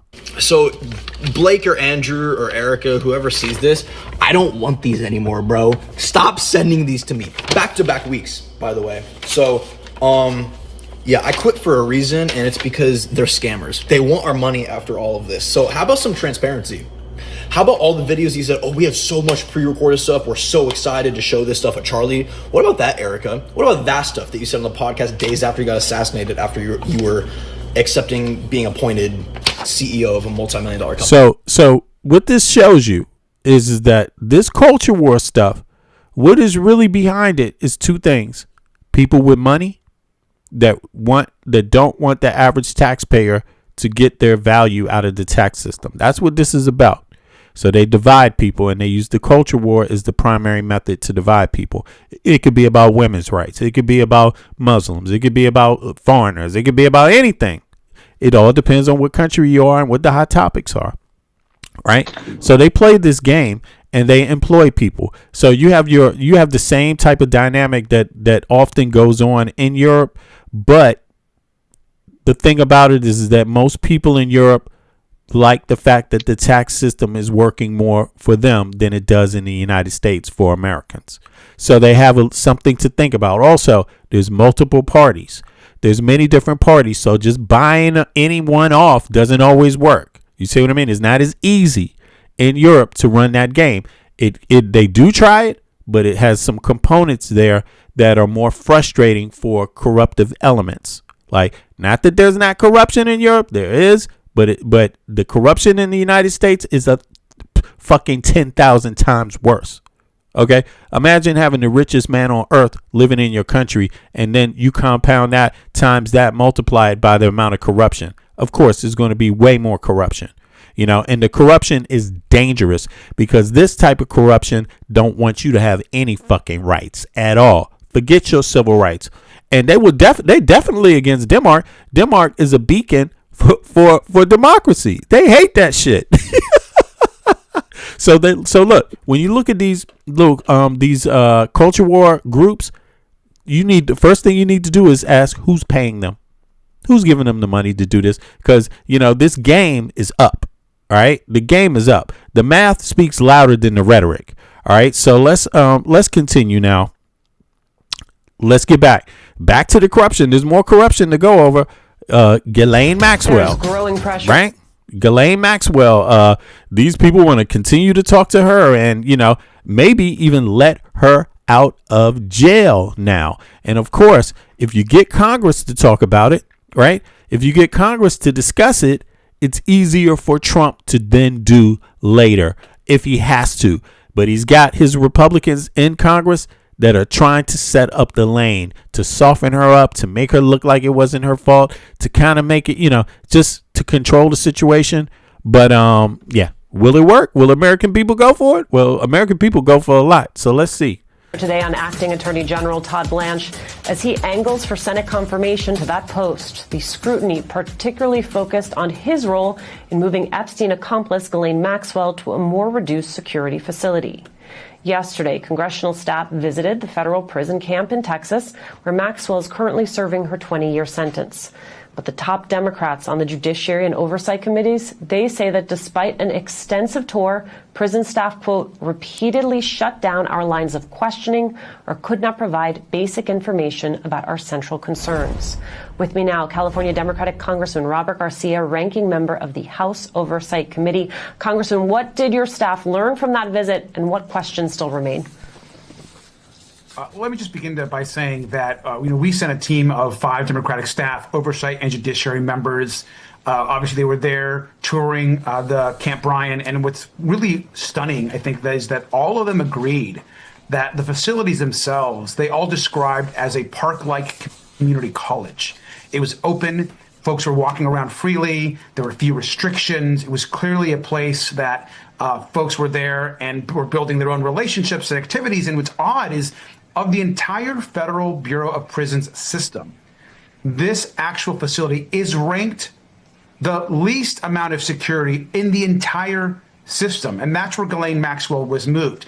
One critical piece of information that we got, which we didn't know, is that we learned yesterday that Ghislaine Maxwell is the only sexual offender, a convicted sexual offender in the entire 600 and plus member facility. And so she is the only one, which is an interesting coincidence that only her would be given the treatment to be moved to this facility. And the warden was asked multiple times, why was Ghislaine Maxwell moved to this facility? Why is she the only sexual offender that is now actually in this facility? And the warden's response was, we don't know. All right. So now back to the chat. The chat is open. And because the chat is open, that means you have to answer my questions. Everyone has to participate. So when I ask a question, I expect an answer because the chat is open. So that means anybody can be in it. If the person that doesn't answer this question, I'm going to time them out. Now, check this out. You tell me, why was Ghislaine Maxwell sent to this lesser secure facility? I want to see what everybody has to say, and I'm going to read their comments. So there we go. It's about what you're typing in the chat right now is only about why Ghislaine Maxwell was moved to a lighter secure facility. Let me hear your answers to that. It's 163 people watching. How many is in the chat?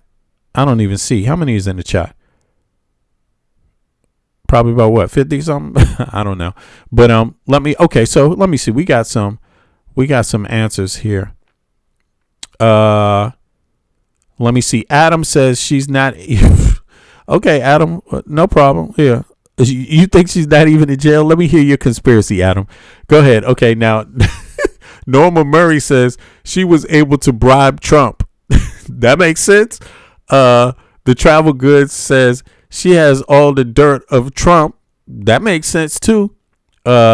Barclay says they let her have a dog. Yeah, I know, but is that why they sent her there? Man, some of y'all funny as hell, man. I swear. To keep her mouth shut. That's very, that makes sense too, 100%. Let me see. That was Jazzy that said that. Last on Sunday said Trump is up to his eye in the Epstein files. He's afraid of being exposed by Maxwell. Yes, that makes sense. 100% sense too. Yeah, damn, all of that. Let me see. Asa Wood says to excuse like someone else did. To excuse like someone else did. Okay, yeah, I think I understand that. It says good on Donnie. Gez splitting on the beans. Is she spilling the beans? All right, let's hear some more. I want her. I'm not so sure about that. Whatever she's doing, she's thinking about her own ass. Yeah, and Trump has the keys to that, by the way. So I don't know how much beans she's spilling. She's likely spilling some Democrat beans and not many Republican beans. But look, we don't need her to spill anything, because if you trust a fucking sex trafficker like her to tell you everything, you're pretty much not that smart. So I go with the people that call themselves victims and listen to what they say. And let me tell you, Sasha Riley, Google his name, Sasha Riley audio tapes, and listen to the first hour. Man, he's got some details. 2 hours. He got some details on Trump and Epstein from 1984. Yes, and they are deep, probably deeper description of what was going on than any other victim I've ever heard. Let me see here. Who else is in there? Now, First, let me see here.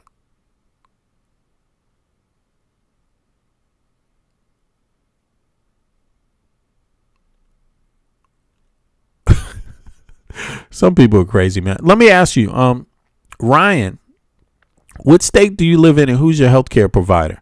Let me see.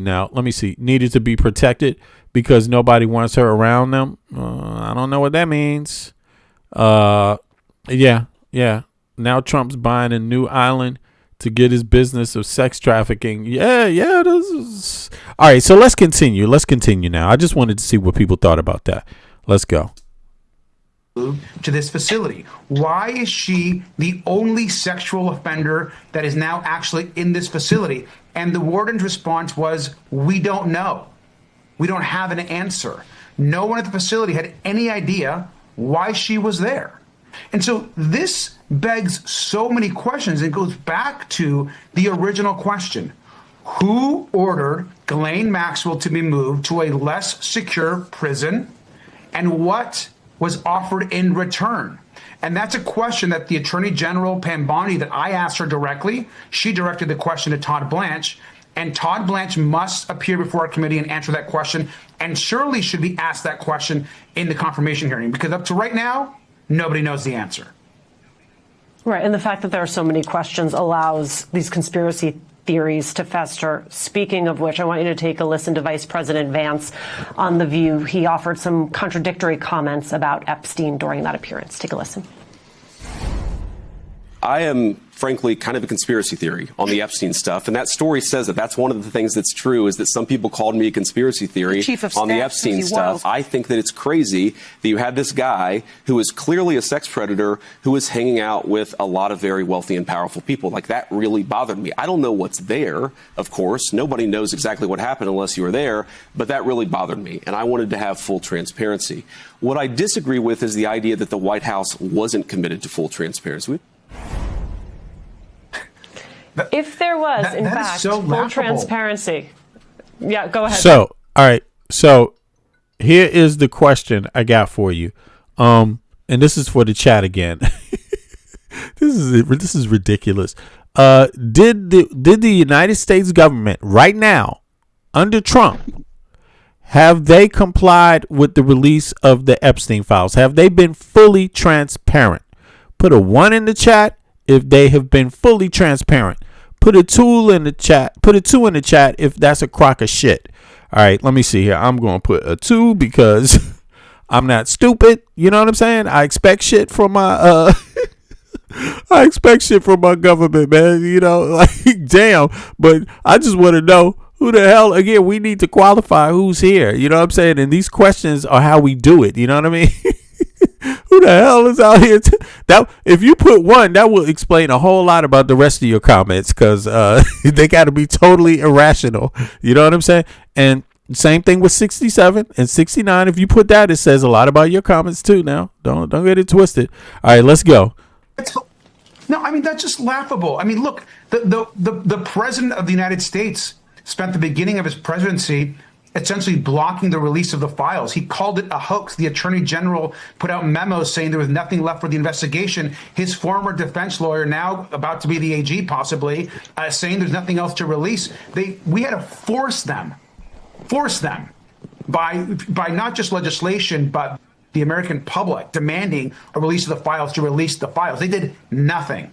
And if it wasn't for the Oversight Committee, members in Congress, folks like Thomas Massie and others, there would be nothing that had been released to the public.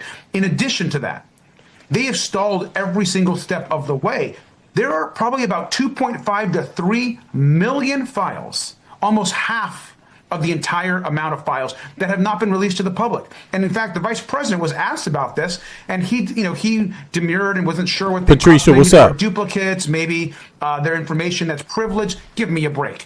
Release the Epstein files. That is what the president promised to do. Guy, what's up? What we do know is that the vice president is holding secret special meetings Yoda, in the what's up? Situation Room to play cover-up, to talk about Ghislaine Maxwell, to see how they're exonerating President Trump. We have no idea how many meetings, by the way, that Vice President Vance hosted in the Situation Room. The whole thing is a White House cover-up, and they're going to get exposed. I want to go back to your first answer, which had to do with Todd Blanche and his forthcoming Senate confirmation hearings. Have you been organizing Democrats in the upper chamber? Have you been having conversations with them about the lines of questioning you think are most effective vis-a-vis the Epstein files? Yes. Directly communicating with members of the U.S. Senate and the teams there. So those conversations are happening. They're very aware. They're invested. They understand that the Epstein and the White House cover-up around the files is critical to this hearing. And Mr. Blanche has a lot to answer for. I mean, the survivors themselves are demanding Todd Blanche testify also in front of the Oversight Committee, just specifically on Epstein. Pam Bondi essentially shifted all of the blame to the way the survivors were put in danger, docs, the way documents weren't released, who gave the order for Ghislaine Maxwell. Todd Blanche apparently has answers to all these questions. And so these questions need to be asked by the entire U.S. Senate. And to be clear, Todd Blanche should not be confirmed. Why are we confirming the president's former defense lawyer, the person that essentially destroyed the privacy of so many survivors in the release of these documents, put out horrific information and photos? I mean, Trump is in the files. Trump is in the files more than anybody else. So why would you think his lawyer is going to be honest to you? His personal lawyer. Why do you think that's what Todd Blanche is? His personal lawyer, and he's the head AG. He's the head of the Justice Department, and he's Trump's personal lawyer. Like, come on, this is ridiculous, huh? He's the acting AG. He still hasn't been confirmed yet, right? Which he's going to be. Right. He's going to be, right? And even before he was in his position, he's the one. Well, again, Republicans hold the majority, right? Republicans hold the majority. Right. He's held the Republican Party hostage. They're going to do it. You know what I'm saying? I think that's what's unfortunate. Right, that we can no longer count on the Republicans to even have some sort of bipartisan, on even the smallest of levels, to agree that the president's personal criminal attorney, defense attorney, should not be attorney general. Right? Yeah, that's he's crazy, already acting attorney general. It's insane. It's insane. Mind you, before he had this position, we could circle back to when Pam Bondi got questioned and interviewed by Congress. She blamed Todd Blanche for Ghislaine Maxwell being moved to a minimum security prison after being in a maximum security prison. He directly met with Ghislaine Maxwell and the next day was moved to a minimum security prison. Well, you know what it is, bro? It's like making Trump a king. His personal attorney is the head of the Justice Department. So his personal attorney represents him in personal shit before he got into this job at the Justice Department. So, you know, I don't know how that anyone would think that that works, or anyone thinks that that's a sign of transparency. But it makes Trump a king because it circumvents the normal structure, the normal checks and balances. You're not supposed to have your friend, your personal attorney, be the head of the Justice Department too. Come on, obviously you're going to get away with crimes. That just duh. Who has his best interest in mind? Is he going to have the country's best interest, or is he going to have the president's personal interest in mind? What exactly? And why not just get Jeffrey Epstein's lawyer then? Fuck it. You know what I'm saying? Why not get him? What's wrong with him? Why not get Ghislaine Maxwell's lawyer? What's wrong with her? Anything wrong with her? Anything wrong with her lawyer? You know, I mean, that wouldn't have anything to do with her going to a cushy cell, would it? Of course, this man is her fucking lawyer. That's why she went there. It's a scam, and I'm telling you, why? Is there anybody in this goddamn chat that thinks that this is okay? Put a 1 in the chat one more time. If you think it's okay, if you think the U.S. government is handling the Epstein files with transparency, put a 1 in the chat. I just want to see who that is real quick. Bring yourself out. Come on. Anybody think that the U.S. government is being transparent about the Epstein files? Put a 1 in the chat. I just want to see who the hell this is. I got some questions for you. Let's give it a second. Anybody?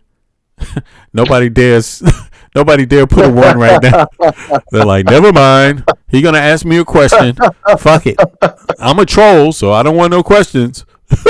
Don't ask me no questions. All right, now we know what the outcome of this is. This is nothing. American people wasted the tax dollars. You paying these people to have the best health care, the best motherfucking places to live. Their kids go to private school, and what do they want for you? Nothing.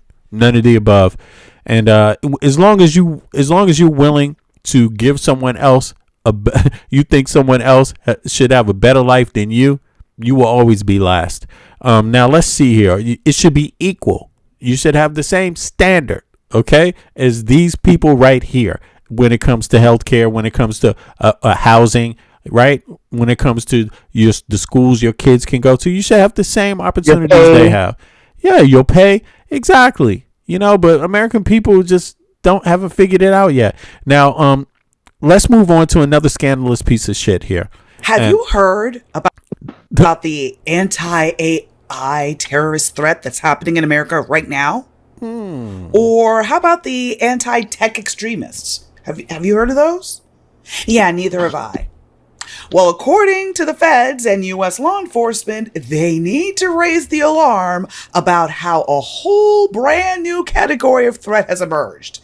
One that conveniently turns anti-AI protesters and regular everyday citizens into national security targets.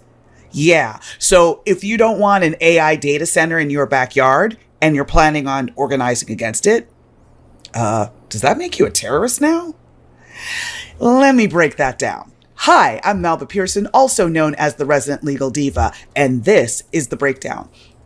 Make sure to like, comment, and subscribe to Legal AF for all things at the intersection of law and politics. And be sure to follow me at Resident Legal Diva on YouTube and Substack, as well as on socials where I do deeper dives into these issues. So, first off, let me recap and give you the state of play. I've done some videos previously on how the FBI has been redefining domestic terrorism under this administration. So that has impacted everyone from students to anti-genocide protesters. And as what we have seen happen in Washington, D.C. with this president, as what we have seen the governor of Florida do in terms of designating certain groups as terrorist groups, anyone they personally disliked got slapped with that label. You're a terrorist. But what actually warrants a domestic terrorist designation in legal terms? And until recently, there was no real definition, and that was by design. So, looking at the broad strokes, right? When they're saying you're an extremist by holding anti-capitalist, anti-American, anti-family values. By whose definition? By whose standard? And ironically, Those are the very same terms that appear straight up black and white in the Project 2025 manifesto. That is not accidental. And so also, want you to peep the quiet name change that happened. The Terrorist Screening Center became the Threat Screening Center in March of 2025. So this is no longer about terrorists. It's about a threat, which again widens the net as to who can be included.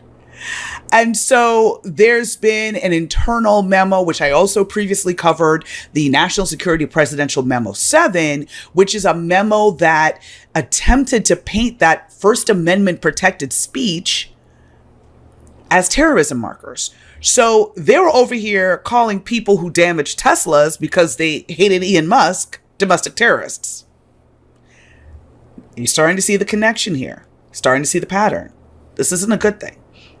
So what is this anti-tech extremism and who came up with this foolishness? So Wired had obtained more than 1,000 pages of unpublished reports from the Department of Homeland Security, the FBI, and fusion centers, where it was starting to show a national shift, where there's this surveilling of a new, very broad category of people and activities that were deemed as emerging threats. And so a New York Intelligence and Counterterrorism Bureau report warned of widespread upheaval in response to AI adoption, and they called it anti-tech extremism. So this report says that the chaotic atmosphere that may result from emergent AI technology in the next 5 years may fuel large-scale protests that devolve into civil unrest and anti-tech violent extremism activity, especially in large urban areas like New York City. Okay, pause. Hold up, wait a minute. Because the communities that are getting the strongest pushback on data centers, they're not near. For those of you who don't know, this is legal AF. So these are high profile attorneys doing their commentary on what is going on in the judicial system and, and with the FBI, the U.S. government. All right. So let's listen. They're in rural Texas. They're in red states where conservative voters are threatening to switch parties because these data centers come up in their neighborhoods. They're draining the water. They're spiking the utility bill. All right. Now, let me ask a question here. Who in the chat wants a data center in their town, in their neighborhood? Okay. And if you do, put a 1 and tell me the town you live in. Okay. Yeah, I'm curious about that. Yeah, and who doesn't want a data center in their town? Okay, it don't matter where you live if you don't want it, but if you want one, no, there's somebody. I saw Adam say nobody. Nah, there's some cookies. There's some cookies in here. Just look, just pay attention. There's a couple, maybe 10% in the chat. There's gonna be one. There's always one. Let's be honest. Yeah. These data centers are not going to be built in New York City. So any It's going to be built in a red state. Exactly. So you guys are going to disproportionately be faced with higher energy bills, dirty, contaminated water, right? Higher water bills because now you're going to have a mass inflow. Remember, you guys live in the middle of America. You have to transport water to your state. So now that you have to use said water to maintain these data centers, guess what goes up? Your water bill. Wow. It's almost as if they're purposely have to choose. You know what it is? State. You know what it is? No, they do, because that's where the stupidest people live. They go for this. They're the ones backing all this stupid shit. It's only them, bro. So why if you're gonna back all the stupid shit, why not? You have one in your yard. Yes. It's better than your yard. You want this? You think Peter Thiel lives in a red state? There you go. He's not worried about it and shit. No one with a brain, like who said that? Adam. No one with a fucking brain wants to live anywhere near a data center. Noise and pollution, and yet there's some lunatics that are willing to. Some governors that's like, fuck it, we'll take it. Well, that'll bring some jobs. Man, you're gonna kill everybody in your state, bro. while a motherfucker like me is gonna be using AI, and there's no data center here. It's like, it's crazy because there's American companies, Gemini and shit like that. That's Google, bro. Let's see what these data centers are right now, just to make sure. Where are the Google data centers? And who else? Google. Who else? Just say AI data centers. Okay, where are the AI data centers? AI data centers located. Yeah, let's do that while we listening to this. Yeah, now let me see. Was there any kooky in the chat that put a 1? I want one in my town. Hello, cookies. Where you at, cookies? Damn, I guess nobody wants to appear that dumb. Even the MAGA people like, nope. I don't want. No, yes, you do want one. Just go ahead. I'll ask another question. Did you vote for Trump? Put a 1 in the chat if you vote for Trump. That's how we know. That's how we know you getting a data center near your ass. Now, let me see here. It says all data. Let me pull this up on the screen too while I read this, so people can have to see both. AI data centers, which house massive, power-hungry clusters of specialized graphic chips like NVIDIA GPUs or Google TPUs, require to train and run artificial intelligence, are exploding in footprint. They're exploding. Unlike traditional data centers that just store emails and websites, AI data centers require unprecedented amounts of electricity and cooling. Because of this, they are concentrated in areas with cheap land, abundant power. Wow. Cheap land. Let me guess. Any red states got any cheap land? Y'all sitting on any cheap land, y'all? Because last I heard, DC is not cheap land. Goddamn New York City. Cheap land. Yeah, Cali. Nope. Yeah. It's going to some. Let's see here. Cheap land. You gonna make that in Denmark? No. I'm just, all right. No, and no. All right. Now let me see here. Right. They need cheap land, abundance of power, especially nuclear or green energy. Denmark could have it but Denmark is key on planning things right. I'm sure something in the EU, more things in the EU. They're building them already, but just the fact that Denmark is ahead on green energy means something else. Goddamn, did you know in the US, y'all, any of y'all listening, in the US, they're using motherfucking gasoline turbine engines. Yep. Gasoline fucking turbine engines to power AI. That's a double whammy. That is fucking insanity. That is insanity. That's what they're doing. But in any case, let's see here. The global epicenter, United States. The U.S. is the undisputed leader in AI center capacity, hosting a vast majority of the world's AI superclusters. The Silicon Valley of data, Northern Virginia, Ashburn, Manassas, known as Data Center Alley, over 70%. Manassas, right? Virginia, is that Republican or what? Northern Virginia, is that Republican? Okay. 70% of the world's daily internet traffic passes through this region. Tech giants like Amazon, AWS, Google, and Microsoft have poured tens of billions into upgrading these facilities with liquid cooling to handle AI workloads. The new AI hub, Ohio. Damn, Ohio's another red state. That's so blue. Oh my God! Wow. Yeah, Ohio is devilish red, Satan red. Yes. Red. These motherfuckers are so red. You know what I'm saying? Let me see.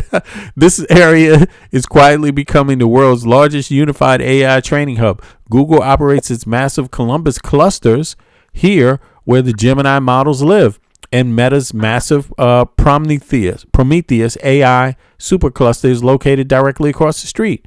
Okay, then there's Mega Campus, Texas, in the Midwest. That's also red state, right? Wow, that's crazy. Yeah.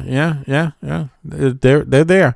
The Mega Campus, Texas, the Midwest, the Escape Power Grid, constraints, companies are building isolated mega campuses in states like Texas, where the massive 11 gigawatt site is underway. Iowa, Nebraska, Google's Omaha cluster, and Indiana, Amazon's 11 billion project. Is Indiana, is that red or no? Indiana, that's not if I'm red, not mistaken, right? It's blue. It's mixed. It should be purple. Maybe But I'll it's double check purple. it. I think, yeah. Check that out. All right, it says here, Amazon's 11 billion project Rainer, built to train Anthropic's Claude models. AI's Colossus, Memphis, Tennessee. Okay, yeah, this one is supposed to be polluting a lot also. Elon Musk, X's AI built a massive cluster in Memphis, housing 100,000 liquid-cooled NVIDIA chips to train its Grok. Europe moving to the Nordics. Okay. Because Europe has strict carbon emission rules and high energy prices, AI infrastructure is firmly red, by the way. Say that? It's currently red, Indiana? Indiana is firmly red. Firmly red. Ah, it's firmly red. Okay, so it's only one of the cities. They're going to blame the cities for everything. Man, they got the most unemployment. They were scamming, unemployment fraud in Indiana. Said that city, what city is that? Fuck around as a red governor, red senator, red congressional members, all that. All right, now look, it says here that guess who's going to be the leader in here? I mean, I knew it's because of the green energy. Keep in mind, I'm going to pull it up. The U.S. is using what? The U.S. is using goddamn gasoline turbines. They're not using green energy, bro. This is insane. Gasoline turbines. Okay, but when it comes to the Nordic lands, right, here's what's going on. Nordics, Norway, Sweden, right, is moving to cold climates with cheap renewable energy. You see? That's a difference. So that's not the U.S., all right? The Nordics, Norway. And the reason why is because they're saving on their bottom line, right? They don't have to pay for the energy, right? It's cheaper to keep it cool because it's in a cooler climate, right? But yeah, go ahead. Yeah, exactly. And it's green. Yep. It's more green because it's renewable energy. So, right. And it also will boost up their energy because Denmark is big in green energy anyway. Wind turbines, a lot of stuff, So let's see here. Nordics, Norway, Sweden, Finland. Okay, Denmark's not even there. Google is building a massive 840 megawatt campus in Skien, Norway, powered by, is it Skien? How do I pronounce that in Norwegian? Skien? Is it Skien? Okay. In any case, Norway, powered by local hydropower. You see? So that's water power. Microsoft and Google also have large, highly efficient AI operations in Finland and outside Stockholm, Sweden, where the freezing climate naturally cools the roaring servers, right? The flat markets, traditionally Europe's data infrastructure sites, Frankfurt, London, Amsterdam, and Paris. However, AI expansion here is slowing down because local power grids are struggling to supply immense electricity with these AI chips. So, having said that, the Nordics are going to end up leading in AI just because they can house it better, without the negative effect, right? Without the negative effects and more efficient. Yeah, so they're going to win on this. And guess who's going to lose on this? United States of America. It could win, but it doesn't want to do renewable energy under this dickhead Trump, right? And his MAGA sycophants are totally against renewable energy because they voted for his ass, and you get what you get. Clean coal, apparently. Clean coal, as if that's a thing. AI in the U.S. is being powered by clean coal and gasoline turbines. Like, what the fuck? What the fuck? Next thing you know, they're going to have people with shovels and shit. Feed the oven. Like on the fucking 1900s train and shit. Want to see how our AI is powered? A bunch of slaves in a mountain and shit out there. That's why Trump wants to keep coal alive and shit. Here it is. Here it is, y'all. Bunch of motherfuckers in a mountain powering AI with coal. Clean coal. Clean coal. This shit is fucking embarrassing. And somebody's got to breathe that air, though. That's the problem. I mean, I'm laughing, but keep in mind, it is good to laugh. You got to have some humor in your day. Yeah. That's why y'all come here, because I'm a good entertainer. But I also don't live there. I live in the Nordic lands. I live in Denmark as an American, so I have a little extra little light You step in my foot. I like clean air. You know what I'm saying? With my AI and shit. I don't want to come out of my using the AI with motherfucking coal all on my face and shit like I just came out of a cave. You know what I'm saying? I want my clothes clean after I use this shit. Anyway, let's go on. Now, Asia Pacific is also involved. China obviously is number one, right? Is the world's second largest builder. Okay, second largest builder of AI data centers, tech giants, and Alibaba. All right, now Tencent and Baidu have built immense, highly secure AI hubs, heavily concentrated around Beijing, Shenzhen, and Hangzhou, fueled with domestic AI hardware. India is coming up after that. Hyderabad and Chennai. India is seeing a massive influx of AI capital. Microsoft is rolling out its India South Central AI region and Hyderabad and collocation. What is that? Collocation giant Equinix just opened on a major AI ready facility in Chennai. Okay. Singapore also in Austria. Okay, Australia, I'm sorry. Singapore serves as a cloud gateway for Southeast Asia, though its tight land and energy constraints mean new AI projects are trickling into the neighboring Malaysia. Okay, meanwhile, Sydney, Melbourne, and Oceania's AI processing. Okay, the Middle East is also there, but I wanted to do one thing. Let me check out one thing here. How does the USA and America power its AI? What is the energy source? I mean, this is important for Americans to know, you know what I'm saying? And for others to know. And you got to ask yourself, who's been inching their country in the right direction, you know, for some time now, like Denmark has been. 80% of the power lines are all underground. So no hurricane is going to knock out the power here like it is in the U.S. every fucking hurricane season. But in any case, things like that, you got to ask yourself, because you can't implement things if you don't lay the infrastructure, right, in time. Now here, to power massive computational hunger of artificial intelligence, the United States relies on a diverse and rapidly changing mix of energy sources. AI data centers are baseload facilities, meaning they run at 100% capacity 24 hours a day, 365 days a year.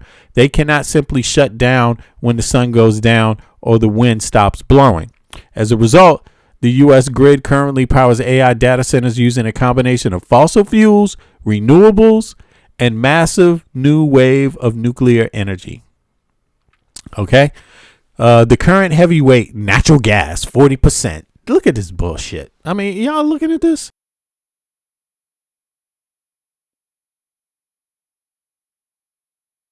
Fucking natural gas is the natural gas, yo. And so that means where the data center is, you're going to be breathing fucking pollution. You're going to pollute your whole goddamn state, yo. Like, seriously, think about that. Can't turn off. Has to operate 24 hours, 365 a day. When, guess what they're using? Gas turbines. Just blowing gas in your face. That's like sitting in the back of a motherfucking car exhaust just all day in traffic. That's crazy. That is crazy. You see? That is crazy. Now, let me see here. Roger, what state do you live in? Now, let's go on with this. Let's hear some more about this. Let's see. Rock and roll. They are literally running roughshod over local government because they're like, hey, we big, we got money, we're flexing, we're just going to take over whole areas. We don't care the environmental cost. We don't care about the cost to people. So this is, first of all, the mischaracterization tells you right there what the intent is, right? And secondly, looking at where these issues are happening, it's happening in our backyards. But it gets more local than Texas. So watch how this works now. While Wired was over here getting the national picture and doing an amazing job at it, The Intercept was also over here not sleeping, and they obtained a separate confidential bulletin. This one was from the Philadelphia Police Department's Delaware Valley Intelligence Center. Now, this was issued in December, and it was shared across the National Fusion Center network. So the Fusion Center was looking through all these different internet comments from AI critics and concluded that there is a growing risk of physical violence against data centers from domestic violent extremists, ranging from white supremacists to anarchists.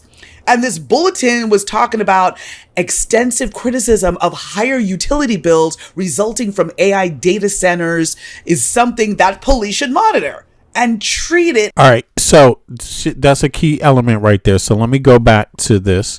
Let me see. How much has the price of energy increased in the USA because of AI data centers versus let's see here, Europe. I think Europe is, Europe is, the infrastructure is a little different depending on where you are. So, but it's good to always do some kind of comparative study, right? So you look, if you don't compare, then you really don't know what you have yourself. If you have nothing to compare it to, you will always think you're the best if you don't have anything to compare it to, right? Because you would be the best, even if that's just is totally fucked up. You would still think you're the best. We're the best, But if you have something to compare it to, then you kind of have a deeper insight on what is it to say you're the best and what is it to say you're second or third. You have some real data. Now, AI-driven data center boom is forcing massive reckoning for power grids on both sides of the Atlantic, but it is causing drastically different economic impacts in the United States versus Europe. How did I know that would be the case? It's just because that's how the United States economy is set up. Let the poor, let them eat cake. Now, here it is. The data center boom. Okay, while the U.S. is facing localized skyrocketing price shocks directly caused by data centers, Europe is dealing with structurally high legacy energy costs that are actually dictating where AI centers can even afford to be built. The United States, skyrocketing regional cost spikes. The U.S., the explosion of the AI data centers have created immediate sharp price increases because the U.S. utility regulations often allow power companies to pass infrastructure upgrade costs on the ordinary consumers, everyday citizens feeling the pinch. So, in the United States, the everyday person, that's not Elon Musk, that's middle class and poor. No matter what color you are, no matter your sexual orientation, no matter your political affiliation, no matter your gender, right? And no matter your religion. This is affecting you in the United States more than in Europe. Okay. Wholesale power spikes at specific grid nodes located near massive new data center hubs like in Northern Virginia, Ohio, and parts of the Mid-Atlantic. Local wholesale electric prices have spiked between 76% and 267% over a 5-year period. So right now, I want you to tell me what state you live in and how much do you pay a month for electricity? How much? I can tell you how much I pay. I got a 140 square meter apartment. I pay between 300 Danish crowns and 400 Danish crowns. That's about $50-$60 a month. Right? That's what I pay for my flat. That's for my TV, my whatever, computer uses, all this shit we do for refrigerator, oven, right? This kind of stuff, lighting, right? You got a lot of light though in Denmark, so I don't need that much fake light. We got a lot of light here. But and I got a lot of windows and stuff like that. But I want everybody to let me know, how much do you pay a month for your electricity? Even in New York, even in New York, prices are increasing when it comes to energy, and the reason why is indirectly and directly because of these data centers. So what happens is it puts more strain on the grid, right? On the electrical grid.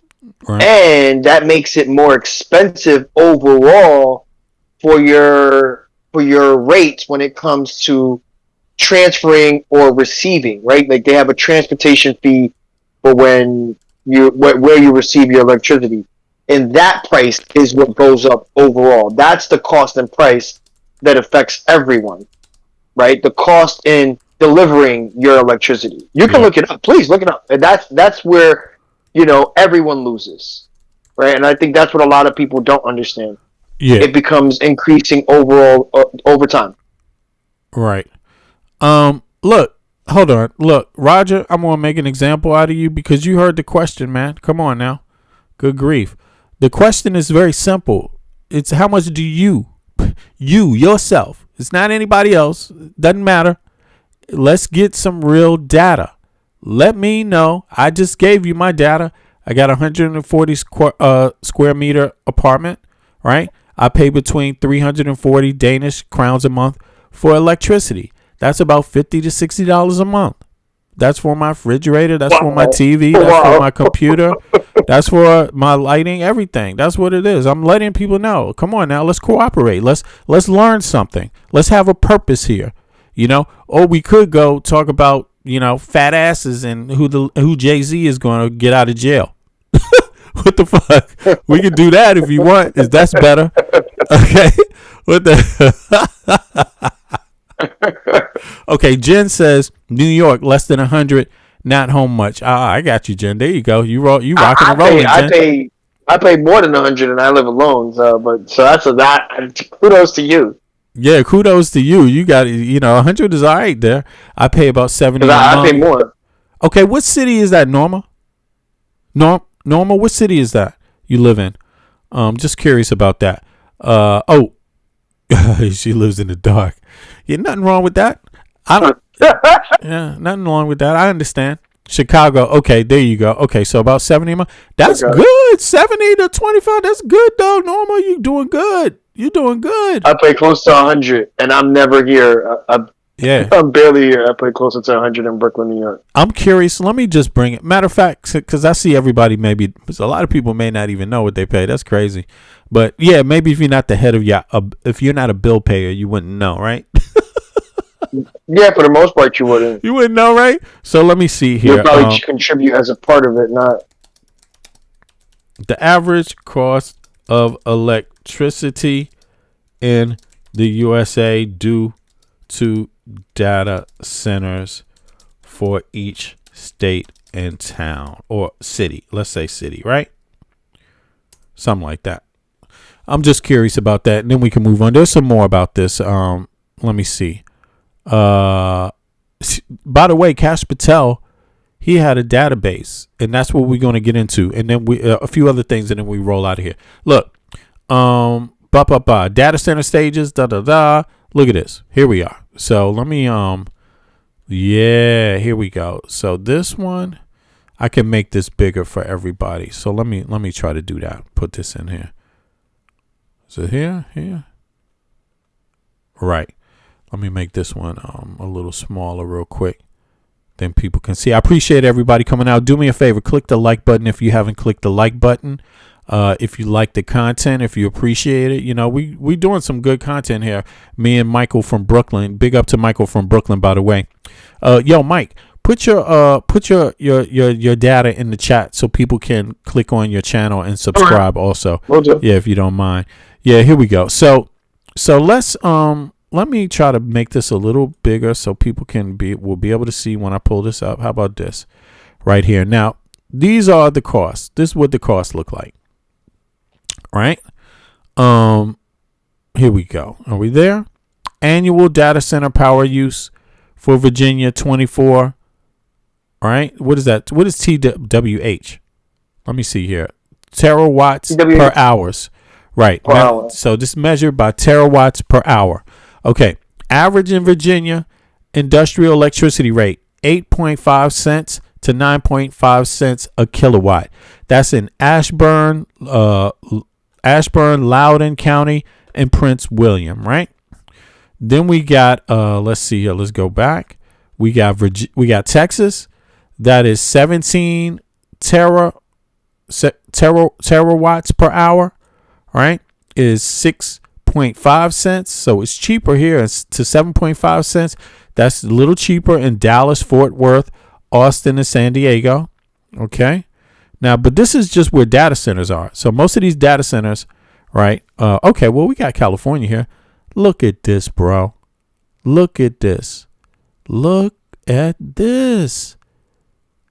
This is interesting, actually. We don't even need to go through all of them. Let's look at this. Let's see who the lowest is. 6.5 terawatts, 6.5 cents. That's Oregon. And that's Texas, right? Ohio is 6.8. Georgia is 7. Arizona is 7. California is 15. California's electricity is expensive, bro. Right? Yep. Now forget AI and give me the prices for cities and states across the country. I'm just curious about that. I just want to get some kind of overview of it because I don't know. I don't have any idea. But I know what I pay. Hawaii. Okay, so Hawaii is more. No. Remember transportation. So that's what plays a big cost. Like where that electricity comes from and that rate that you're paying to have that electricity reach where you're at. Aha. Yeah, you're right. The distance, right? Yeah, yes. Yeah, the infrastructure cost. Mm-hmm. Yeah, I got you. Yep. That's a good point. I appreciate that, bro. So, damn. So look at this. This is interesting. So transportation would be a Hawaii issue. Maryland, obviously. Damn, Maryland is a big state, right? Notably spiked recent due to the capacity market shifts. Okay, California is high. Maine, Connecticut, Massachusetts. Okay, the most affordable states. These are the most expensive at the top. So we got Rhode Island is also there, New York, Alaska, and New Hampshire. And then there's the most affordable states are North Dakota. That's crazy. Oh, can I close this? It's North Dakota, Nebraska, Missouri, Idaho, Arkansas, Iowa, Tennessee, Louisiana, Oklahoma. Okay. And then it says here, this is regarding the data centers. Okay. And so this is industrial style prices. That's what this is. So that's what the industry pays. So their prices are cheaper than retail. And this is retail prices for the average consumer. Right? So that's what, yeah, okay. So now I'm kind of seeing a correlation. What's funny is someone in the chat said, you're from New York, so your mayor's mom, Donnie, so you should know that your electricity would be higher. That is the most nonsensical issue ever. We don't build the infrastructure, one. Two, electricity is from a private company. It varies state to state. True. But it is provided by a company, not your state. It's not state owned. Well, let me ask you this: any electricity is not state owned. But yes, what did the last mayor do about the electricity costs? And is Mondami doing something about it now that he just became mayor? Is he doing something about it?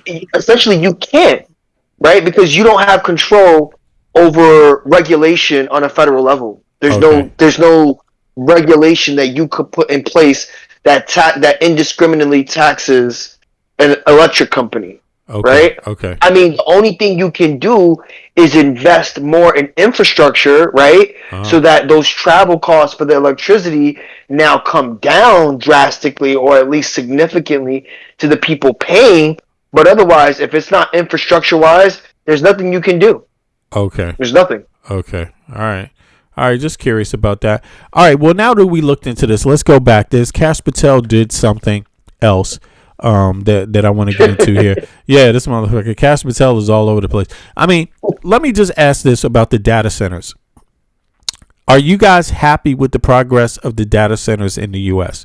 Do you think it can be done better, those of you that live in the U.S.? Do you think it can be done better, or do you think it's fine just how it is?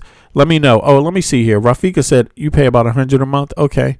Okay, yeah.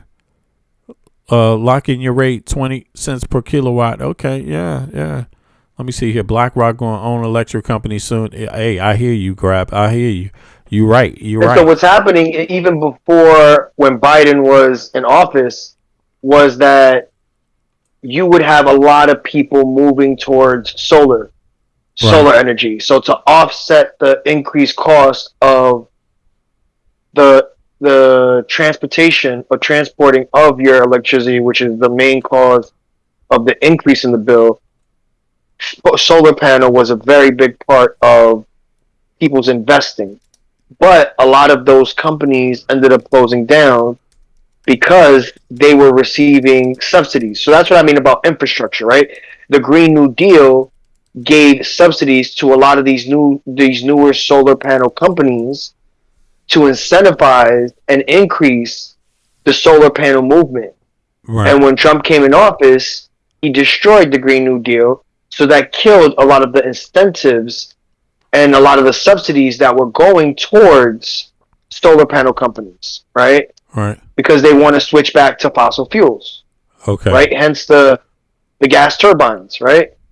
Yeah. Now check this shit out right here. It says that just to close this out, it says pollution is increasingly becoming a major factor in the expansion of AI in the United States, and emerging research indicates that it's causing real public health risks, making nearby residents sick. While tech giants often highlight their goals for carbon neutrality, AI data centers have a hidden, highly localized physical footprint. The massive amount of electricity they pull from the grid and the heavy equipment required to keep them running is creating significant air, noise, and water pollution. Air pollution, keeping fossil fuels alive, and diesel exhaust. AI workloads like training and running large language models require up to 10 times more power than traditional Google searches. The surging demand and it has a direct impact on air quality. Harvard T.H. Chan School. Okay. Prolonged coal and gas plants. Because the U.S. power grid cannot generate renewable energy fast enough to match AI's growth, utility companies are delaying the retirement of older coal and natural gas fired plants. Damn. Diesel generator threat. The data centers cannot afford to lose power for even a second to ensure 100% uptime. Major facility hubs house thousands of massive industrial backup diesel generators. These generators are routinely tested and run during grid emergencies, pumping out a highly toxic fine particulate matter, PM 2.5, and nitrogen oxides, NO. What is that? I can't see the last thing. It's too small. Let me see here. NO what? Okay. Well, in any case, directed into the surrounding air. Okay. Are people getting sick? Yes. Peer-reviewed public health modeling from institutions like Caltech and UC Riverside projects that by 2030, the air pollution generated by U.S. data centers and their supporting power plants could cause up to 1,300 premature deaths and 600,000 cases of asthma symptoms annually, totaling $20 billion in public health costs. Red states, something to think about. I mean, talk about you won't replace us. You're going to have 1,300 premature deaths. What the fuck? That's a lot, man. Okay, now anti-abortion rights can't replace that. Exactly. Fine particulate matter from diesel exhaust and coal burning penetrates deep into human lungs and enters into the bloodstream. This is actively worsening conditions for people with pre-existing health issues, leading to whatever. Increased asthma attacks, especially in children, higher rates of chronic respiratory disease and cardiovascular events, heart attacks and strokes, elevated long-term cancer risk for communities living directly downwind of these hubs. Right, so don't live downwind. Noise pollution, the constant hum. The unreported health hazard of AI data centers is the noise. Millions of service noise packets. pollution. Yeah, Yeah, exactly. Millions of noise packed tightly together, generating immense amount of heat, requiring industrial scale heating, ventilation, and air conditioning, HVAC systems, and massive chillers that run 24/7. Health impact. Places like Data Center Alley, North Virginia, residents living near the facilities complain of a persistent, low-frequency industrial hum that often exceeds 85 to 90 decibels. God damn. The sickness, continuous exposure to low-frequency noise causes chronic sleep deprivation, elevated cortisol, stress hormone levels, anxiety, migraines, and high blood pressure. Communities are actively protesting and filing lawsuits over the toll this constant vibration takes on their mental and physical well-being. Damn. AI centers require millions, and this is about water and chemical contamination. AI data centers require millions of gallons of water every day to keep their cooling loops functioning. Water scarcity. In I'm losing my mind going, but thinking of something else. In drier regions like Arizona, drawing massive amounts of groundwater threatens local drinking supplies, leading to secondary public health concerns regarding water, security, and sanitation. PFAS and industrial contamination. Environmental health groups have raised alarms over the chemical use with the data center cooling systems. Furthermore, a major lawsuit in Morrow County, Oregon, resulted in a $20.5 million settlement following allegations that data centers operations contributed to the contamination of local groundwater. So there's backlash. Now, I just wanted to do that before we get on with this with Kash Patel. We're going to segue now. So let's see what she got to say about Kash Patel real quick. So what dangerous weapon did she use? The interwebs. She organized.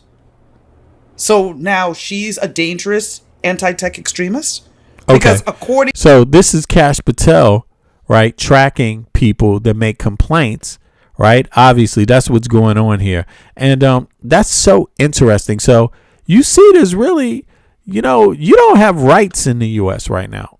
I mean, imagine you're a person that's complaining about data centers and the FBI is tracking you. That's what's going on in the U.S. right now. You complain about the Epstein files and the FBI is tracking you. That's what's going on right now. They have resources and time to do that. Okay. Of course, resources and time that would be taken away from something else or probably better used. But that is what's going on under Kash Patel's leadership. Now, there's more. Let's peep this. Words I thought I'd never say. Where is Kash Patel?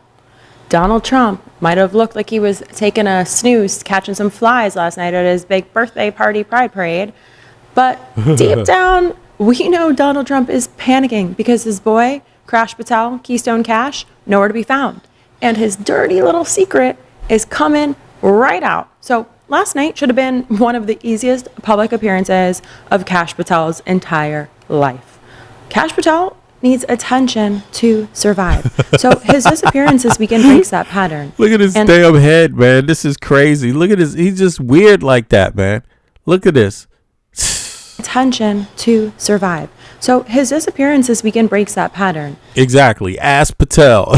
And we know the White House hosted the UFC on the South Lawn. It was a spectacle, right? And it seemed like it was made for Patel, yet he was missing. So people are starting to think that one of his habits have maybe finally forced him into getting some help. Rehab. Beyond that, can you say definitively that you have not been intoxicated or absent during your tenure as FBI director?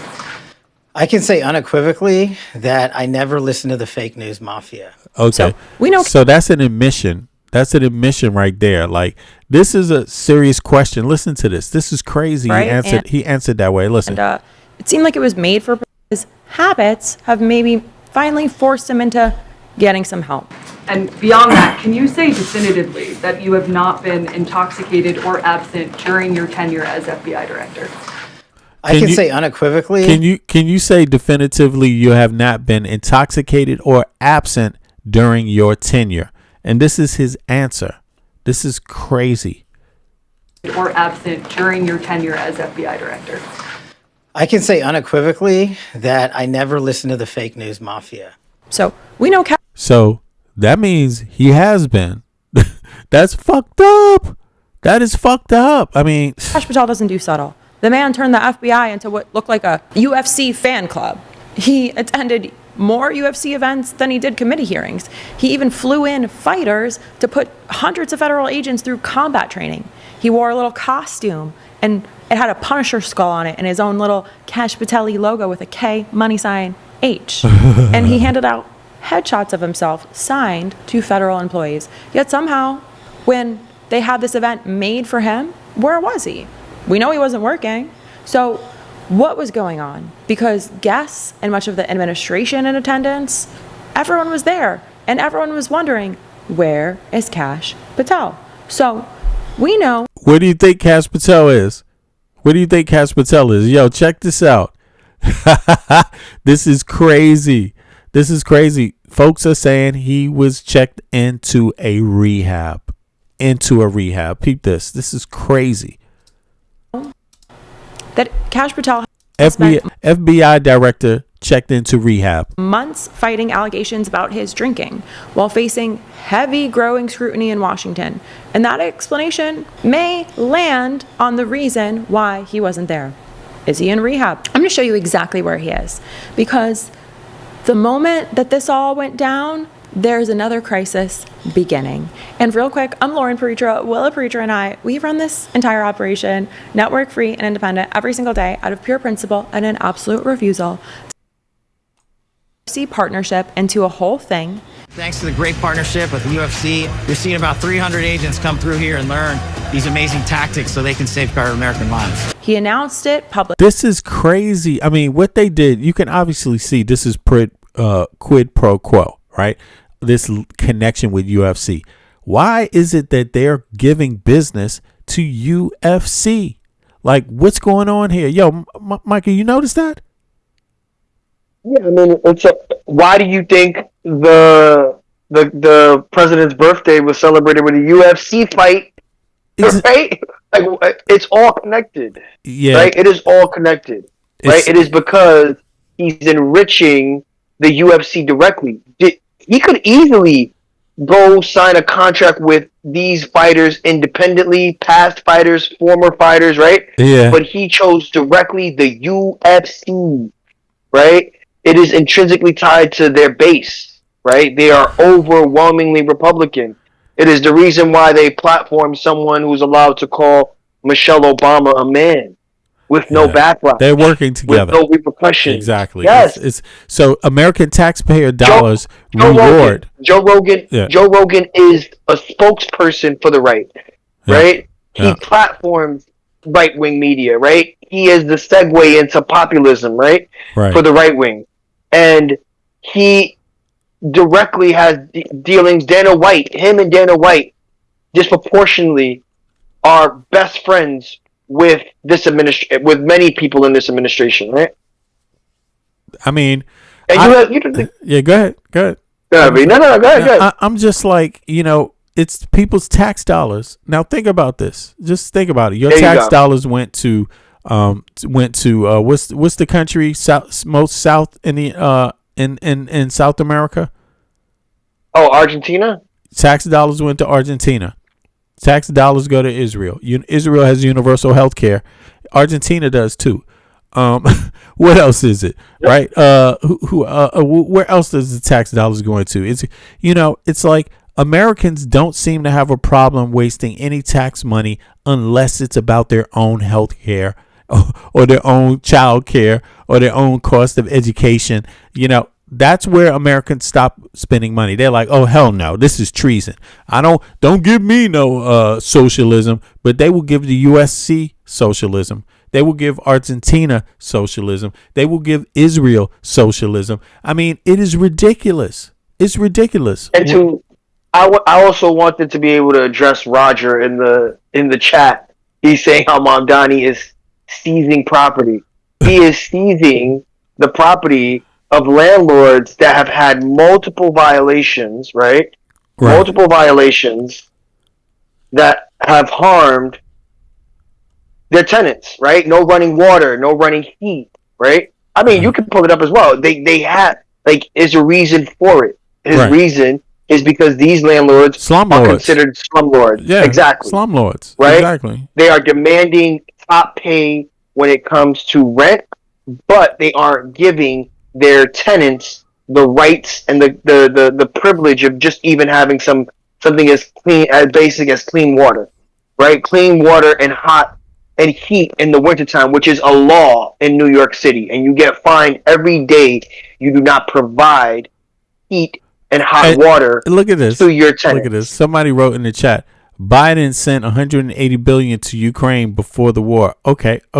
But what does that have to do with Kash Patel and the U.S. government, your tax dollars paying UFC? What the? Are you okay with that? Put a 1 in the chat if you're okay with U.S. taxpayer dollars being used to pay UFC. Put a 2 in the chat if you think it's a waste of American taxpayer dollars.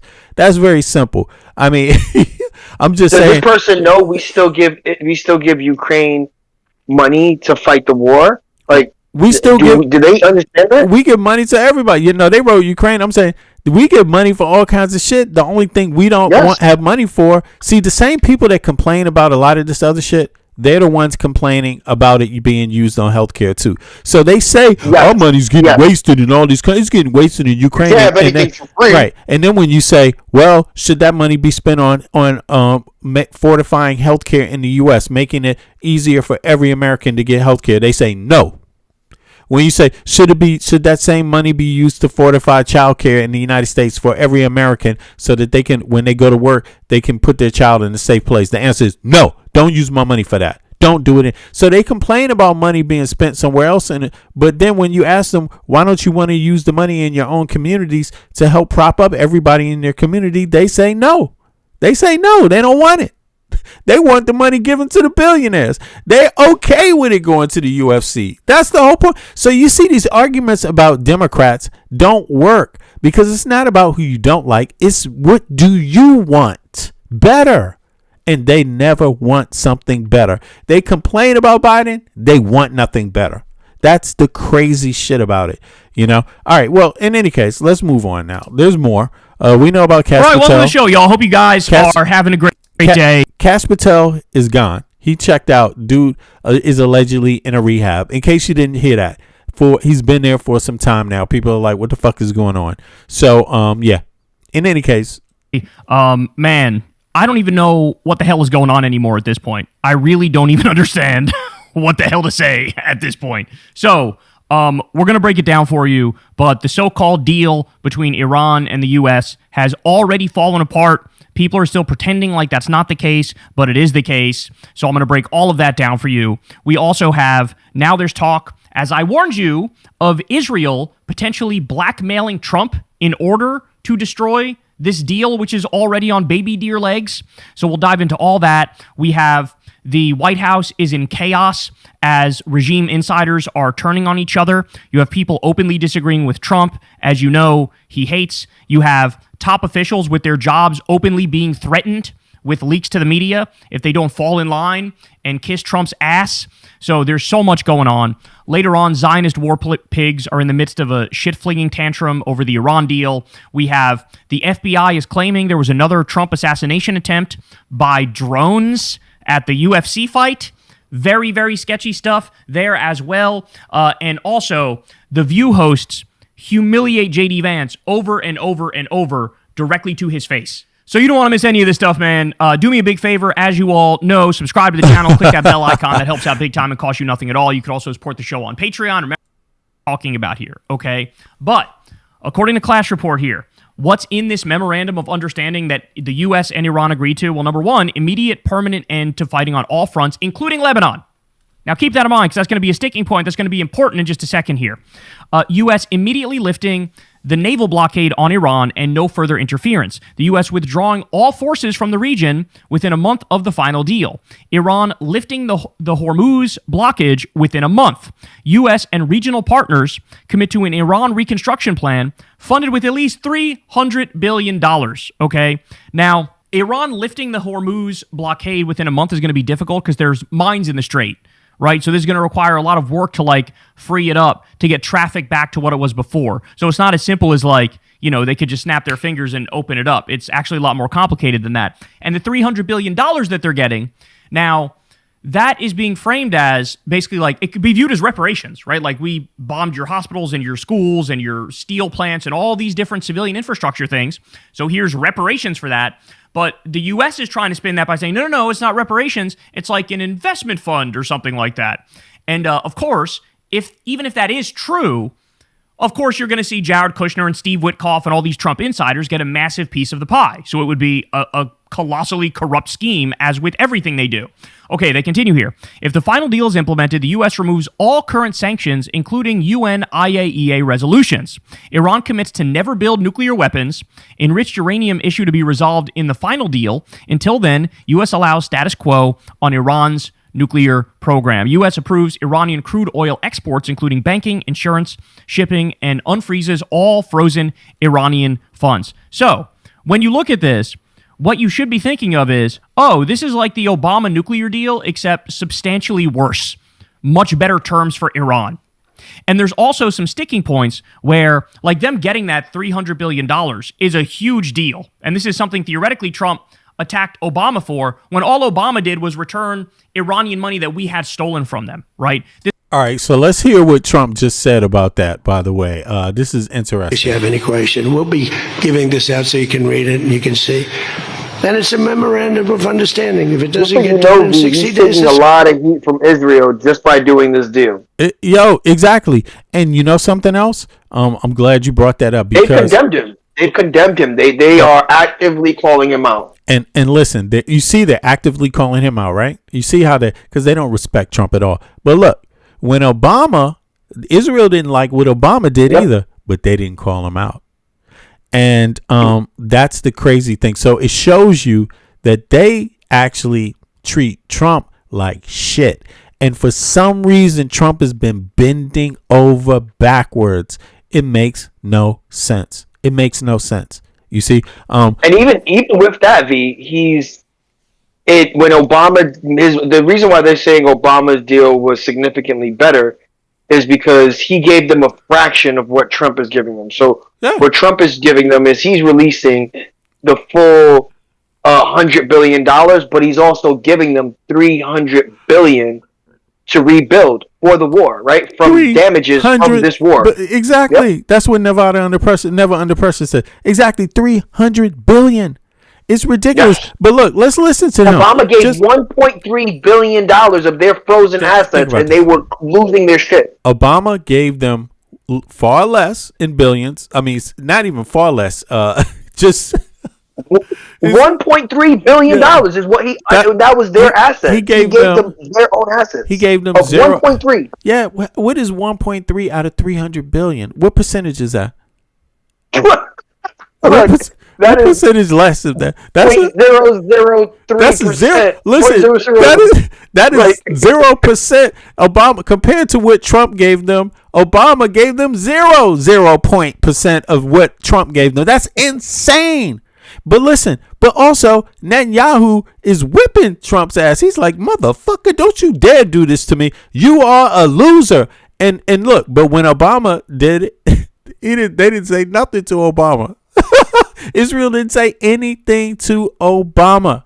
So it goes to show you that Trump is a complete fucking moron. But even more, something is terribly wrong with this relationship. There's just something that is totally ass backwards from the way it's supposed to be. And Trump looks every bit of it. Look at his face. This guy looks miserable. But let's listen to what he says. Listen to what he says, his rhetoric. Just in case you have any question, we'll be giving this out so you can read it and you can see. And it's a memorandum of understanding. If it doesn't get done in 60 days, that's all right. We go back to bombing. You know, I don't want to do that because it's so good. But we might. Yeah, Iran has universal health care too. Exactly. Exactly. House to. Because we're never going to let them have a nuclear weapon. But they've agreed not to, and you'll see. And you're never going to let us have universal health care, are you, Mr. Trump? That very clearly in the agreement.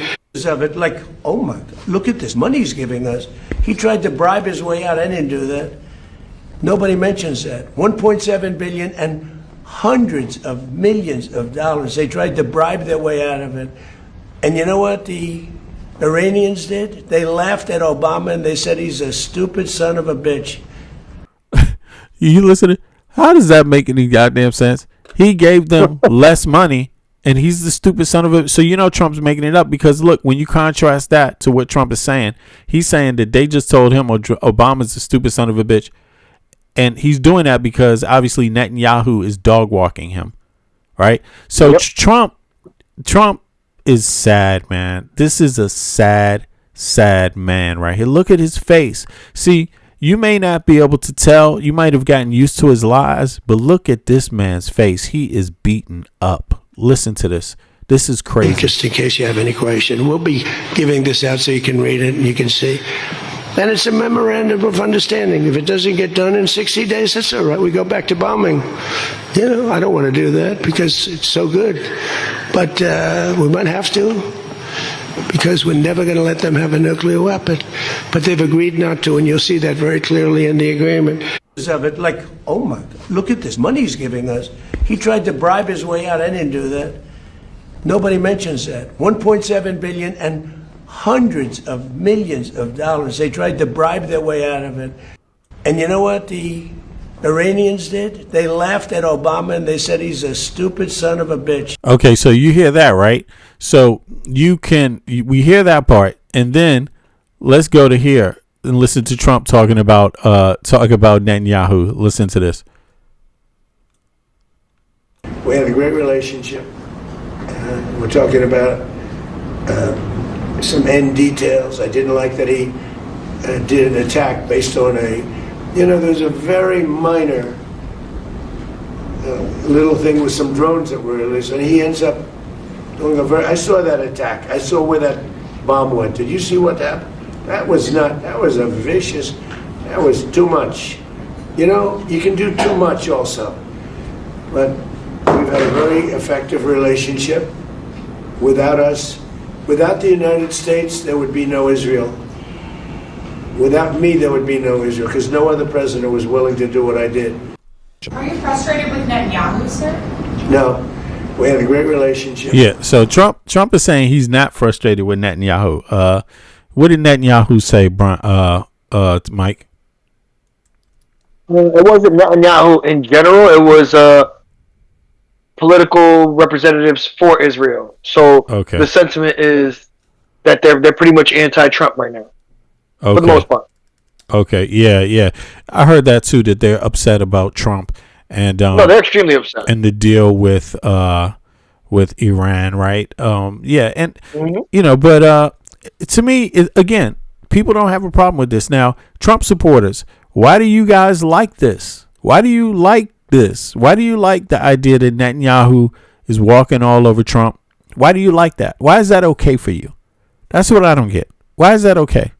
Because it's obvious Trump is telling you, look at how his language is going. His language is he's admitting Israel is not happy with him. There's some confusion. He's trying to explain what the confusion is. But he's saying at the same time, he's got a deal with Iran. He's got a great deal with Iran. He's saying that Iran doesn't like Obama, but Iran likes him. How do you feel about that? Should Iran like Trump? I mean, I don't. This man can't give Obama any credit. Yeah, this is how you know it's something. It's not right what he's saying because nothing adds up. It's like, so what is he now saying, that he's their friend, or what is going on here? He's giving them $300 billion. Like, something's not. Listen, you know what I think it is? I think Iran got the same files Israel have. I think Iran got the files from Russia, and I think Israel got the file themselves too from Epstein. I think Epstein. I think they I had the honestly files. think Trump is just desperate. Like, he's just desperate to make a deal because he knows that his presidency has been irreparably damaged just from this conflict. Right? Okay. He sees the anti-Israel sentiment. He's seeing the cost in dollars when it comes to how it's affecting our economy. Right? He thought it was going to be Venezuela in and out. Yeah. And he was sadly mistaken. But do you really? So in other words, you just think he's a moron. Yes. What the fuck? No, yes. Yes. You don't even think it's blackmail. He's just dumb. No, I don't. Yes. And he's trying to frame it as a win. Yes, I think he is. This is Brain crazy. damage, yes. This is crazy, man. All right, y'all. Well, listen, I don't know. We could go on, man, but it's been 4 hours, bro. I gotta stop it right now. I gotta stop it. This is too much. But the problem is that shit is happening so fast. There's so much shit. It is. There ain't no It is. time There's to a go. lot. People don't have time for this shit. You won't even know what happened because so many things are happening. It's all catch-up news now. Let me see. Trump's been accused by someone else of grabbing a woman. Yeah, another woman accused Trump of grabbing her. What else is there? There's a GOP. The GOP retreats from redistricting in Georgia. Did you know that? That's another thing. Yeah, they flipped the story. I think it's because they saw the numbers. The registrations weren't happening. Yep. That's what I think. And they were like, "Uh-oh, this ain't turning out right." Then we heard that the DOJ dismissed the NAACP's. They're trying to dismiss the NAACP's lawsuit against Musk and AI, right? Because of the pollution and shit like that. So the DOJ is covering for Musk, the Department of Justice. And see, Europeans, when you watch this, you got to ask yourself, do you want your government covering up for American companies that are polluting your land, polluting your water, polluting your air? Is that what you want from your Justice Department? You should watch what's going on in the U.S. If you don't want that, that is wise. Because in the United States, the American taxpayer pays their Justice Department to protect the polluters in AI and in other endeavors. You know? So you just got to say, I got another question. Do you want your government issuing tariffs saying, yeah, these tariffs are going to work? The other country pays the tariffs, and then one of the people in the parliament who works for the prime minister that announces the tariffs, right? I don't know if it works that way, but let's just say fundamentally, right? They'll say the executive branch in Europe, right, announces or let's say the EU, right, announces the tariffs, and then the brother of the head executive of the EU is hedging the bets, buying up corporations' rights to sue the actual EU government when the EU government the courts overturn the ruling. Do you want something like that in the EU? Do you want that kind of grifting? Because you talking about billions of dollars. Look, the EU's the countries can't afford that type of billions is significantly more in percentage to the GDP in Europe than it is to the US, and it's already atrocious in the US. So you would have to bear that extra brunt. You know, I think it's wise to just do everything the opposite of the U.S. Plan wiser and don't get pulled into their mess. They're trying to pull you into a mess. It doesn't matter if it's war. It doesn't matter if it's this kind of shit. Trying to get you to get into culture wars so they can, now get new laws changed so they can control the AI and control the security apparatus of your country. Be cautious, EU.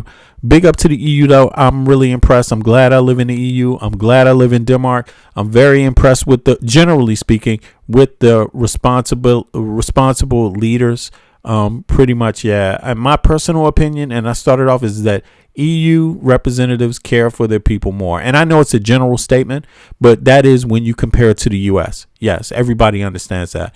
American Congress and Senate, Supreme Court care less for the American people than the EU representatives care for their own people. Maybe it can be better, but there's a stark difference. So learn a lesson. Don't copy us, and watch and learn from our mistakes, because we're making a lot of mistakes and the people will have to pay. Citizens of Europe, watch the United States and its mistakes, because if you don't learn them, you could pay the price also. So on that note, I'm out. Mike, you want to say anything, bro? Midterms. Exactly. Exactly. Midterms. Let's focus on the midterms. Let's not get distracted by the news, and let this have you just spread awareness, right? Have these conversations with the people who you see every day, your neighbors, your kids, any family members you even care about, even the people you don't, right? Ensuring that you're letting them know and just asking them, hey, do you plan to vote in the midterms? find out what your local, when your local midterms take place, and say, hey, you know what?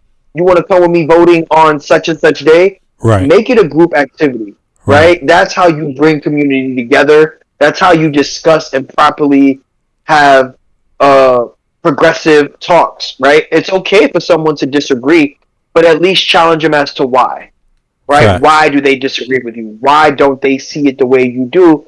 And obviously, it allows for everyone to do their homework. If they disagree with you, they have to convince you, and it is your job, obviously, if you want to convince someone, to do the same, right? Hey, you know what? This is why I believe. Hey, have you read this article? Have you watched this video? Right? And we live in an information age where you can fact check anything.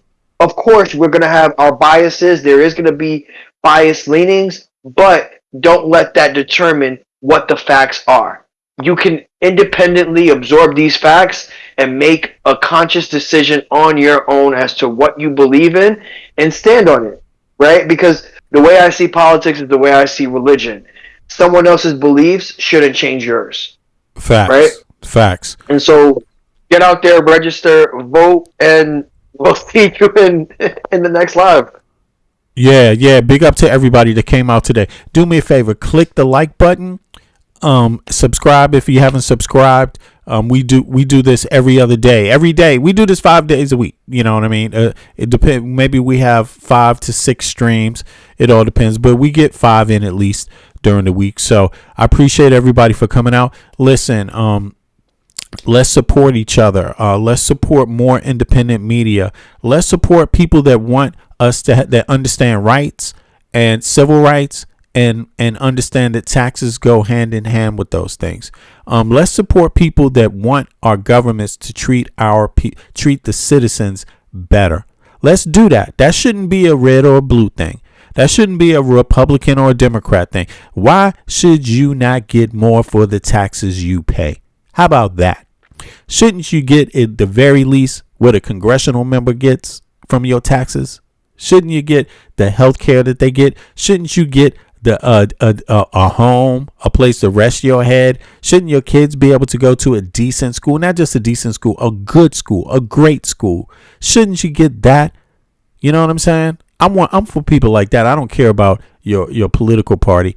I'm for people that want to make sense out of the tax code in the United States of America.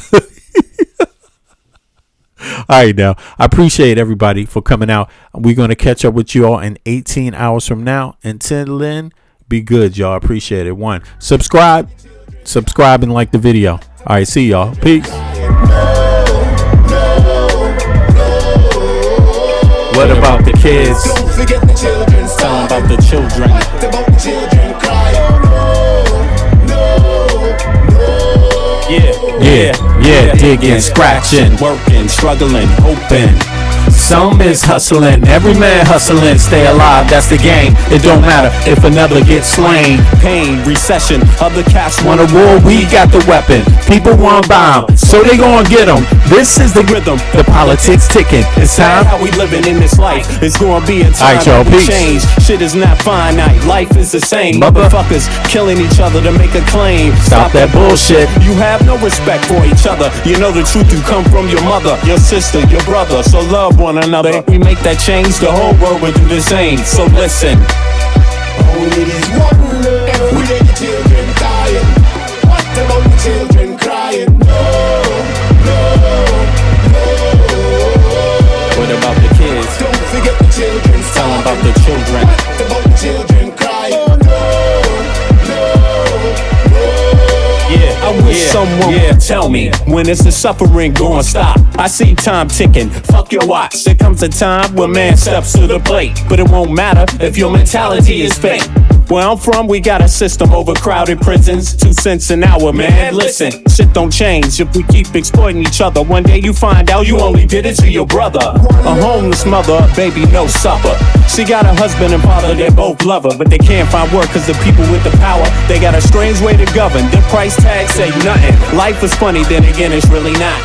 People dying for what other people got. I asked God if he can come and change the shit. He said, hell no, cause you just gotta change this. Every day the children dying. What about the children crying?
inherited from our harshest past, and better than our society's identity. But then again, can you tell me that's free? They explain to you what your mind should perceive, suggest things they want you to believe, like your skin color dictates your race. They're calling you an idiot to your face. Like, life is much more simple than that. We're all slaves and the cards are stacked, while we fight over problems we can fix. Industrialists turn our kids to addicts. The television does a job, introduce you. The radio's right there to seduce you, keep you locked on the wrong damn track. Cigarettes is just legalized crack. They want you to catch a damn heart attack. They want you to catch a damn heart attack. What? Stop believing in the flag, it's a trap. Cause men rule this world, that's a fact. They don't know, they don't know, but I'm gonna make it right tonight. They don't lie, they don't lie, but I'm gonna say it like I know. They don't know, they don't know, that I'm gonna hit them with the shit. They don't lie, they don't lie, that you're gonna free your mind tonight, tonight, tonight, tonight, tonight. That you're gonna free your mind tonight, tonight, tonight, tonight, tonight, tonight. That you're gonna free your mind tonight, tonight, tonight, tonight, tonight, tonight. That you're gonna free your mind tonight, tonight, tonight, tonight, tonight. If you see a man that needs help, then help a brother. If you see a sister on her own, still love her. Cause life is about how you choose to see it.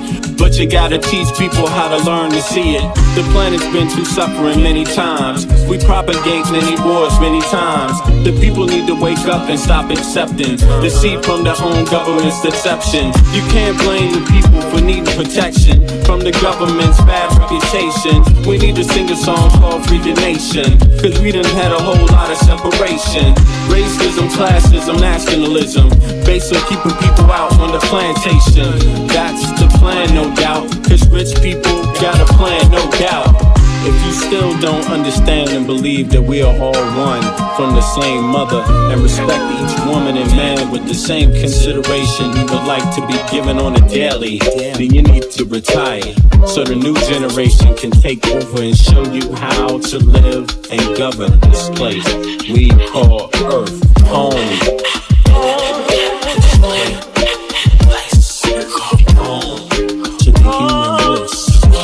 Everybody here, yeah.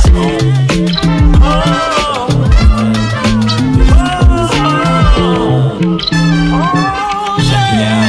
They don't know, kid. They don't know, they don't know, but I'm gonna make it right tonight. They don't lie, they don't lie, but I'm gonna say it like I know. They don't know, they don't know, that I'm gonna hit them with this shit. They don't lie, they don't lie.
place we call Earth. Love from conception, from your mom, your birth. Pops planted the seed in the turf. From there, you must find out what life is worth. Grew up learning your do's and don'ts before working on your motor skills, working on your coordination, right? And orientation to what you like. The brand new thing, so gentle the soul we're capturing. In this distance, the alphabets the kids sing. They celebrate when it's time to go outside. As you get older, you learn to let all the troubles in your life just glide away. Stay focused, keep it smooth, keep you cool. Things in life can make it get rude. If you let it, don't let it. If you let it, don't let it. If you let it, don't let it. If you let it, don't let it. If you let it, let it. Let it what? If you let it, don't let it. Let it. If you let it, what? Don't let it. If you let it, don't let it. Let it. Don't let it. We got what you need, you want it. We know what you want, we got it. We know what you feel, you want it. We got what you want, you can have it. We got what you need, you want it. We know what you want, we got it. We know what you feel, you want it. We got what you want, you can have it. We embark on this journey through your soul. We wanna have a good time. We embark on this journey through your soul. We wanna have a good time. We do something that you know you can't deny. We're just slipping in and out on a journey, you and I, on a mission to salvation. Our spirit be our transportation. We think you'll do a little love and that is true. For real, we bring something that you know you can't deny. We're just slipping in and out on a journey, you and I. Bring it. We got what you need, you want it.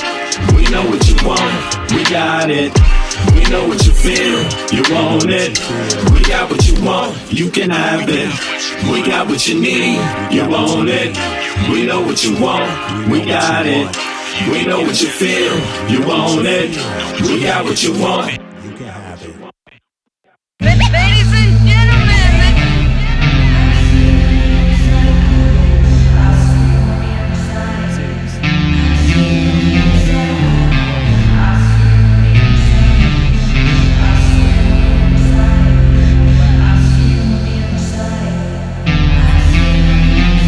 They want war. Crime babies looking for food. Starvation, the recipe. People subdued when the people you trust got it in for you. Deceit is the word of the day in every clue. Don't let it go. It's from the days of old. Time is up, but some still do not know. Can I make up my mind? Is it worth the dime? Do I have to take a minute just to make it mine? Life's never fair, but don't listen to the TV. Go out and take a listen to the streets with the people in the slums and the homeless bums with degrees and degrees sitting under a tree. It's not easy in the world for the poor man, the one that brought you to reality. See, they don't want you to know about the black sheep. Even 7 roads to the 12 families all around the globe with an ancient code. Is it really asking a lot to say a death old? Cause we sitting on the earth looking back at extinct. Then I'm standing on some ground that's about to sink. I ain't scared for a minute, I ain't about to blink, but I documented for the world what I see and think. Feel we on the call and up and we on the break. All Congress gonna do is waste paper and ink. Vote or die. You voted and you'll die. You can have it both ways, can't say it's a lie. You can march all you want, but they playing you wrong. They only understand war, it's the same old song. They want war, all they really want is a war. Diversionary tactic to make the big score. The diamonds in the morning, you know they want more, but they wanna keep you low, so they manifest the war. War, all they really want is a war. Diversionary tactic to make the big score. The diamonds in the morning, you know they want more, but they wanna keep you low, so they manifest the war. Like like a lotus coming out of the mud with colors. I create envy in those with power but jealous. I unify the poor with my song, the hell with the others. Descended the way they treat indigenous brothers. Cause I understand we link forever. They try to hate us even though that we keep it together. I'm not talking about controlling the air or the weather. I'm talking about maintaining the truth, the high endeavor. A rebel drops bombs in the midst of trouble. The free world counterattack and now there's double. But nature gets the shit in a way to settle. If you stop the machines for a minute you might hear, but they won't cause the TV's whisper in the ear. And capitalism has eyes that don't tear, and they cloud up and get crazy and won't steer. And like an ab, it's hard to get an ass to listen. Living like this is like living in prison. It's hard to keep hope when you're living in prison. The spiritual thoughts, so yes, the mental prison. The outside, yes, it's got to get through. Something's gotta die, so something here can live. Your life is nothing if you got nothing to give. Keeping the spiritual, yes, disguised as religion. Controlling your mind, the mental prison. They want war, all they really want is a war. Diversion every tactic to make the big score. Them diamonds in the morning, then you know they want more. But they wanna keep you low, so they manifest the war. All they really want is a war. Diversionary tactic to make the big score. Them diamonds in the morning, then you know they want more. But they wanna keep you low, so they manifest the war.